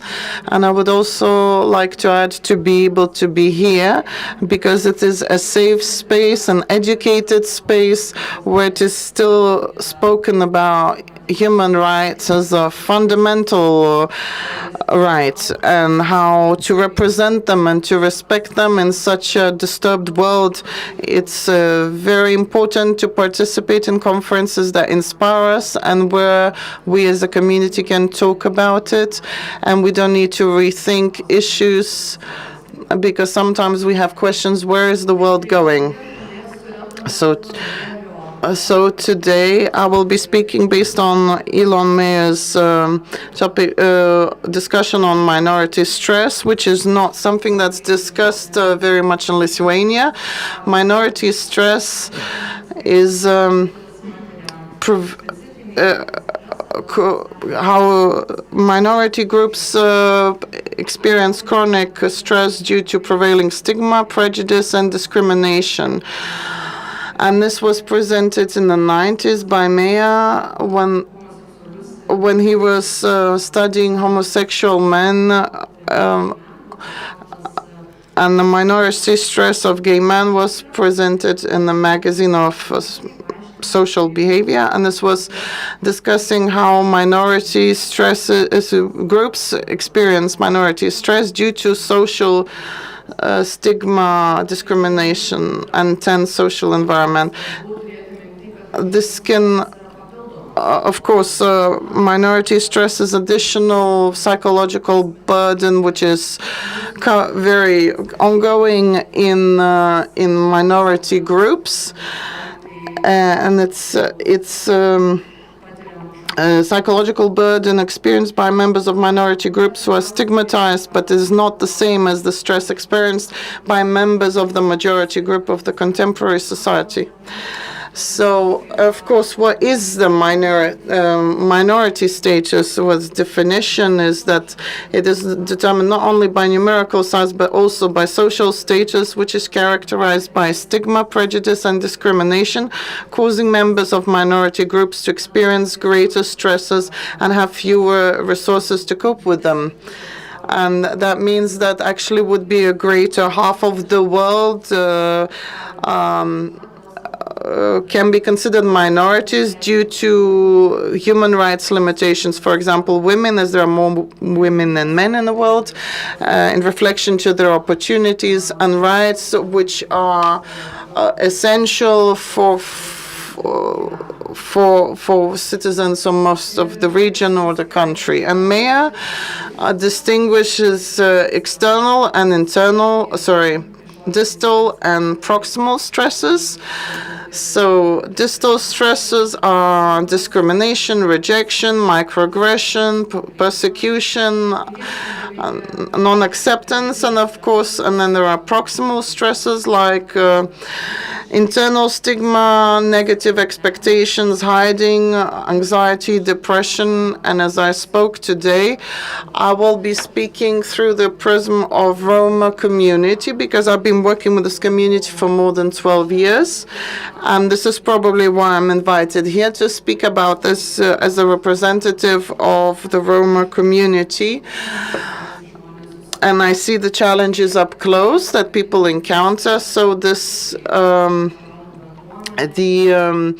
proximal stresses really affect the Roma community, and internalized stigma. And you hear that from the young Roma individuals who feel like nobody believes in them. There's no point in making efforts because they internally hear at school that something is dominant in Roma culture, that everyone is lazy from generation to generation.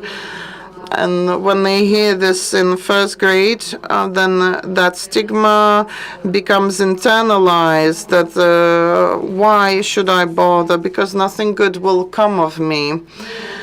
And of course, a very sad instance is when there is hiding, because we act like we don't see Roma working in anywhere, or working privileged jobs, or studying in higher education. And in such instances, we do know the names and surnames of those people, but due to internalized stigma, they hide their identity as Roma individuals, and therefore they don't make it to the statistics of variety of Roma people who are studying and working, and then we think that they do not exist because they are not the leaders of the Roma community and enabling others, but instead they want nothing in common. And here is the question, why the Roma community? I often say Roma community is like a test for hatred that exists in a society, because they become the scapegoats. They're guilty for various reasons, but that community, then there is Jewish community, Roma community lives in Lithuania since the 15th century, but they still are seen as something foreign. They're exotified. There are various Pancake Tuesday traditions which see them as the supernatural devils, and live on the outskirts of our society, whom we don't see as equal citizens who have equal rights. And the European Grassroots Roma organization has organized a huge campaign, let's invest to social rights and focus on mental health, because the number of suicides in Roma community is extensive, and depression and anxiety is very very prominent, and of course the contributing factors are poverty, unemployment, poor housing conditions, marginalization, and anti-Roma movements. Of course, limited access to health services due to distrust of institutions and stigmatization of mental illness. And having worked with Roma for many years, we have observed in evaluations of healthcare accessibility that it is the most neglected areas where people are solving fundamental issues of poverty or diseases that are encountered when ambulances are needed and they are not appreciated. And then there's also chronic diseases which no one pays attention to. And mental health is on the periphery entirely. And someone said that it's becoming more popular to talk about mental health, but it is far from the truth in certain communities and in certain vulnerable groups. Mental health is not even visible or accessible. And Roma community are only taking the first steps to talk with the youths about mental health, about what chronic diseases can exist from stress. Such terminology doesn't even exist. There's not even a concept that one can take care of their own mental health. A little bit of statistics. In Lithuanian context, highlighting the huge separation by the Roma community. As you can see, there's not a lot of Roma people in Lithuania, only 2,251 officially. Unofficially, it's probably about 3,000 people. The number changes due to various migration elements. And on the right-hand side of the slide, how in comparison to Lithuania, the Roma community is very young. The greatest number of Roma individuals are in the age group of 10 to 14 and 15 to 19 years old. That is very important, that this burden passed on from generation to generation. The minority stress is passed on to this young generation who have received great challenges, and due by participating into advocacy in Roma questions, that means we have to address problems, but the education system, for example, do not see the problem. And here are the numbers that show the education of men and women in Lithuania, including Roma women and men, and we can see that 78% of Roma individuals have less than secondary education. So therefore, women have slightly better statistics, but they're far from the situation of Lithuanian people. So when we see this, we can understand that there is no equal opportunities and equal start to life in education. And here another slide on economic activity in Lithuania. So the number of unemployed individuals in the Roma community is about 40%. The recipients of pension are about similar to Lithuanian, but about 30% do not belong to any workforce, and that's mainly the youths. And another two more representative slides about public opinion surveys.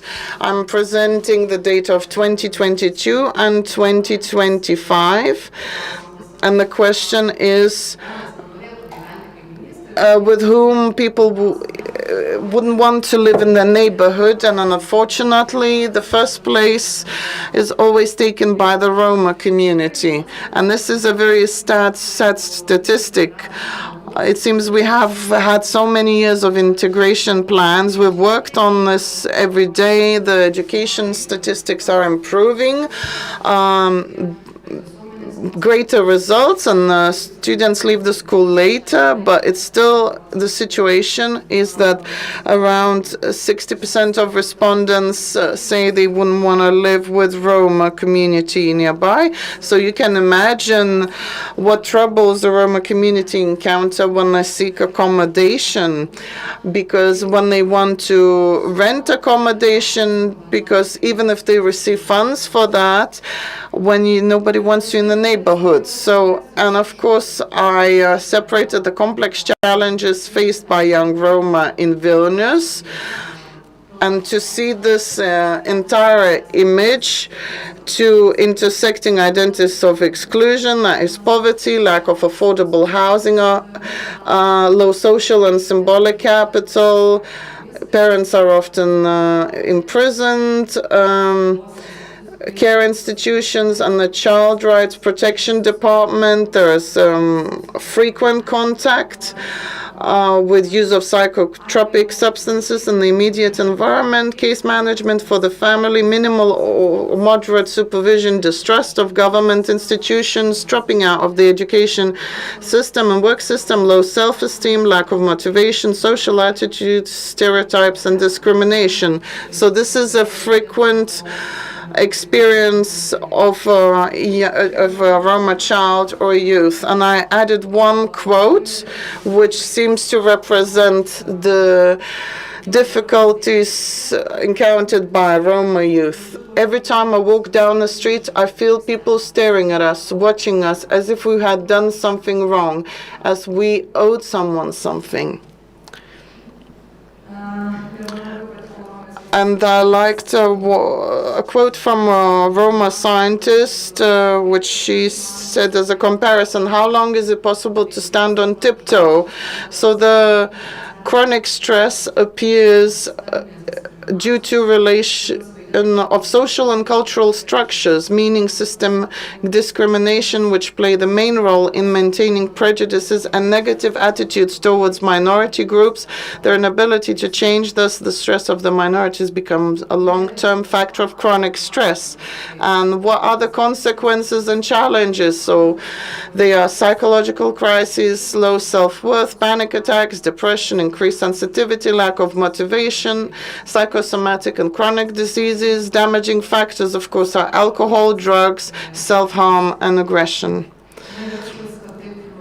And so, not to finish on a sad note, I would like to consider what would help to increase the resistance to stress, what would help to manage the discrimination and stereotyping. But that's not only changing social attitudes, but what we can do as social workers and what we can take with us. So, of course, maintaining connections with our community, being with the safe place, family or relatives, preservation of identity, community continuity, and preservation of one's identity. And of course, we as social workers, we can meet in social centers, schools, open work with the youth, and we have to think, what can a social worker do? So first of all, so those are human competences which apply to everyone, but it won't be too much if I say again. So first of all is to understand the overlapping identities of separation. It is important to see the minority stress and see the work with minorities in the concept of overlapping identities. Those overlapping identities are not so they are transferred from one place to another, from home where poverty is experienced is moved to educational institution, where then marginalization is encountered, and then they build up to the one big thing. There's no one separate reason. There are many factors which join into a single overlapping identity concept. And of course, it's important to see a broader picture, because the marginalization of minorities is often seen as a consequence of the culture rather than a systemic discrimination. I've been hearing this for 12 years, that it's always their fault, is how they behave, the consequence about the culture. And it's really a pity because people write dissertations on these questions and it's very unprofessional how these people can even defend their theses on this question, because they completely do not see the systemic discrimination they are participating in, especially with the historical view and why the Roma have migrated all over Europe from 15th century, which was not tied to inability, unwillingness to put down roots, but inability to settle down. And of course, another thing is important is to support the cultivation of identity. In the field of social work, young people from ethnic minorities bring with them additional needs for the cultivation of identity and expectations for intercultural communication. So, for example, in Lithuania, frequently 5 languages are used, so Roma, Polish, Russian, Lithuanian, Ukrainian, and nobody expects everybody to speak just one language. We can use many languages, and we can help each other by being interpreters, empowering one another.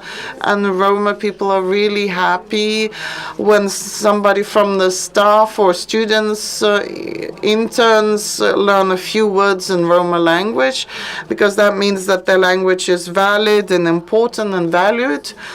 And now we've run Roma language courses, and youths would approach us and ask, is this language important to you? Does it matter to you? So it seems like very simple steps just to learn a few words, but it can be an immense bridge in creating relationship with the person.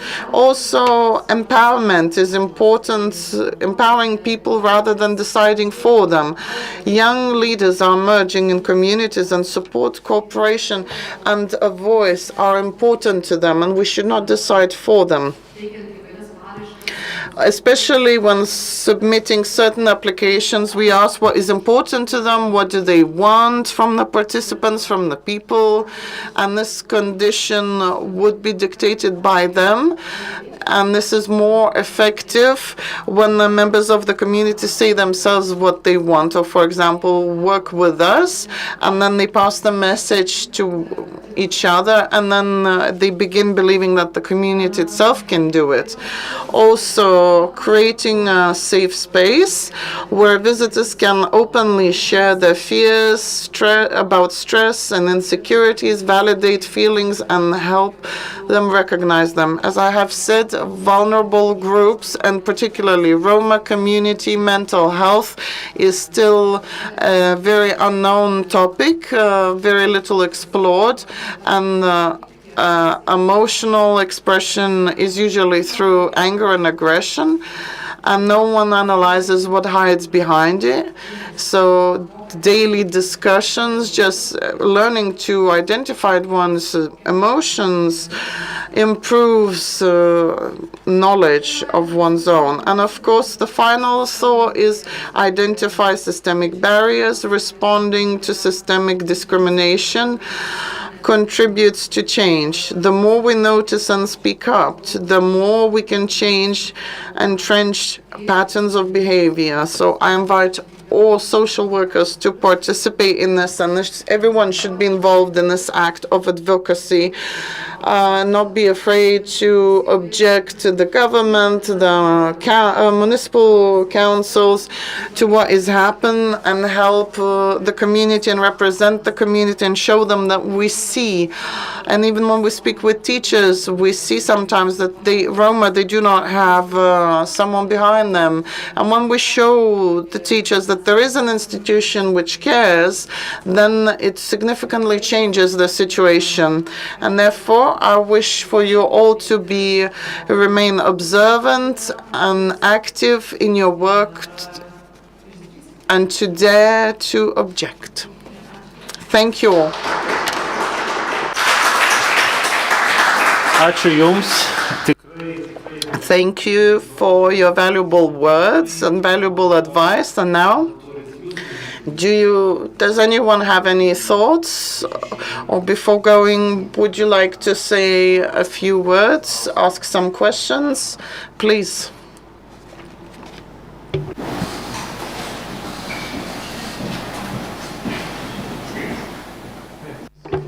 Hello, thank you for a very interesting presentation.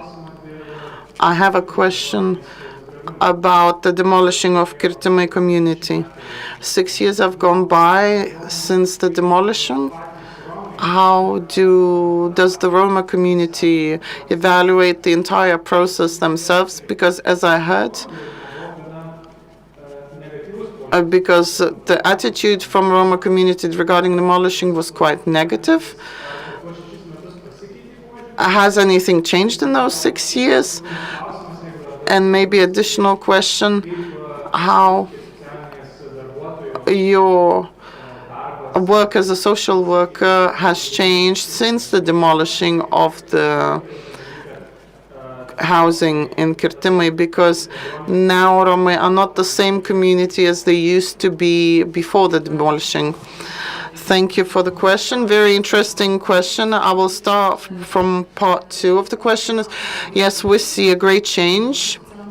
Our center is in Naujamiestis, and the Roma community, it is saying that it's like second home where people can meet, and the community has noticed that the ties are breaking because they have no longer this safe space where everyone can be together anymore. So formerly very close, tight-knit community is really longing for the connection that no longer exists, because some people had to leave Vilnius and they did not receive social accommodation in Vilnius, and social justice has not been restored in this matter, and therefore trust in institutions is decreasing because there were many promises made and few were kept. And so 6 years have passed and the situation has worsened, and the disappointment is increasing because one thing is being said and another thing is being done. And the queues for social housing are immense. And even when people receive compensation for renting private accommodation, they still can't rent it due to prejudices, because